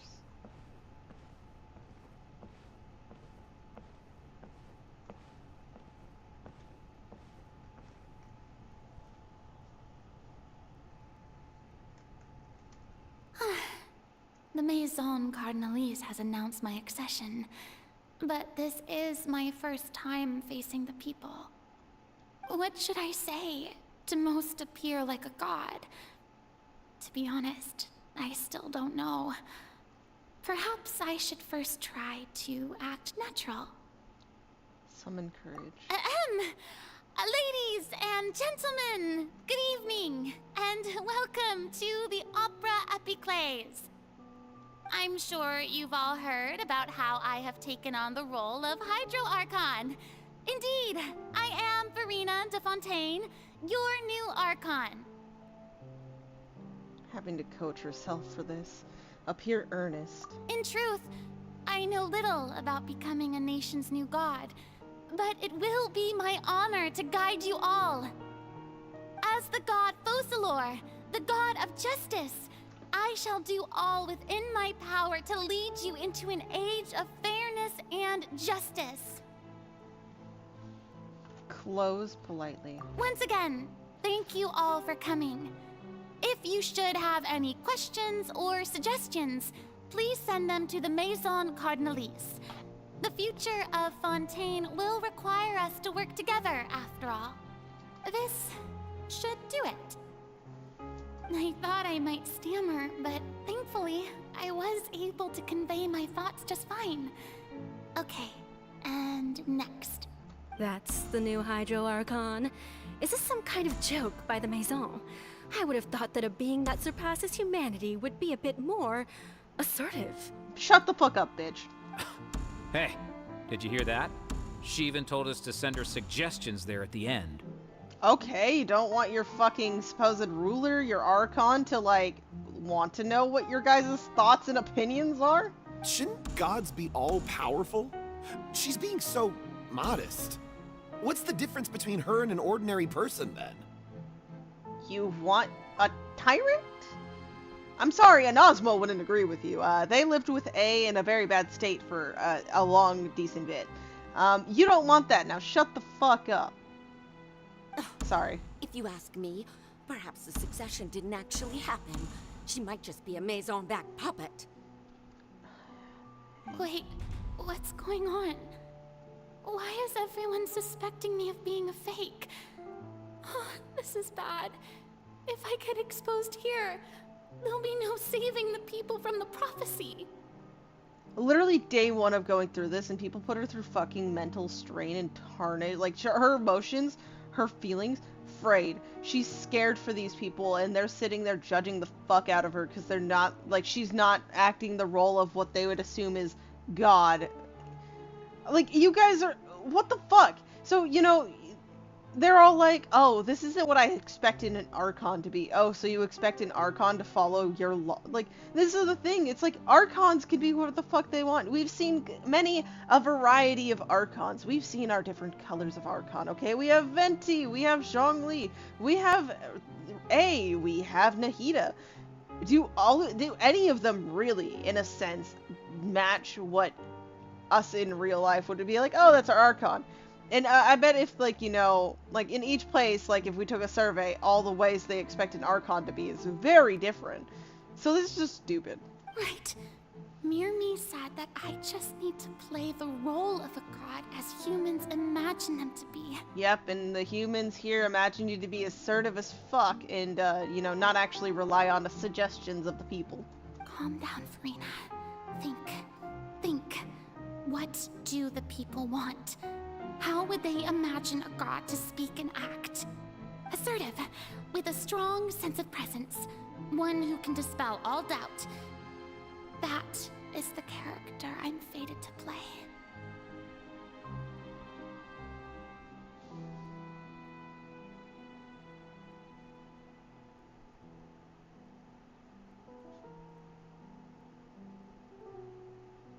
I'm sorry, I'm just contemplating ways to burn Celestia to the ground. Don't mind me, I'm sorry.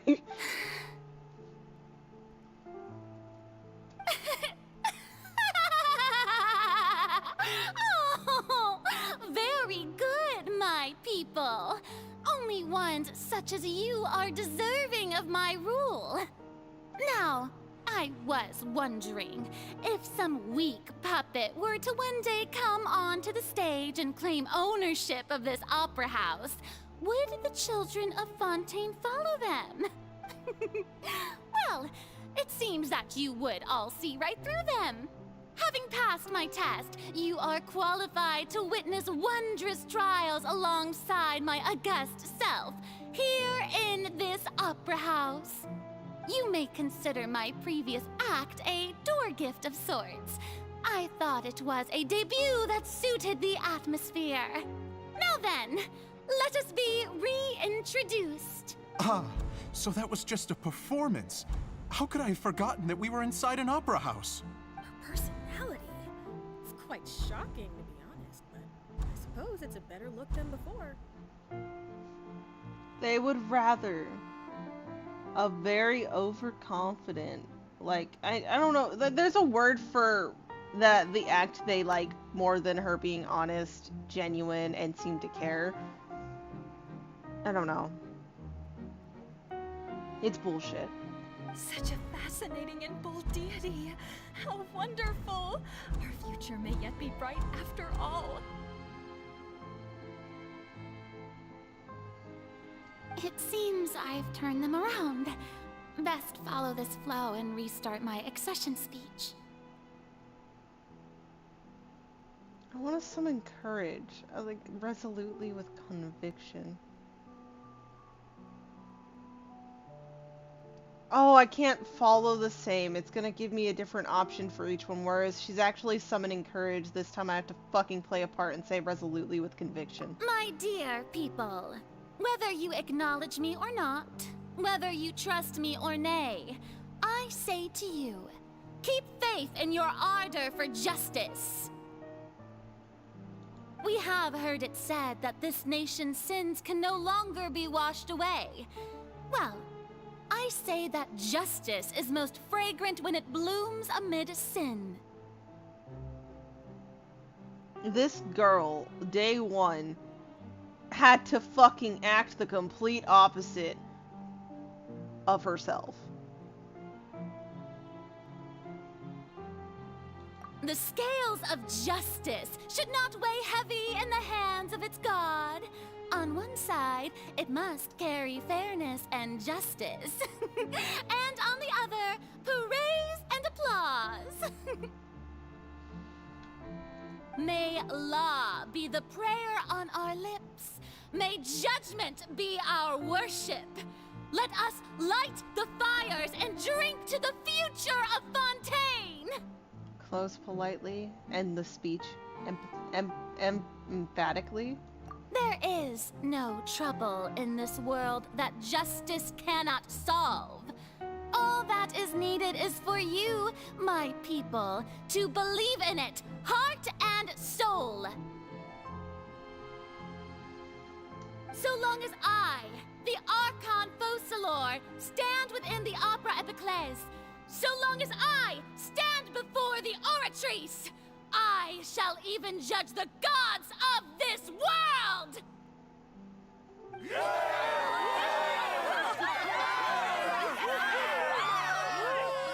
Oh, yeah!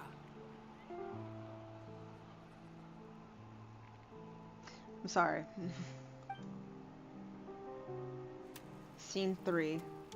Opera House, Farina.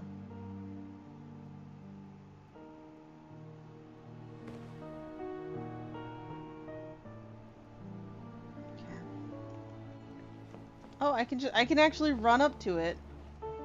Okay. Lady Farina, here are today's case reports, as well as a summary of the follow-up for your perusal. Come now, was I not just at the Opera House in person? Leave these kinds of things to Neuvillette. Besides, none of these trials were the one that I'm looking forward to the most. If I may be so impertinent, what kind of trial are you truly looking forward to? A magnificent, dramatic, and wondrous trial. A trial to end all things. How could you hope to understand? Oh, fuck. Oh, that's fucking sad. It's just fucking sad. How like she was being honest with us a little bit, along with her facade trying to play a part into it and covering it up again. But she constantly was thinking about it over, you know, a long period of 500 years. Of just wanting to give up, because then maybe she'd be free, but... That's true, I fear I lack the ability to grasp your divine thought, Lady Archon. No need for fright, and do not take what I said before too seriously. Go now, do your duties. The trial I await. It will come one day. One day.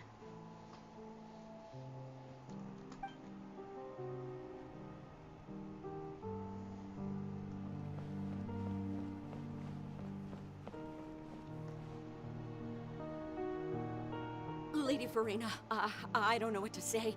Thank you for agreeing to see me.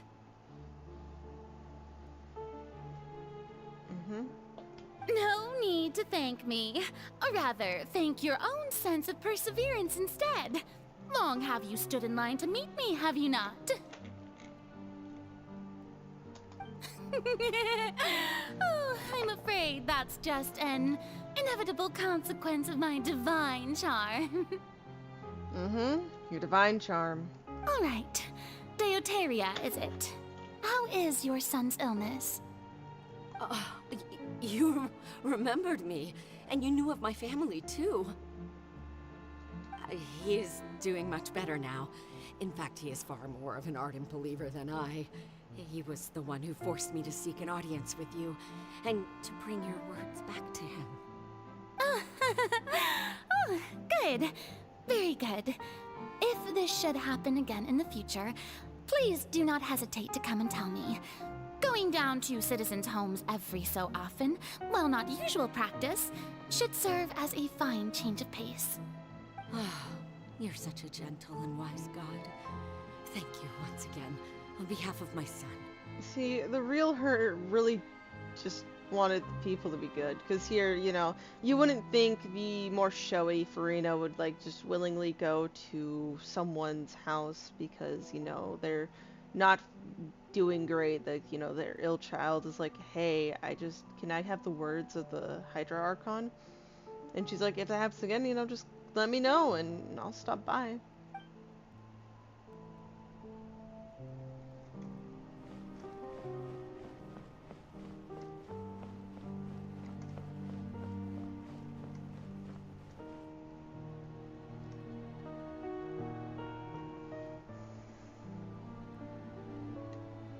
Lady Farina, here are the latest hydrological reports. As for the specific parameters you asked to take note of, I'm afraid things still don't look good. I see. It's as I thought then.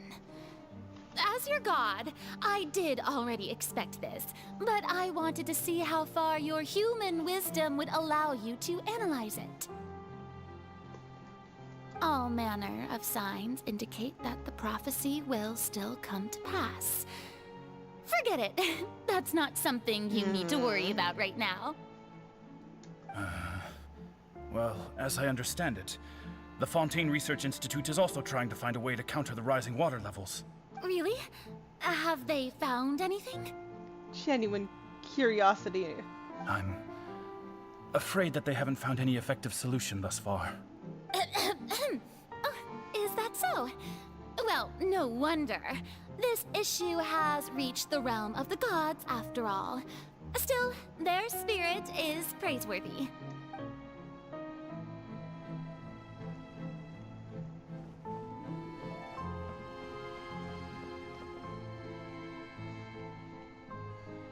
The day is finally over. I haven't had a moment to breathe this whole time. She just wanted to pet a cat and she almost got assassinated. I'm gonna keep mentioning it now because currently we're going over how she has to fucking act 24/7. And so I'm just, you know, a good moment of her not acting, other than, you know, when she was using the tone to, like, try to get the cat to, like, absolutely listen to her, you know? But it's good to see that everything's getting on track. There are no longer any voices of suspicion. Maybe this is fine. I just need to keep going, and everyone will be saved. All right, Farina, don't think too hard about this. You need rest. Tomorrow's a new day. Scene 4. Opera House, Farina.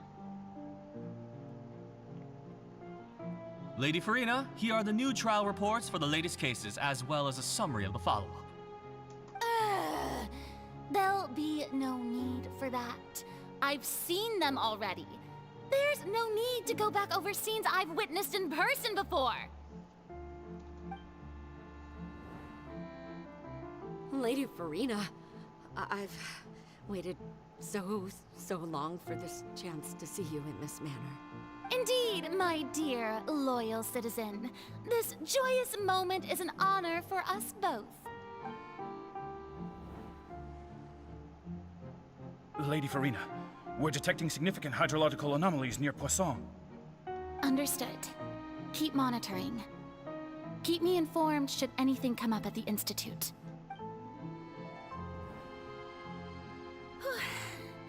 I don't think I let anything slip today. I must show the people that there is nothing to worry about. I just don't know when these days will end. I feel utterly exhausted. Best to rest early today, too. Her day-to-day's just fucking awful. Scene 5. Opera House. Farina.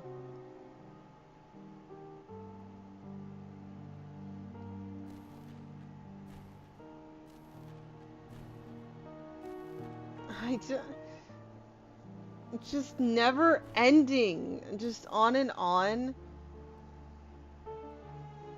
Scene 6. Scene 7, 8, 9, 500.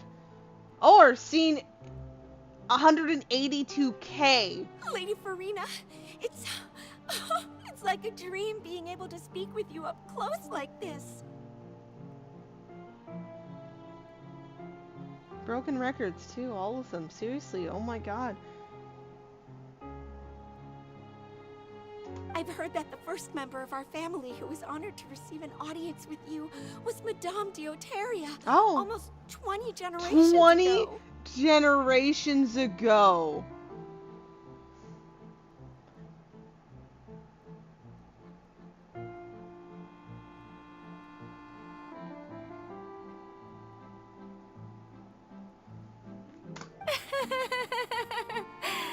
And what a fine family yours is indeed. It brings me great joy to meet such a faithful believer. No! A descendant of a line most ardent. She's fucking crying. Fuck.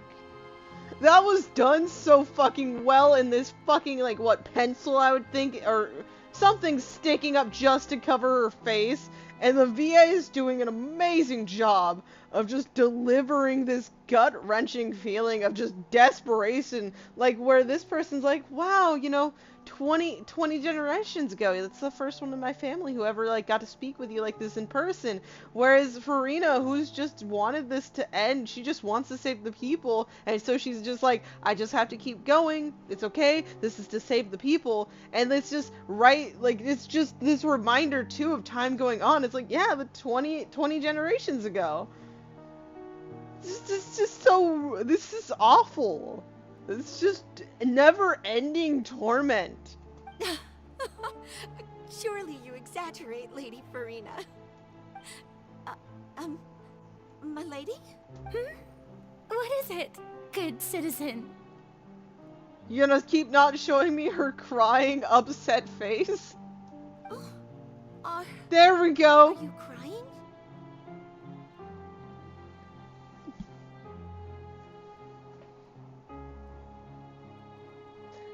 I don't blame her. I don't. I feel so bad. This is a fucking state of, like, this is purgatory for her, basically. Because every day it's gonna basically be, on some sense, the same thing over and over and over again. And just going to bed hoping for finally, when it's that time and you know all of this facade, the charades are gonna be over, and you know you'll have done what you wanted to do. You've saved the people. There's no more fucked up prophecy, and it'll just be over. You can be yourself. You don't have to be this fucking made up god. And it's just never ending. It's just not. It's just going on and continuing non-stop. Like, that has to be awful.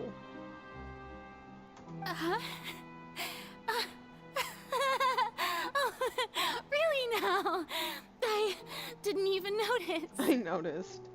I noticed for you, Farina. Don't smile! This must be the overflow of hydro from my person. Well, can't quite help being the god whose dominion is the waters, can I? You can't even stop yourself from crying. Like, literally you're trying. You're, like, telling yourself to fucking stop it. To cut the waterworks. And they're coming out because you need to cry. It's too much. You're getting to the point where your body's like, no, fuck that. I'm tired of playing like I'm fine. I'm tired of not just letting it out. No wonder. No wonder. I've done this A fucking manifestation technique. Of your power, then. Oh, Archon, I am honored to have witnessed it. Honored indeed. What you witnessed was your fucking Archon's breakdown. I shouldn't stay on her face crying because it's hurting my soul, but I'm just... This just sucks.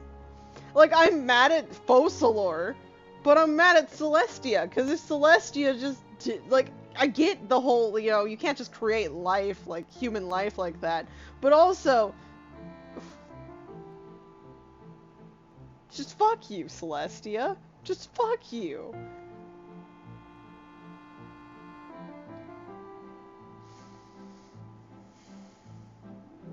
Sorry, I'm very, let's continue. And now she's crying herself to sleep. She's like trying to calm down. She's, you know. So interminable. No. So lonely. Stop. Just how much longer? Ooh, just stop. Hoyo, can you stop? Hundreds of years must have passed by now. Perhaps the show must go on for hundreds more. Fuck.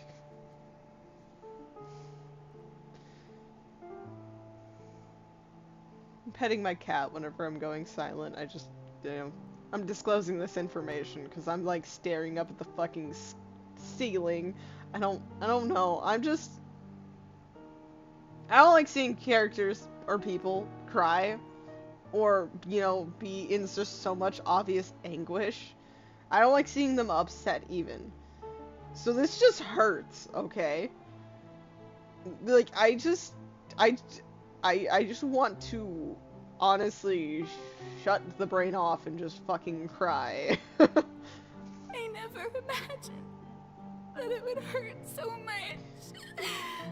Because you shouldn't have had to be put to this point. You shouldn't have.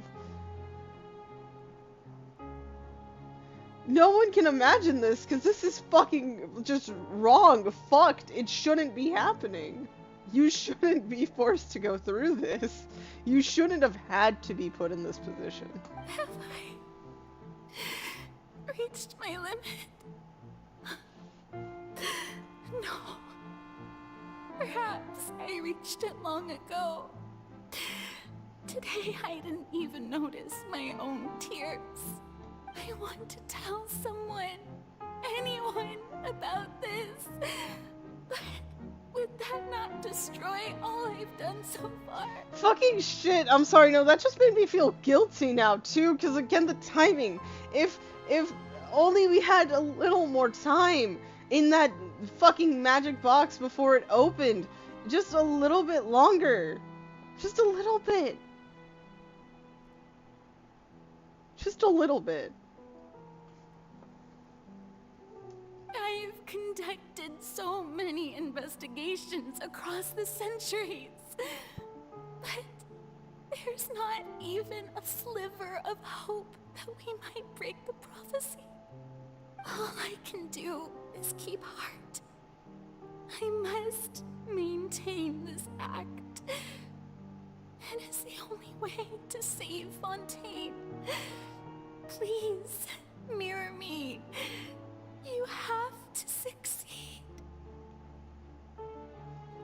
If someone put Farina's suffering on a scale with all of Fontaine, I'm sorry, that side of, like, with Farina's suffering on it would not fucking budge to an entire nation of Fontaine.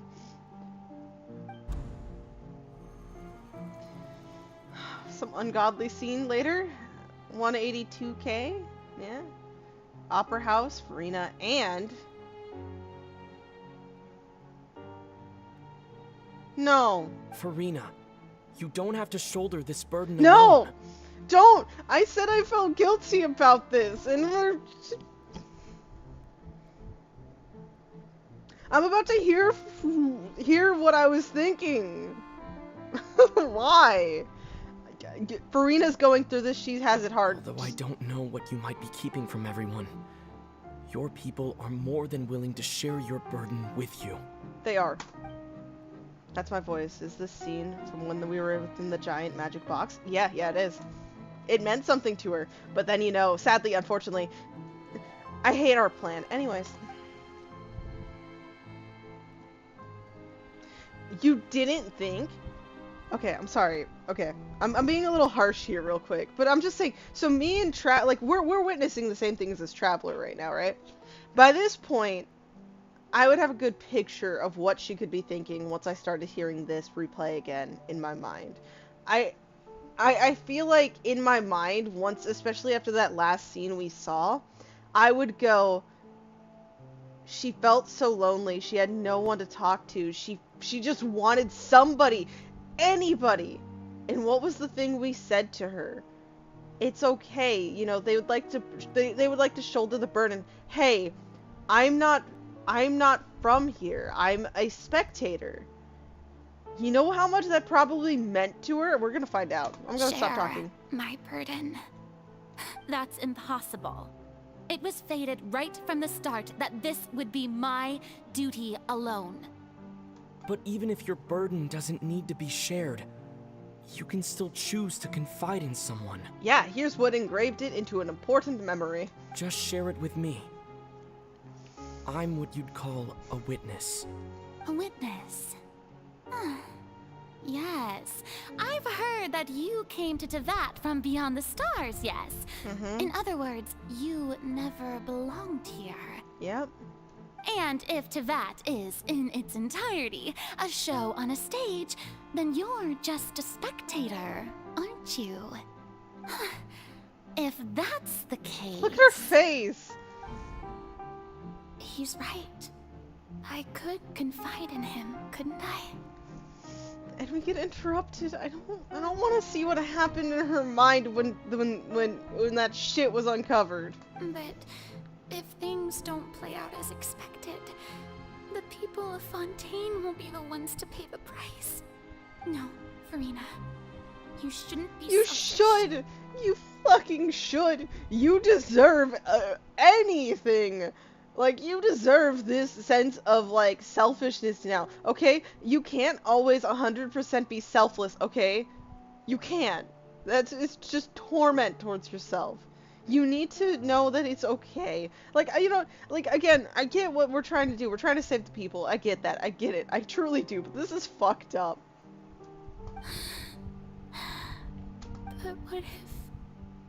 But what if it's really alright? The box open. I'm sorry. Farina, you've worked so hard for so long. Surely it would be okay to put yourself first for once. It would have Just this been. once. It would have been. But our plan just... We needed more time. We needed more time. We didn't give her enough time to, like, take that second chance. We should have known. We probably did somewhere, but, you know, it's not like we can give a bunch of time for this, but we were so close. She was so close to, even though being able to vent once wouldn't cure or fix all the problems, it would be a start. You would finally be like, I'm so glad I was able to finally fucking say that. But Is it such an outrageous thing to do anyway? To find someone in whom you can confide your frustrations and sorrows? Surely it could not hurt. it couldn't. I'm sorry, hold on. I'm debating very questionable financial decisions. If you let this opportunity slip through your fingers, it might never come by again. I'm just gonna have the fucking walls falling down and unveiling us at the fucking opera because, like, replaying in my mind is, like, the most horrific timing and moment ever. Think about it. Long and hard. She was gonna say something. She was.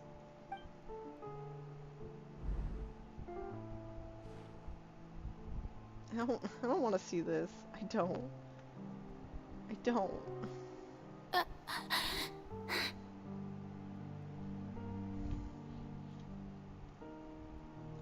No, I have nothing to say. I am Farina, the Archon of Fontaine. Everything will surely get better.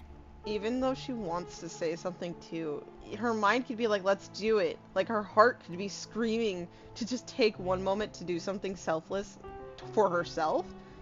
Like obviously it's her being selfish, but like honestly at this point she's shouldered too much fucked up like just trauma mentally to really even consider her taking one moment to simply vent as her being selfish. All you need to do, dear spectator, is to witness my performance until the curtains fall.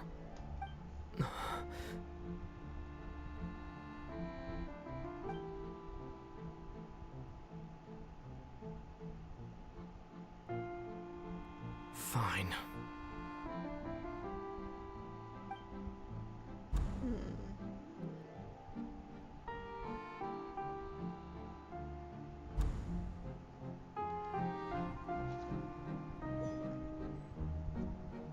So even Farina doesn't know the truth? You've never once let her in on the full plan? Yeah, Fossilor, here's why I'm mad at you while I'm also pissed at Celestia. I mean, I've wanted to deck Celestia for a while now. But why I'm mad at you, you fucking put this on someone who's basically literally a fucking human being. Who you're basically cursing with immortality. Making them be someone who they're completely not. Keeping up this ruse. Because it's the one way you've said we'll probably be able to save everyone in Fontaine. So they're like, I'll do it. It sucks. I do feel like, why does it have to be me? But it will save so many other people, right? And like, if I don't do this anyways, I'll die too to the prophecy, so I'll do it. And you didn't even think, I like this version of this music, you didn't even think it was fucking worth, you didn't think of even bothering to give her an ounce of information. You just let her sit there, only knowing, if I do this, Mirami said that we can be saved. Mirami said that people can be saved. Mirami said people can be saved. I just have to keep going. I just have to keep up the act another day. Just as long as I can. I have to keep going. And then while always hearing news that it's coming. The prophecy is just coming. There's nothing I can do to stop it, but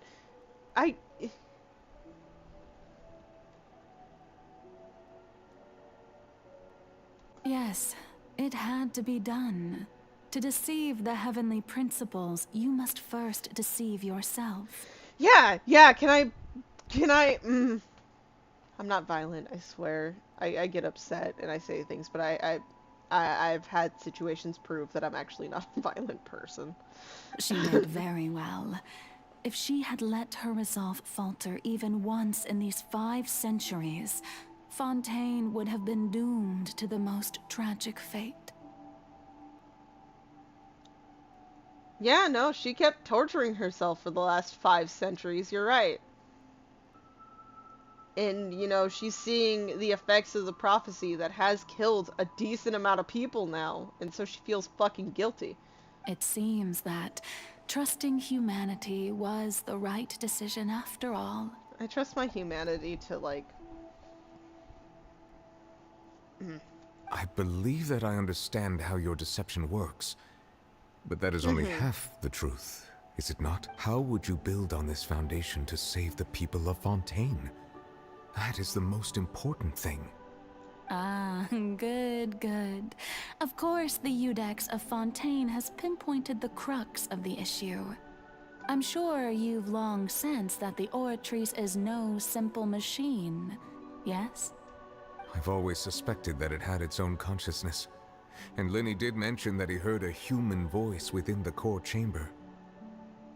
It now seems that that person was you, hidden within the machine all along. Am I right?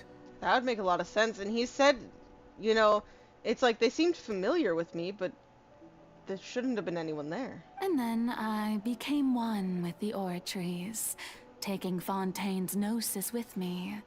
Yes, it would seem so, wouldn't it? Alas, your understanding of this device still lacks sufficient depth. In truth, it is no enactor of justice. It is, in fact, a device created to kill the god of justice.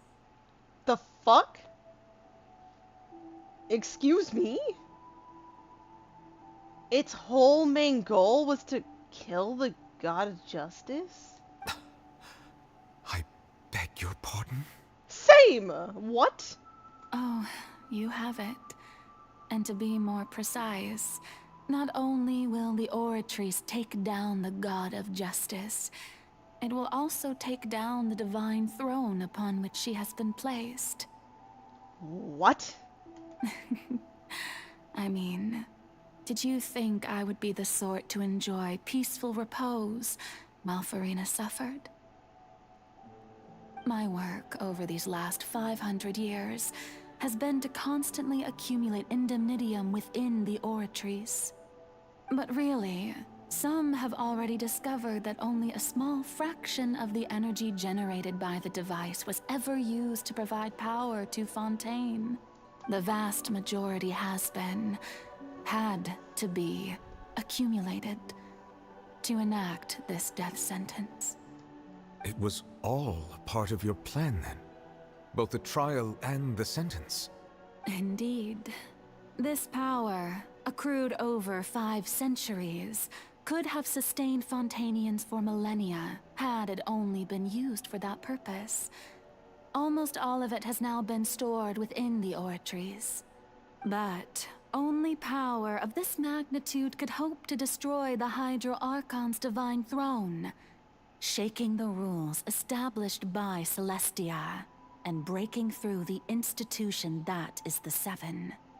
So the Oratrice's call for death was for neither Farina nor Focalor, but for the Hydro Archon. Which is why it was stated like that, even though it was proven Farina was human. The destruction of that divine throne. If I do not misunderstand your intent, you must be... I'm not liking this. I'm not. Returning what's rightfully yours to you, of course. I'm not liking this. It's reached sensitive topics. Oh no.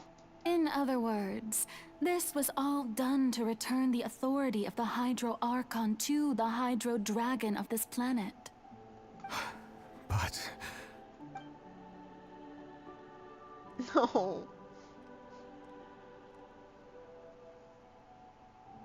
Oh, what? Getting sad again, are we?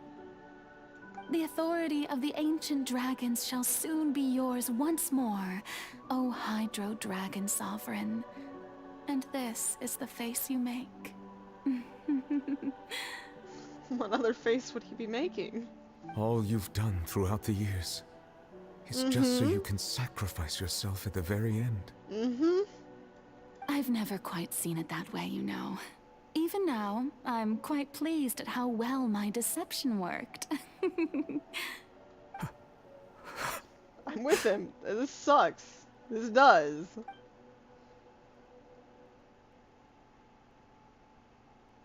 Hydro Dragon, don't cry. We can cry if we want to. I'm with you. I must say, had it been within my rights, I would have loved to judge the heavenly principles themselves. Were they not guilty of essentially the same crime? They fucking were. Again, I'll burn Celestia for you, don't worry. Egeria stole the power of the primordial sea, and the heavenly principles stole the power you ancient dragons possessed. I, for my part, am the god of justice. And is it not just that your original powers should be returned to you? Oh, I'll need like 12 years to recover from this. Speaking of justice, I have always believed that justice lies in the process of pursuing human existence itself. So, if the theft of the primordial sea's might was Fontaine's original sin, then, leaving matters of procedural right and wrong aside, the descent of the Fontainians as humans and their right to exist in this world would be Fontaine's original justice. In other words, existence was Egeria's justice, and to me, justice is the continuation of that existence.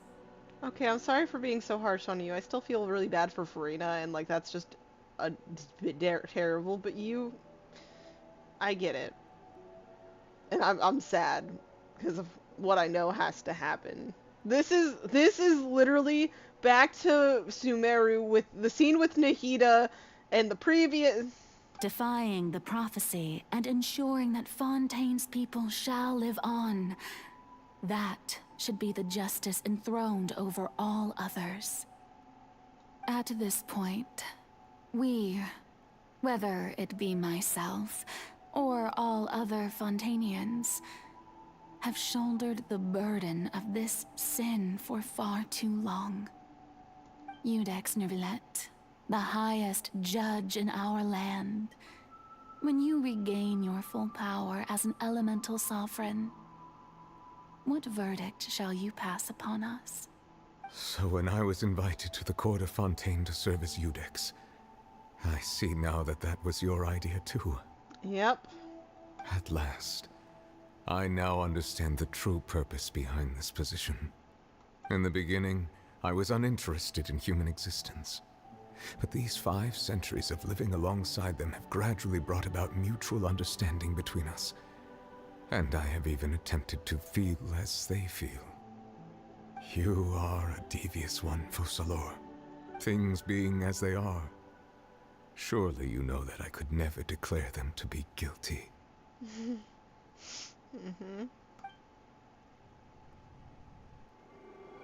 No! The hour of my execution No! is almost here. For the sinner, the curtain call has come. Fuck! I know I may not sound it, but faced with death, I find myself a little afraid. You should be. Perhaps this is one thing both gods and humans have in common. Fuck. Don't. Farewell, Nervillet. I hope you've enjoyed the part you played these 500 years. Oh, fuck. No.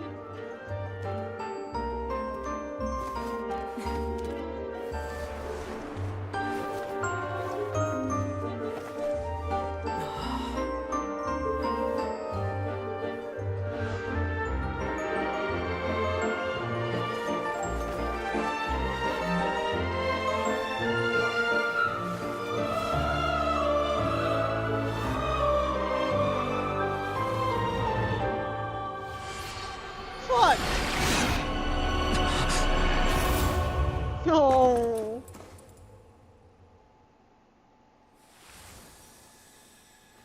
Fuck.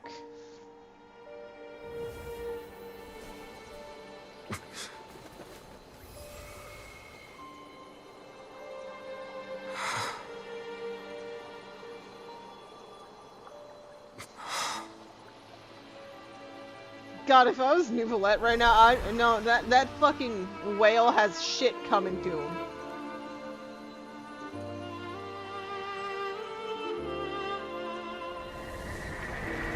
Thank you, Selena, for all you've done. From this moment on, please live happily as a human, just as I wished we could.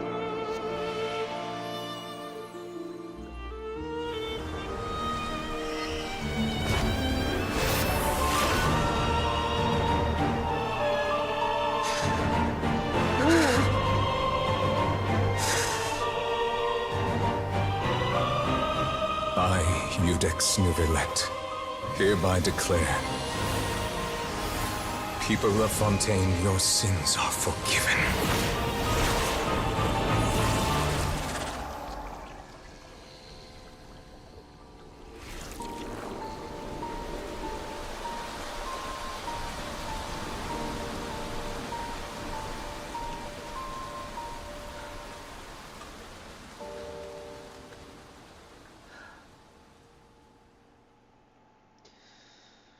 This is no time. Linny, it's not time for any of that.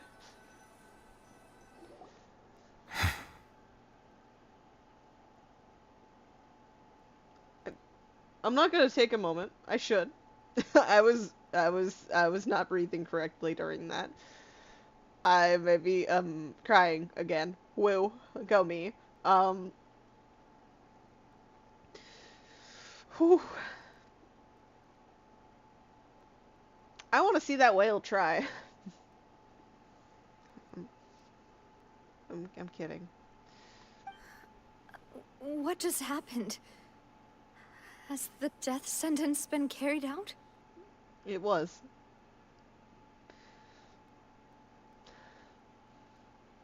I need to not think about it. I need to not think about it. It's fine.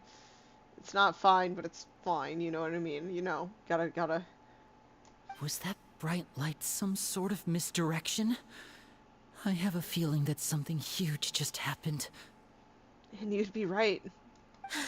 But since we're all still alive and haven't been dissolved, I assume whatever happened was good for us. Yeah. It's time to end this. We must mete out punishment to that beast. I'm with you. Fucking sign me up. I'm the first name there. Didn't you say just a moment ago that it can't be defeated?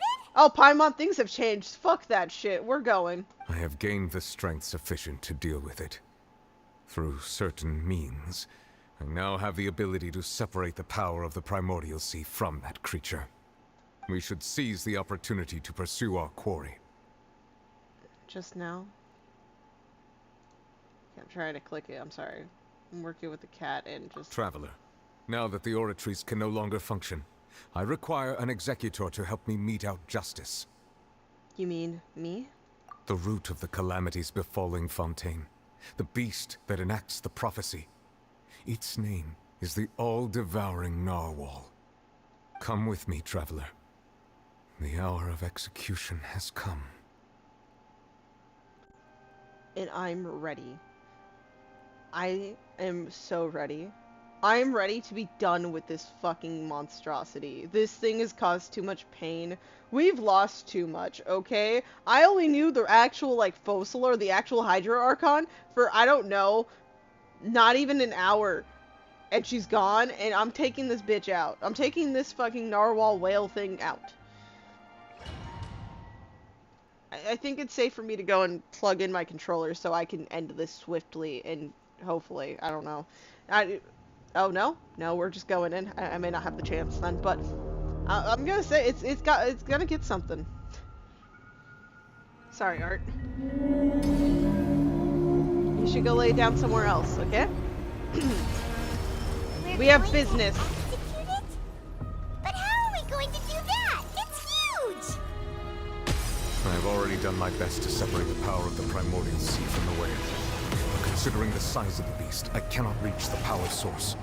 I have to anger it. Unless we can find a way to attack it from within. I shall share a part of the ancient dragon's power with you.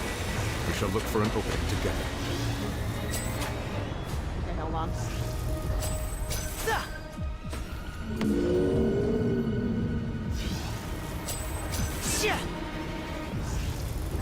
I can feel its sorrow turning into hostility.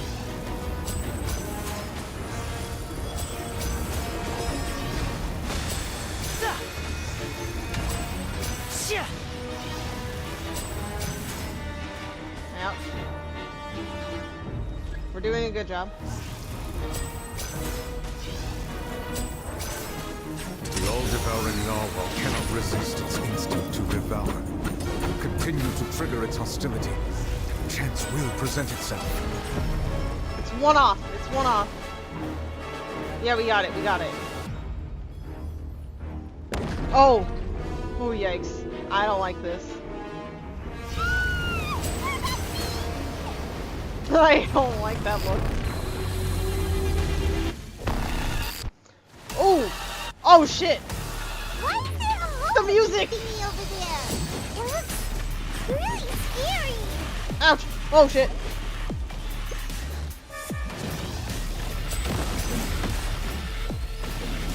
Now disappear! I have granted you my protection. Do not fear. Seize the moment and use my power to suppress its root from within. Keep up. Oh my gosh.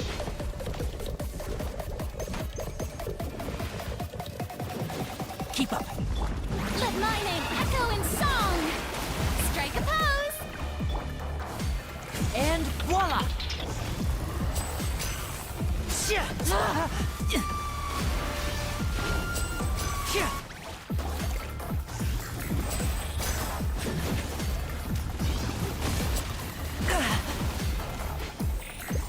Step right up. I didn't put Selena on the other mode. A round That's of my fault. applause.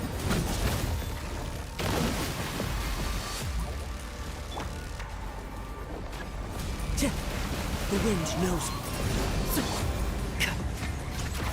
Can't see?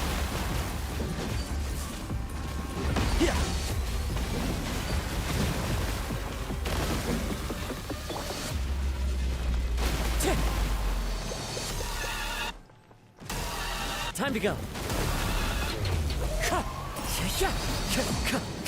Fallen leaves, adorn my night. Oh. Oh.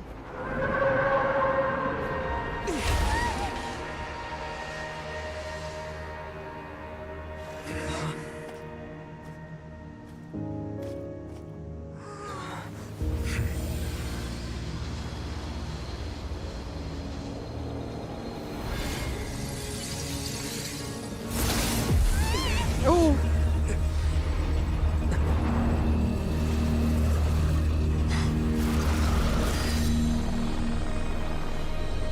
You child.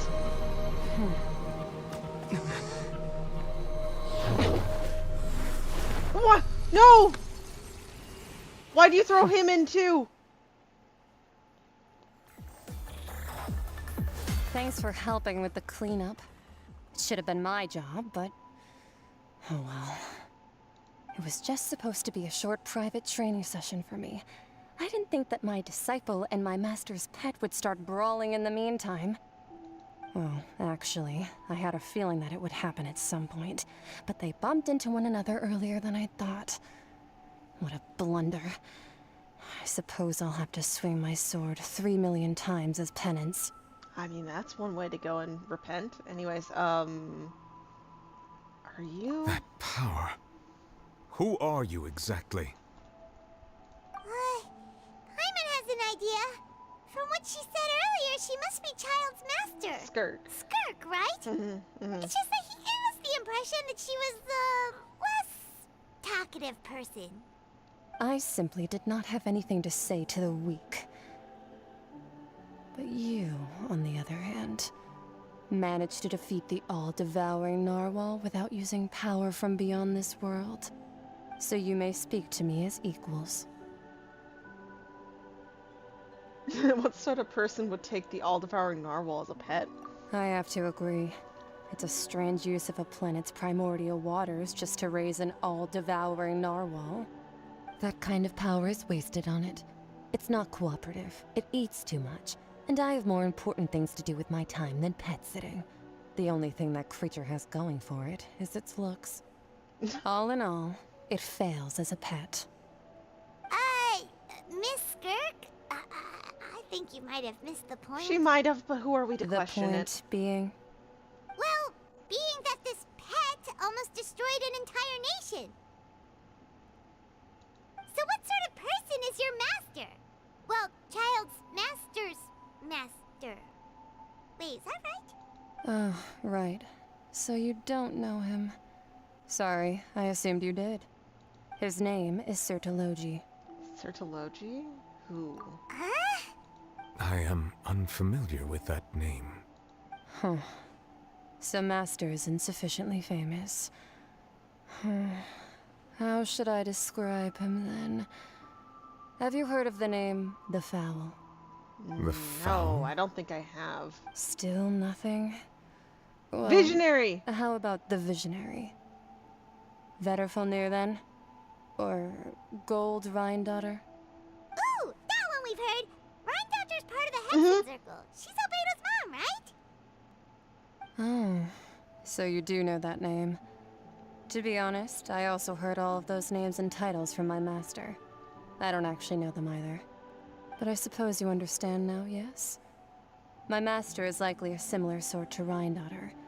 They're both pursuing some form of perfection. Wait, didn't you also mention a visionary person? Paimon didn't quite catch their name. Actually, never mind that. I believe it expedient to inform you that the all-devouring narwhal used up nearly all its strength fighting you. Such roiling hydro energies will prove difficult for the planet's deep seas to digest. As such, the Fontaine back on the surface has most likely been thrown into chaos. In other words, the prophecy that you've been fretting over should now be in full swing. What?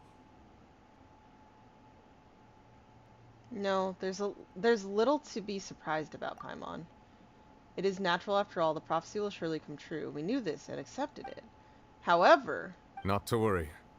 Focalor has already managed to deceive the heavenly principles. That she has. In the end, the people will all be dissolved into the waters, and only Furina will remain, weeping on her throne.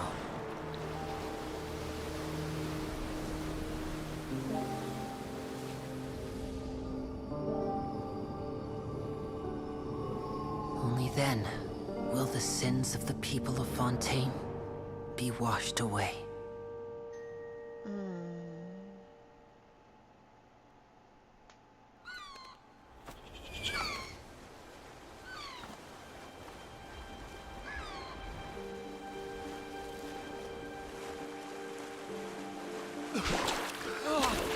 But no one's dissolving, because, yeah. Hey! Help! Over here!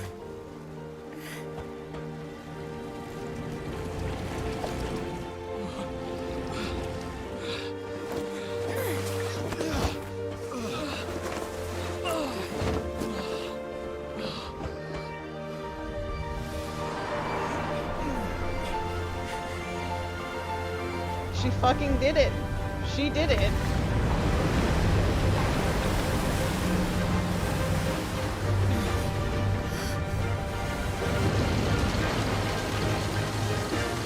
the ship came in handy. All hands initiate emergency rescue!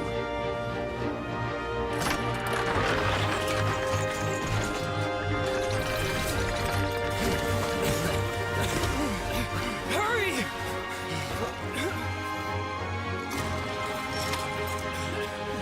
Hey, lend a hand!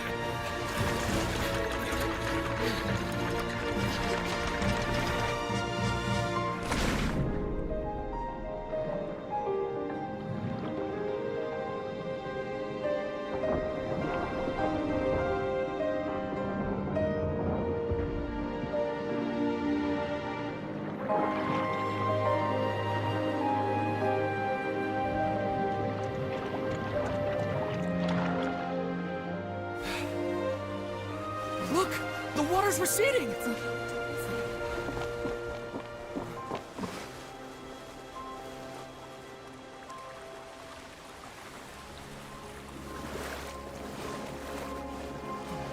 It's a miracle! Water's receding. We didn't dissolve. The prophecy was wrong. The prophecy was wrong. The prophecy wasn't wrong, but you were fucking saved. Holy shit.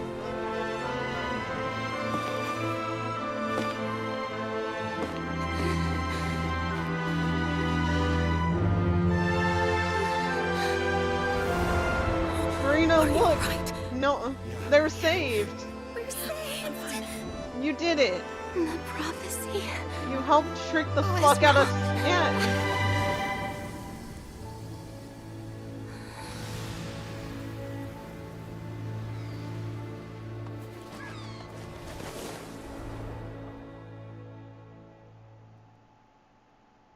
There are leaves. Kazuha, there's no leaves.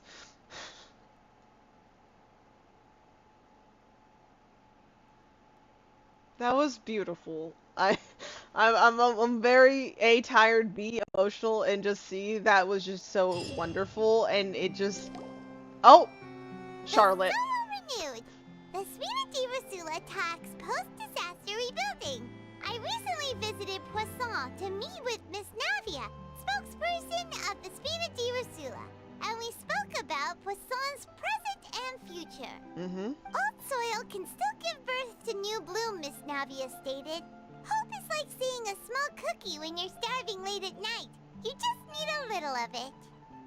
Skyship Winglet, lunar brain of the Fontaine Research Institute. The various disputes that have arisen on account of Mr. Edwin have suddenly become a shield over the Institute, with Jurier turning out to be a once overlooked hidden gem. People always call the first researcher mad, but few know what to call the second. And should that latter person achieve a miracle, they would find it all the harder to find a word with which to classify him and his team. Wow! Paimon barely recognizes the people in the reports. Are those really Jurier and Navia? They sound like real big shots. They might have been real big shots from the start. We just didn't meet them in that capacity. What do you think? Pretty enthralling, huh? The Steambird's idea was pretty simple. With the disaster just having passed, we would print a free edition packed to the margins with good news to calm people down. The value for these big scoops lies in their inevitable follow-ups. We'll publish further reports and go into the stories behind those people. Edwin's assistant, Jurier, created a true flying ship, while Navia is leading people in the reconstruction of their home.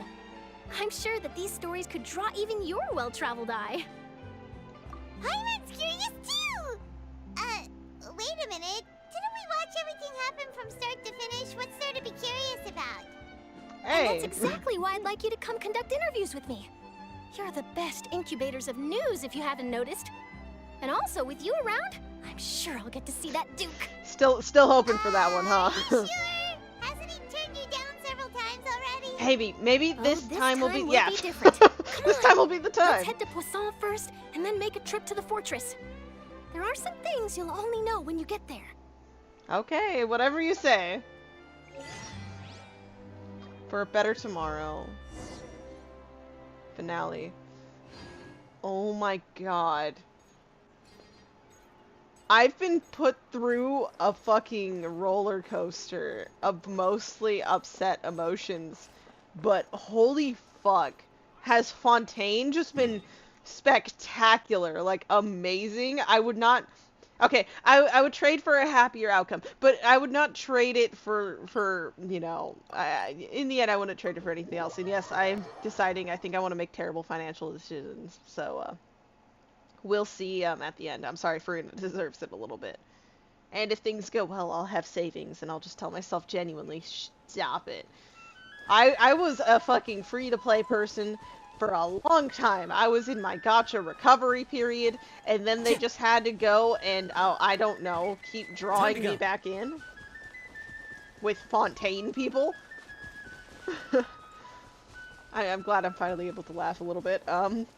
That's a lot. How are you guys all feeling? Let me know down in the comments, or you know, if you're here watching silently. I just love to hear thoughts on the chaos that we all have, you know, endured. I don't know why I dropped down here.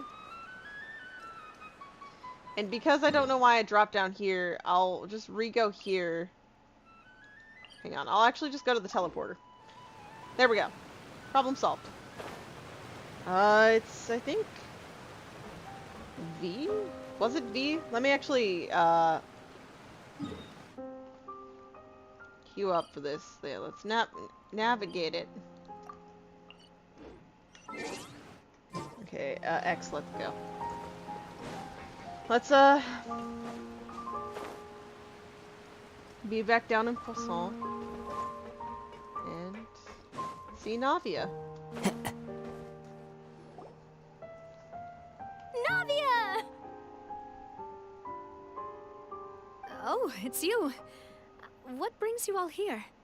Hey, we're just having a look around. I'm here to update myself on how things are going here. Oh, the Fatui are here too! Let me introduce you. This is Mr. Garunt Snežević. He represented the Knave in sending us a large amount of supplies, and is helping with our work. Our residents are hard at work as well. Thanks to everyone, work is progressing nicely. We've lost a lot of people, but we're moving forward. That will have to be enough. Hello, Miss Charlotte. I'm a big fan of yours. I especially like that article you wrote last year about Fontaine's stray cats. I would love to read that article. I'd love to read that. I'm with you, dude. But if you don't mind, could you not emphasize our role too much in your report? It's not charity we're doing here. We just happen to share the same interests as the Spina. I get where you're coming from. I'll keep it as simple as possible. Or would you be willing to feature as friendly neighbors? I mean, in the moment, they were friendly neighbors. That would be fine. Thanks. Oh, you're back too. How are things? We finished laying down the construction materials. It'll be another hour before the workers are able to go over there. Huh? You're here too, Clorinde? Well, her reputation's greatly risen after that whole duel business with Miss Farina. So she's here in Poisson to wait out the heat. All right. She really came here to help me out. I believe There's too much to consider in the reconstruction of Poisson. The Spina has need of more decision makers. And, well, I do already happen to be connected to Mr. Callis. Oh, wait just a moment. Do you mind me asking a few questions? You know, about how you felt before the duel, about what it was like facing down a god. There's lots of exciting material that... Oh, I'm sorry. Forget it. I'm sure you can find a better theme than that, Miss Charlotte. You probably could, Charlotte. I see you're the same as always. Couldn't you do me a favor, for Navia's sake? Hey, no using Navia. If we're talking about doing things for my sake, you might as well just take a few more photos of me. Or of the Traveler.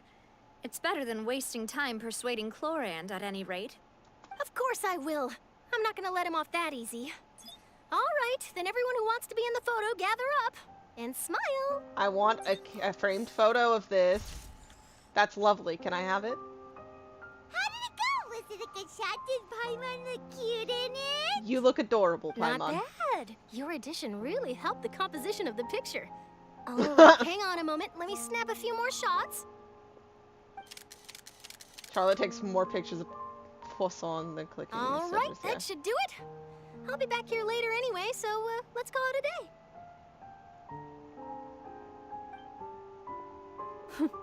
You're very quick. Speed is of the essence when it comes to the news, and freshness is the key. Also, not to brag, but I'm pretty good at building connections. Who knows? I might eventually get that interview with you after all, Miss Clorinde. You got one with Nouvelette, so... You really do have that never say die spirit. I'm impressed. Yeah. I'll hazard a guess that this is how you got that interview at the Fortress of Maripede. You already knew she was going. Whoa, you're well informed. Let me make a guess too. I asked Sijuin, who told Monsieur Neuvillette, and he told you, right? That's a very complete information chain. In truth, all Monsieur Neuvillette asked me was, when did the fortress become so friendly towards the media? That's true. I told him that it was best not to speak too soon. There's no guarantee that Ridesley will make a personal appearance. You're right. I've got to treasure every moment I have with them. In which case, I'll be making a move first. Oh? Stay safe now. And tell me if you hear anything interesting. I'll treat you to afternoon tea in exchange.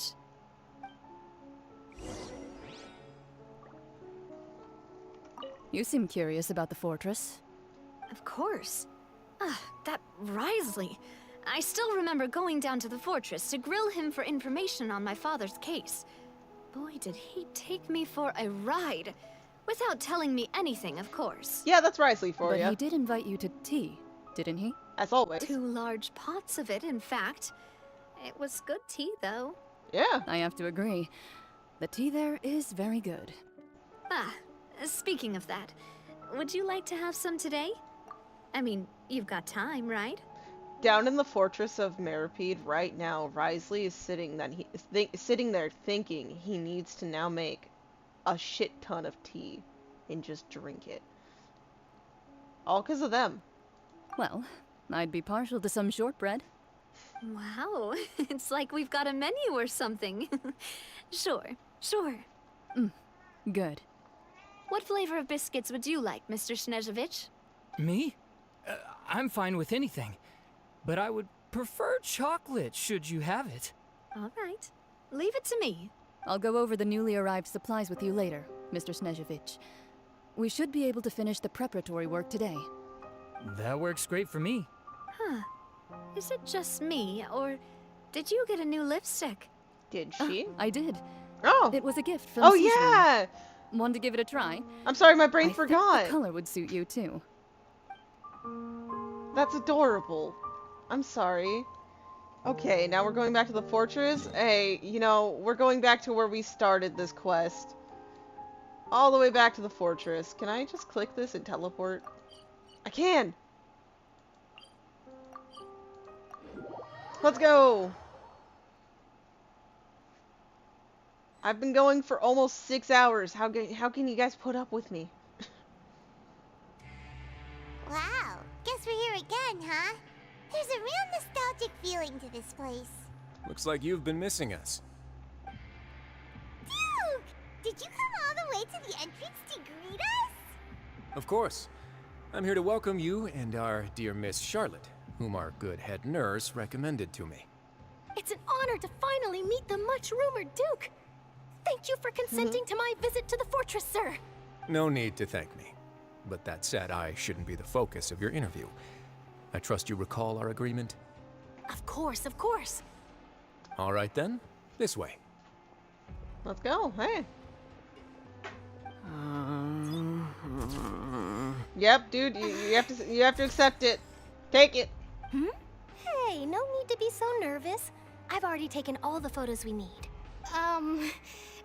Miss Charlotte, do these pictures really need to be published on the cover of the Steambird? Why, yes. Yes, they It do. would seem that Miss Lorvine doesn't want her face to appear beside that of Mr. Jurier. Of course not. Sir, please don't say things like that. But it looks like dear Mr. Jurier denies it. Might this interview be very important to you then? No, I just... This is my first time being interviewed, and I'm very thankful to the Steambird for... Now, I might not look it, but I actually did meet Mr. Edwin once. And I'll be honest, I enjoyed chatting with you more. You've definitely got more of that genius vibe going on. The boat that brought about a miracle, the ark that saved the people. Why, you recreated a myth back there, like an emissary of legend. Our face. Still, if I might ask, where's that flying ship now? Huh. Looks like Charlotte's trying to get herself another exclusive scoop. When isn't she? I have to apologize, but that ship is presently in the bowels of our factory. I'm afraid it won't be easy for you to get a shot of it. Really? Well, then in that case, could I have an interview with you to make up for that loss? Wow. Charlotte, damn. She really does not know how to squeeze opportunities for all they're worth. You already know my answer, I'm afraid. Best you interview our head nurse instead. Or perhaps you'd like to take another photo of this couple of researchers? Did you really have to use the word couple? Yeah, you're a couple well, of researchers. Then 2 solo photos will do. Is my hair messed up? Please, someone help me have a look. Things sure are getting pretty lively here. We've seen this kind of thing before. Oh, seems like everyone's here. Would any of you like to try this new drink I came up with? Depends. Siegeween. What's the drink? Hey, Miss Charlotte. Why don't you, take some pretty photos of our head nurse? Sure. Come on, Miss Siegeween. Over this way. Let's find a brighter spot. Huh? Sure. Do I have to smile? So, how have things been at the fortress? Same old, as you can see.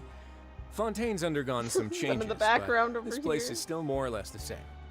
Other than that flying ship, it got a tad too much attention, I think. That's why I decided to let the interview go through. We should direct more public opinions toward the behind-the-scenes heroes. Am I right, Mr. Jurier? Miss Lorvine? You're too kind, sir. I believe that you too should have your day in the sun. Not that you would want that, which is a pity. I'll just leave the spotlight to you two. You walk with Risley for a while and share the news about the above ground. Lots of things happened that day, huh? A lot, anyway, yeah. Regarding that Harbinger, I'm not sure you remember, but his 3 young followers are still waiting for his return. He sure did win them over, huh? I'll tell them that there's good news and bad news. The good being that their boss seems fine, and the bad being that they must face extended sentences for abetting his escape. Yeah, that does happen, huh? What about you? Are things gonna change for you too? What change can there be? The fortress will keep chugging along, and so will my duties. As to what Miss Farina's departure will mean for the nation, and if our laws and governance will be transformed, we'll leave those to the folks in the overworld. Hey everyone, the photo shoot's done. Welcome back. Good. In that case, let's call it a day here. Thanks for your cooperation. Come on, Traveler, let's go. Till next time, everyone. There'll be a next time? Maybe. Who knows? I might write a story about the underwater factory next time. Until then. Yeah, I'm sorry, Risley. All right. Last stop, the docks. You opened up this can of worms, and you're gonna have to live in this boat. Oh, you know, I'd love to see you in one of Charlotte's photo shoots one day. Is that really necessary? Our line of work doesn't really require much photographing. Hey, Charlotte, team up with Siegeween. I think you might get that interview. It's precisely because we don't need the picture that they'll have value as keepsakes. You don't really look all that opposed to the idea, you know.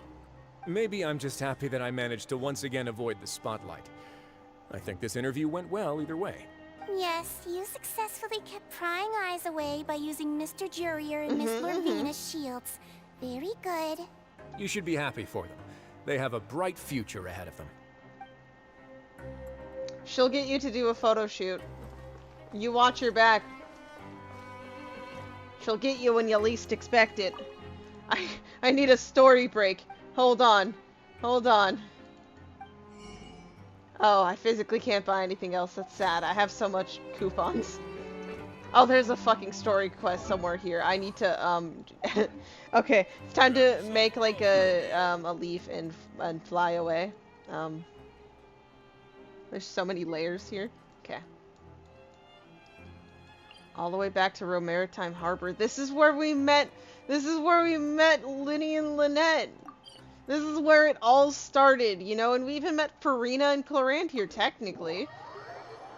It feels like so long ago. I mean, the sun's out. It's been so long. Started at 2, I think. And here we are. At the finale. I don't need a call lift. We're extreme. Hold on.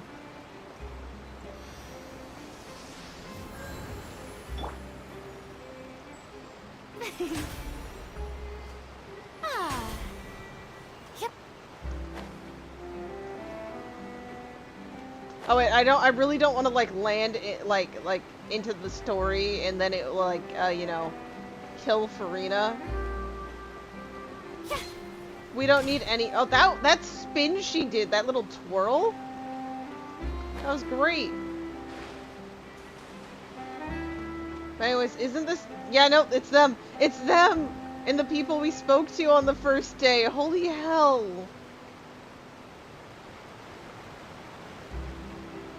Oh, hey, you guys. And you 3 random people we spoke to that day. You really are here. How did you know? Navia mentioned that she stayed in touch with Linny and the others after working together. Apparently, they've been at the docks distributing these strange pockets the whole time since. Yeah.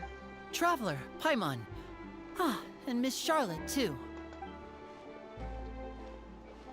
Would you like a magic pocket? Gladly. What sort of gadget is it? It's a wondrous bag that can be used to carry many things. The water level has returned to normal, but if you see any of your things floating around, you can use this to carry them. Or you could trick a friend into doing it for you. Trick a friend? I wonder which of my friends would fall for that. Hey, no ideas, no funny thoughts. You could just make a friend like Fremine here. Isn't that right, Fremine? Oh, she's trying to make him make friends. Come on, Fremine. Is this what you meant by, I'll help you make some more friends? She is. To be honest, that sounds pretty sweet. Could I have your contact, please? Sure. Please, write down my address. You sure are working hard to help Fremine socialize. Throwing him in the deep end with Charlotte, though. He was the one who proposed doing this. He even wants to assist in our magic shows. Sounds like that would suit him. Yes, I was planning to first introduce Per as an assistant, and later Fremine himself. In the future, I think we can leave underwater escape magic to him too. That said, would anyone want to see a diver escape underwater? Well, you'll figure it out, you two, Oh, okay? it'll work out. Every journey begins with the first step. He'll become a part of our show eventually. Lynette, could you come over? Miss Charlotte says she wants to take a picture of us. Got it. Again, I'll like these photos. That Charlotte is rather perceptive. She got rid of everyone the moment she realized I had something to say to you. So, how have things been, Traveler? I've missed you. I've been a wreck, but I'm doing all right. Father says that you did a great deal during the latest events. She's very grateful for your contributions to Fontaine. That's all right. We were more than happy to help. So, what's she doing now? Oh, I guess you haven't heard. Well, after Lady Farina left, Father and Monsieur Neuvillette opened negotiations, during which he gave Fontaine's gnosis to her as a diplomatic gift. A diplomatic gift? A gnosis? Paimon? Didn't, Wanderer get the gnosis because, you know, it was simply a nice little trade for the Traveler? And then Zhongli gave his up in a contract, which was basically, hey, go unleash this evil god's force and wrath down onto my nation real quick. Oh, and Ventis was ripped out of him. He's the only one who didn't give it up willingly. And I'm ending my case there with that. Yes, I was quite surprised at first myself. But when I thought it over, there were actually a number of things going for it. It could have been done as an apology for the incident with Lord Child, or as thanks for his help in tying the all-devouring narwhal down. Furthermore, Father did also lend significant aid to Fontaine and Poisson. Well, that's true, but this is a gnosis we're talking about. Doesn't this seem a bit irresponsible? Talk to all the other ones. I would agree, but I've also heard that it seems that Monsieur Neuvillette has had a significant change of heart regarding the matter. So there's some reason for this that only Neuvillette knows about? I suspect you'll have to ask him about that yourself. Ah, yes, speaking of which, I did see him strolling around the entrance to the Fortress of Meripede a while back. Isn't he real busy and stuff? Paimon didn't think he'd have the time for that. Well, he's making some time, okay? But back to the topic. The gnosis was given to the knave, right? What about Child? They say that he's returned to Snezhnaya to recover from his wounds. I hear that the recent disaster really did a number on his health. Yeah, well, I guess I can now call him one of my war buddies. I guess, man, yeah, no. That's true. When you think about it, we've had loads of run-ins with the Fatui. To think we'd be allied with them this time. So shocked by such a simple switching of sides?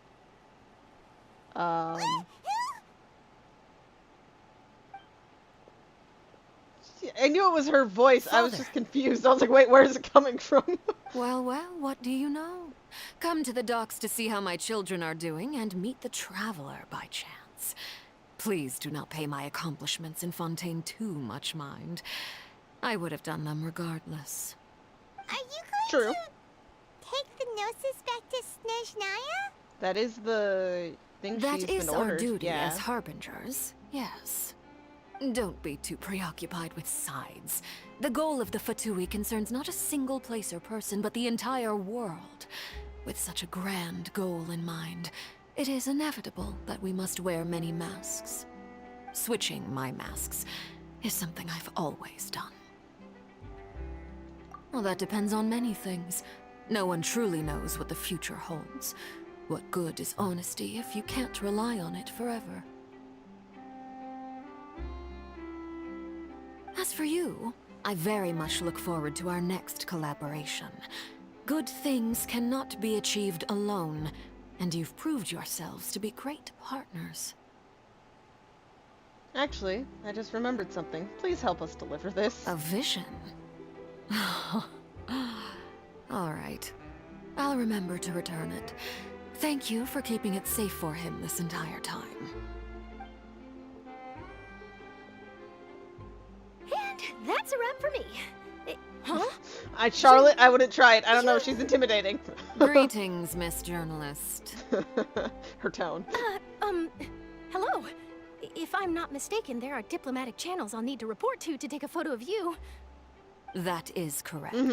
So forgive me, but I will not be able to serve as a subject in your article. However, feel free to write as much as you'd like about our dear magicians and our upcoming rookie talent. I will. The sea breeze is quite pleasant. I shall continue my walk while the weather remains so agreeable. Farewell. Till next time. Farewell, Father.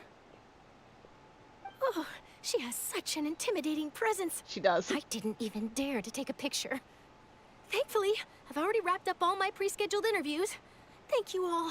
This'll be more than enough for me to write about, I'm sure. Don't be too nervous. Why don't you take a magic pocket before you go? Here, Traveler, Paimon, you take one too. Gladly. To move things about? Memories. That's right.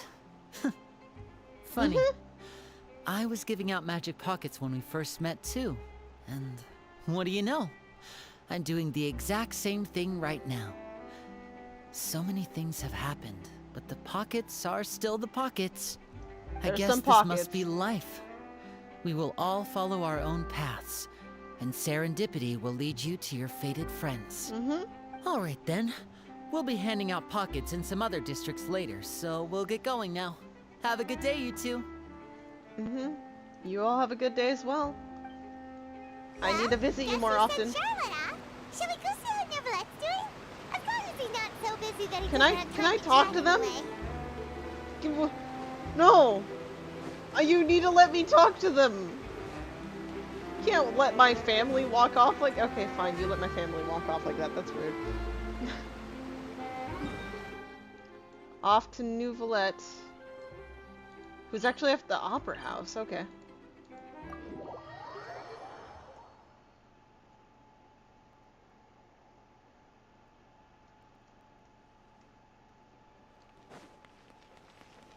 Let's go. I'm gonna quickly get the, level up my fountain, and then we're gonna walk in.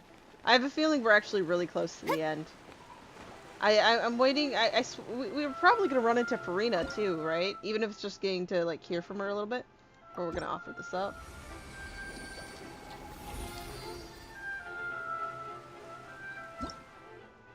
And that got us to 34, so 4 levels. Yeah, 4 levels. We have 2 of those pools, which good. Oh, that's not what I meant. I meant this. Okay.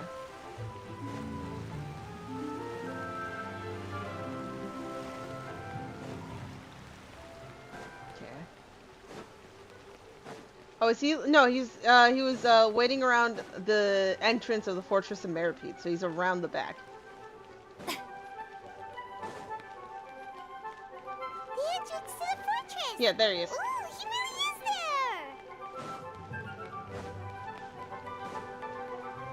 there! Shower me with Let's get our buddies. Are they putting out the fires? Oh my god, they are.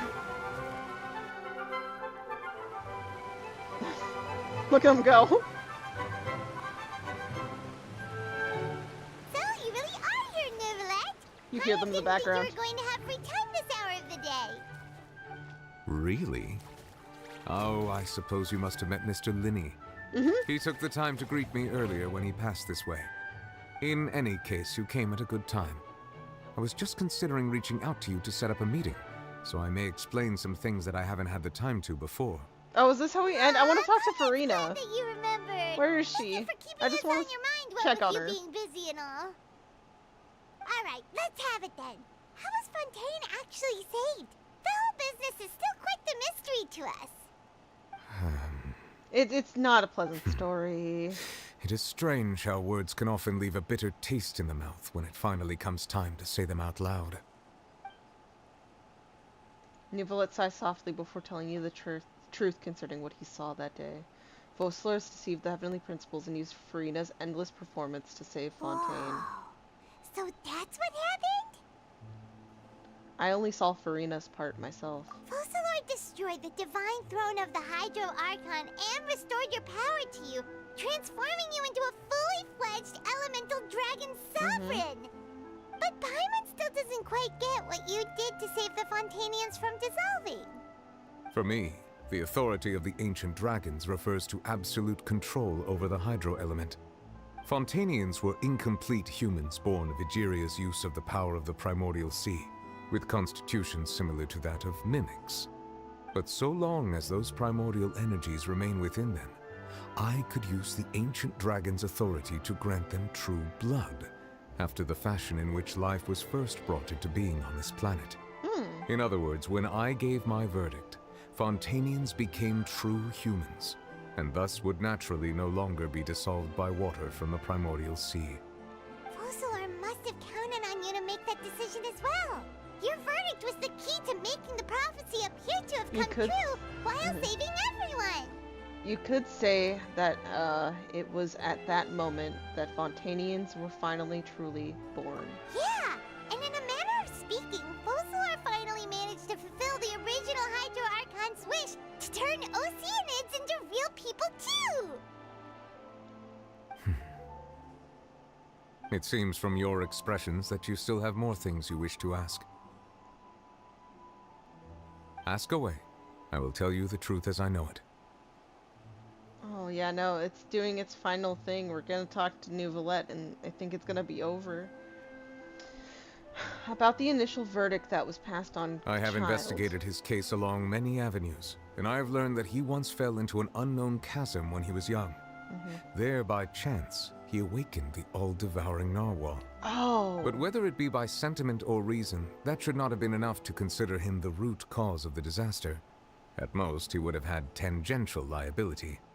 As for the judgment passed by the Oratrice during the trial, whether it was due to that liability by association, or Fossilor deliberately using him to buy time for us on the assumption that he would be able to hold the creature off, I cannot say. Guess Fossilor had Fontainians in mind the whole time. In the end, it was thanks to her that they finally became real humans. Hang on a second. Paimon suddenly got another question.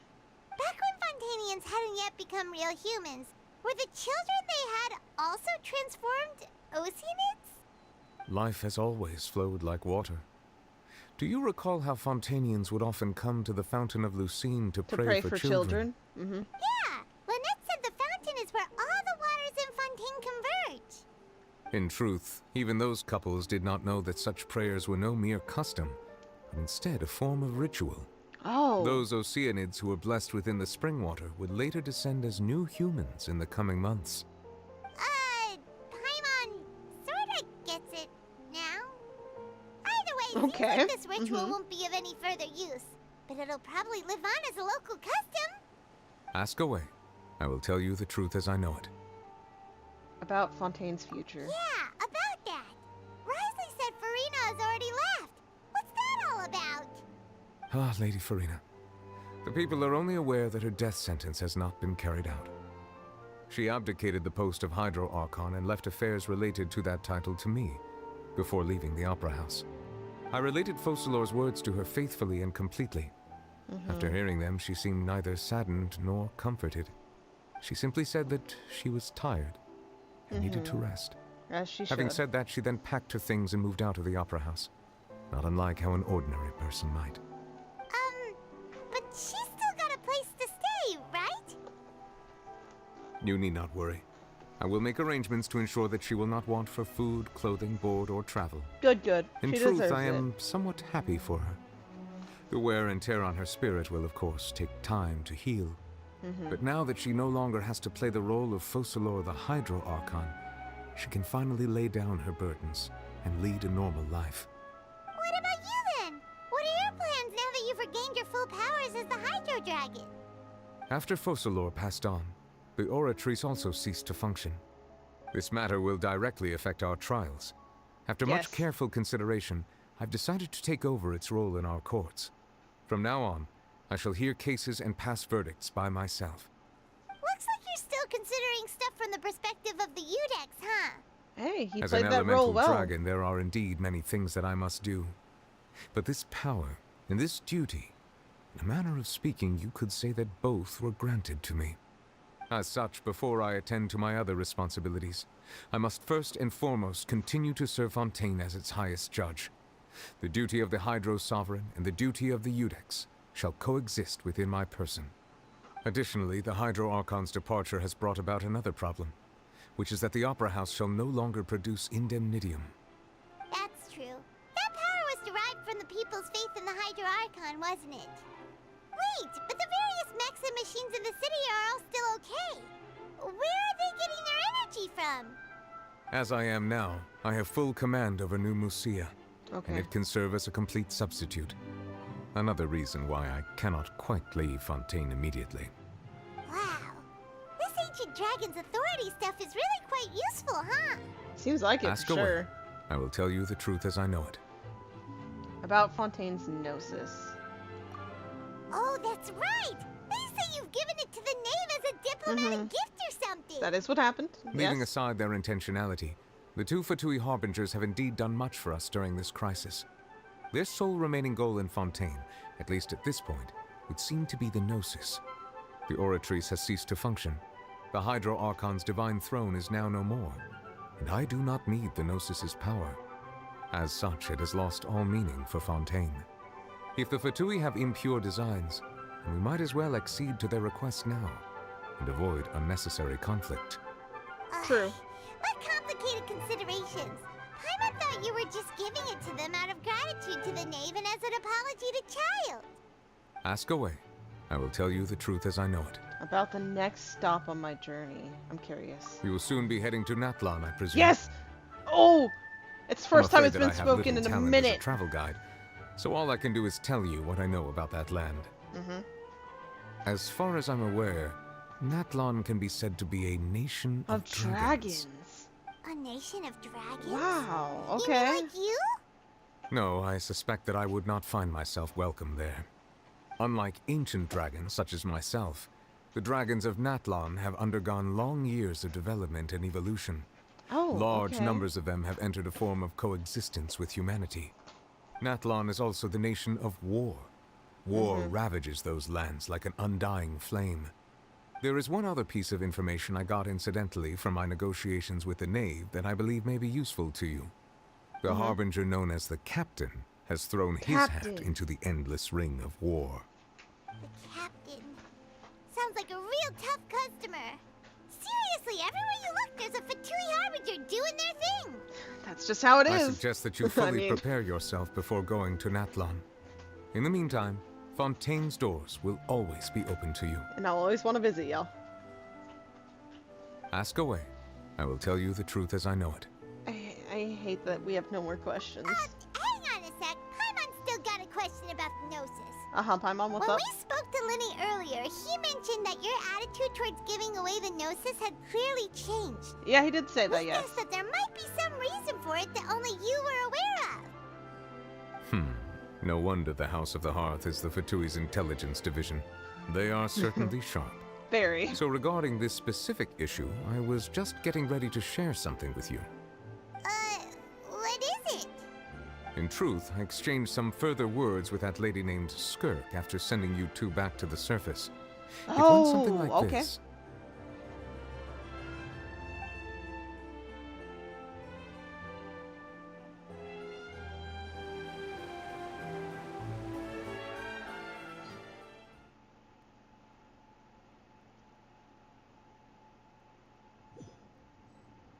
Okay, we're getting some Well, secret info. we're going to head topside to see what's going on. You hurry over soon as well, all right, Nervalet? Whoa! What next? The all-devouring narwhal isn't here, so I'm no longer getting any interference. I can finally catch the scent of your power, what it's made of. It is the authority of the planet's primordial dragons, but with something very similar to a god's curse mixed in. It's quite a novel blend. I'm sure I've encountered something like this before. What was it again? I do not know what you speak of. Ah, of course. How could I forget? You should have the remains of the third descender on your person, yes? What? Remains of the third Remains? descender? I've never heard of any such thing. What? Huh. According to your parlance, I believe it may be okay. called a gnosis. But descender, Well, that much term. is true. After Focalor's divinity faded, she handed her gnosis to me. But I fear I have never heard of it described in the manner that you just did. I've been training with my master, the Foul, ever since I was young, and I have never returned to the surface since. So most of the information I possess, I got from him. It is only natural for those who are greater than humanity to possess a different sort of common sense, which is why there are so many problems in our attempts to communicate with humans. Regardless, you should probably get rid of objects of misfortune to prevent any disasters from befalling you.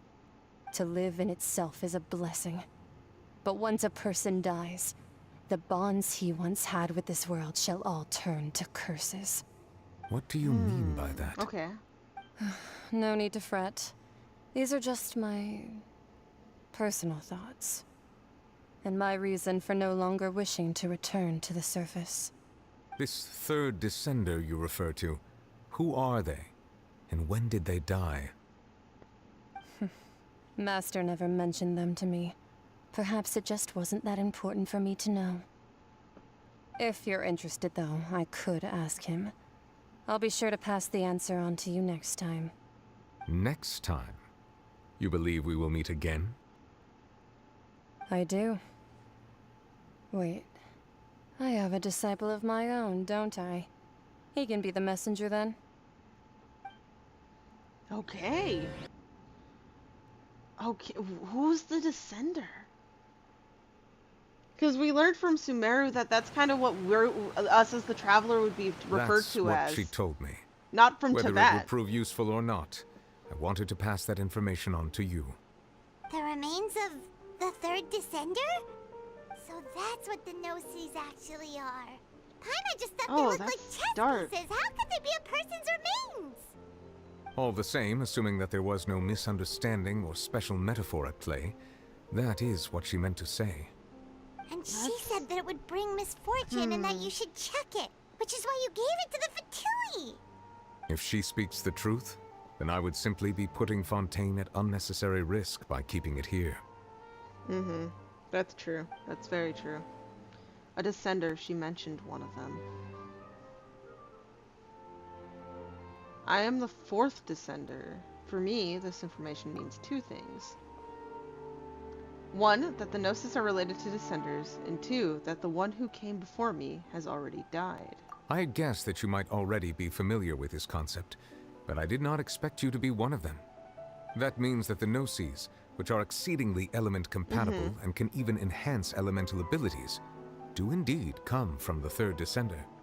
I wonder, does your body also possess similar properties? Like being able to use elemental powers without a vision.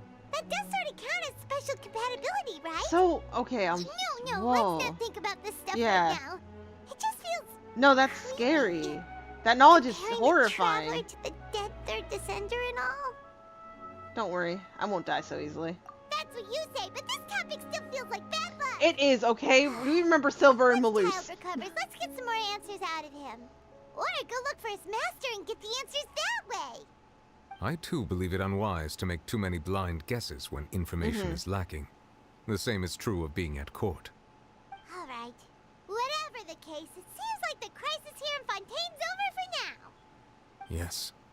All of Focalor's efforts were for this moment as well. But she sacrificed herself in the end as a god, and she suffered through all those years as a human. Was that really what she wanted? I suppose that would be the mystery of a god's will. Can you understand the will of the gods? I suspect not. But once in a while I too would guess that if wishes were like the clouds in the sky, they will one day return to the earth as raindrops. Life flows like water, and rain is the final answer. The water levels may sometimes tilt one way or another, but the rain falls fairly upon all. And what, ultimately, is the difference between the rains that fall upon all of us? No, it's over. By no, I mean it has been 6 hours, but holy fuck, no! Fontaine's main arc is over?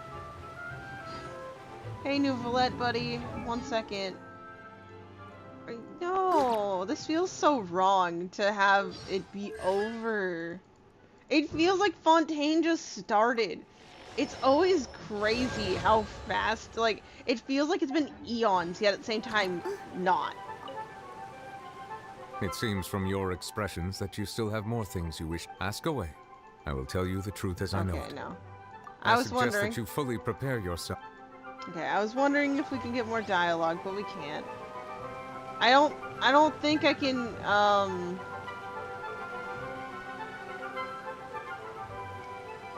quite go anywhere to, like, speak with, you know, Lynette, Fremine. I don't think, any of that. And we will be doing, yes, we will be doing Farina's quest, not right now. Maybe in a few days. Hopefully I've recovered. For the well-mannered. If you'd like to learn the But, really quickly, I'm going to, yeah, let me open this so I can look. Yeah, nowhere near enough. So, I'm gonna go, like I said, really quickly make some poor financial choices. Let me check history. So 5, 10, 15, 20, 25. Oh, I'm literally only 20 in. Okay, maybe I won't make... I might make some poor financial choices later on. Maybe for the weapon. But I do think I need to call this, and I'm gonna let myself sleep on the financial decisions for now. So let's just do these 2 pools. They honestly... this next one might still just be blue, but, you know, here we go. It's purple. What's the purple? Kujosara. I was about to irresponsibly turn that free pool into a intertwine. Not intertwine, an acquaint, sorry. 5, 10, 15, 20, 25, 30, 26. I'm 26 in. I forgot I got a Diluc there. But yeah, so only 26 in there too. I think these really depict kind of the feelings going on. Witness the Poisson disaster. Navia survives her encounter with the primordial seawater. Lay a trap with your companions that will allow you to judge a god. People rebuild their home and complete the masquerade of the guilty. All things, you know, get accomplished here today. I'd be happy to teach you. I guess the one thing I can quickly check, because my reputation should go up from this a little bit, is I don't think it's enough. I need to actually do my stuff. Maybe I should do that. Let's do my reputation so we can end this with getting Farina's wings.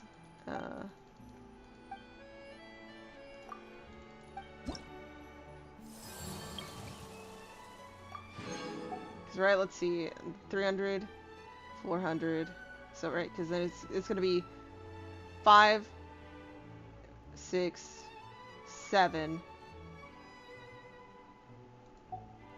It'd be 740.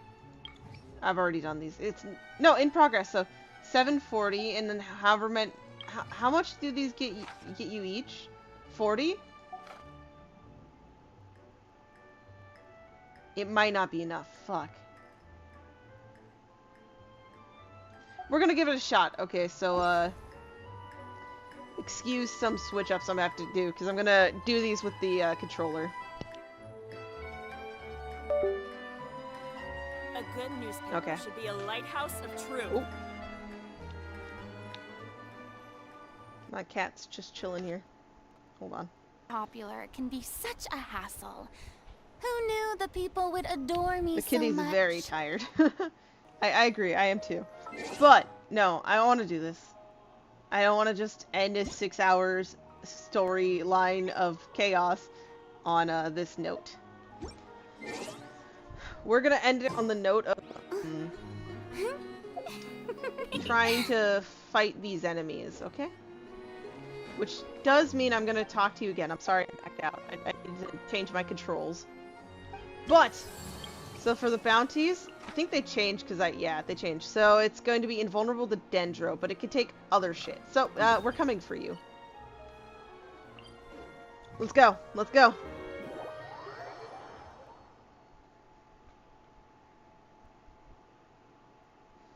But no, that was amazing. Would I wish to relive that willingly? I don't know. Catch me on a good mental health year, and maybe. But never again in the circumstances I put myself on, which was basically hell. And then I was like, yeah, sure, why not? And never again. And voila!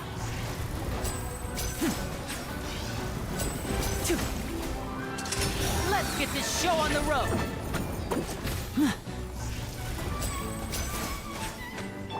Let the world collide! How dare you! Hey, rude. The show begins! Step right up!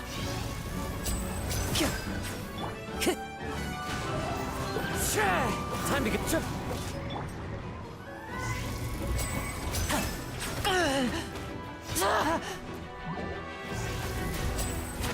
And voila!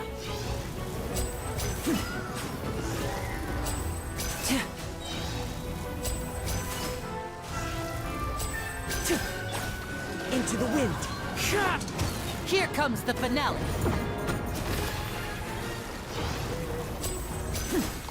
Now disappear. Okay, one poorly done, but we got one done.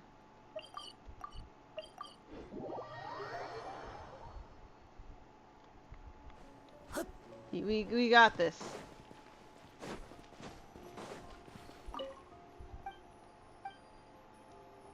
Okay. It's invulnerable to electro, cryo resistant. I'm sorry, I took Fremi off the team recently for Farina. So, by recently I mean like I think literally yesterday. You know. But it's all good. No hard feelings, and Fremine will be back on the team, hopefully when he's actually finally up at 90. He was at 80. 70 or 80. Last I remember. Last I recall. One with the force.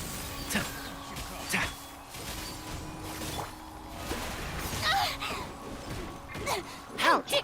Rude. I hear everything. No, genuinely, how fucking dare you? Keep up. Wind Strider. As one with wind and cloud. It's fine. And voila!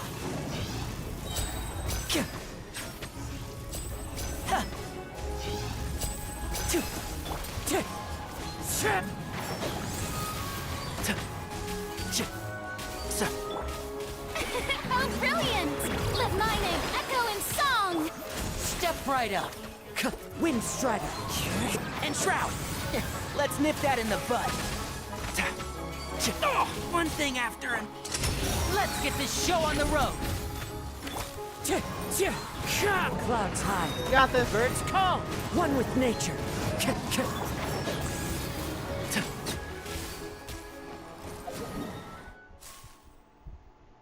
I can only guarantee you sloppy gameplay, but you know, it's gameplay nonetheless.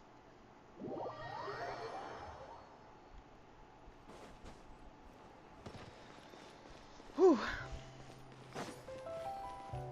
I'm honestly gonna start saying my, as much as final thoughts as I can after all the chaos. Truly it was kinda crazy just how, you know, inevitable everything was. It was great seeing Mona. I'm sorry, after we got past that stuff, I feel like, yeah, I would forget if I didn't think about it just now, but Mona being there and just getting to hear her thoughts about things. I really loved the golden apple. Like, the domain puzzled me. I felt like an idiot. But I really loved that whole summer event that year. I'll uproot you! And I just love how everyone's like different thoughts and opinions on the whole situation like really just got a space to shine and just really showed off their own personal beliefs and views. One with the force. It was a really cool thing. Yeah. And I hope to get to experience even more like that, even when they're like super mentally draining and all that, and just all of the cutscenes, every single cutscene in this act was well done, spectacular. I'll probably be rewatching them a little bit before I finally pass out and sleep a little bit, but you know, they did do a number on me emotionally, but they were also just wonderful, you know.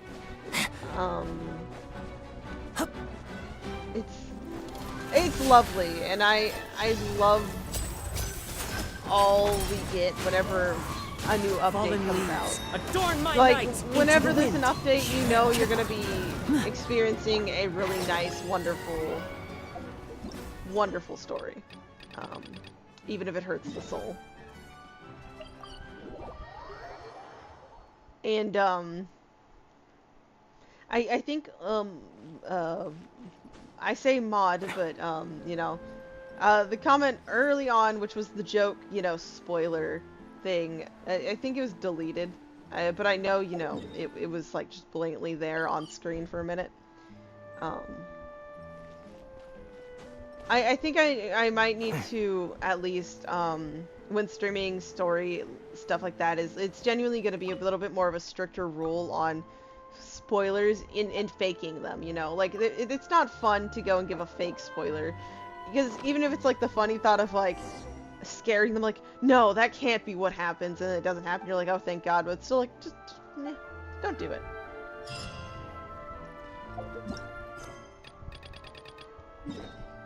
But, you know, other than that, I do think it is, you know,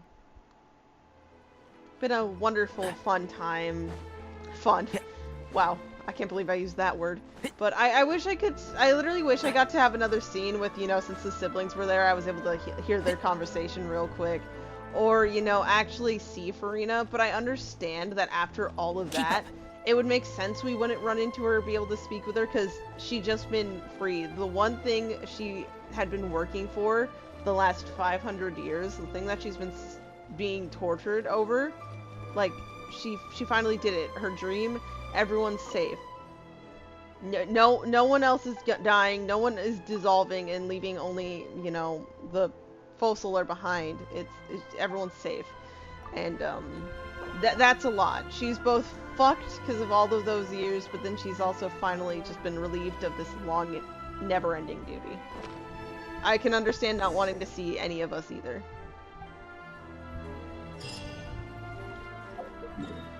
But, yeah, let's see. Let's, put my math to the test. I think I don't make it. But then again, if I don't, it's literally one thing away. I just do one world quest later on, and bam, it's been done. So let's see.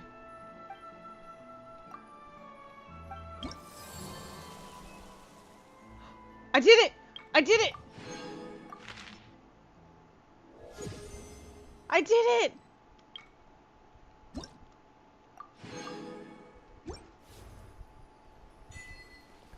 In search of frittered whatever. I'm sorry, I didn't read that fast enough. But, okay, I was right. I thought I went to the backpack. No.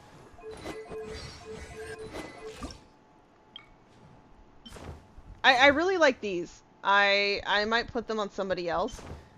But, yes.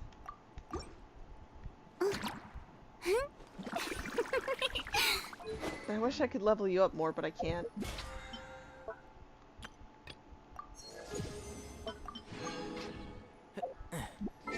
But yeah, no, it's been fun. It's been really great. And, it's time to bid everyone a good good day, good night, whenever. And, yeah. Let me know. Let it be in the next stream or in the comment section are a below. must for the well-mannered. If you'd like you to know, learn the proper your thoughts. etiquette, I'd be happy to teach you. But, yes, it is truly time to, conclude the journey. And, you know. Call it quits. Thank you all. It means a lot for any of you who checked in, any of you, you know, who stopped by. And I hope you have a great time. See you next time. Bye-bye. I've never seen anything like it. I simply could not believe it. It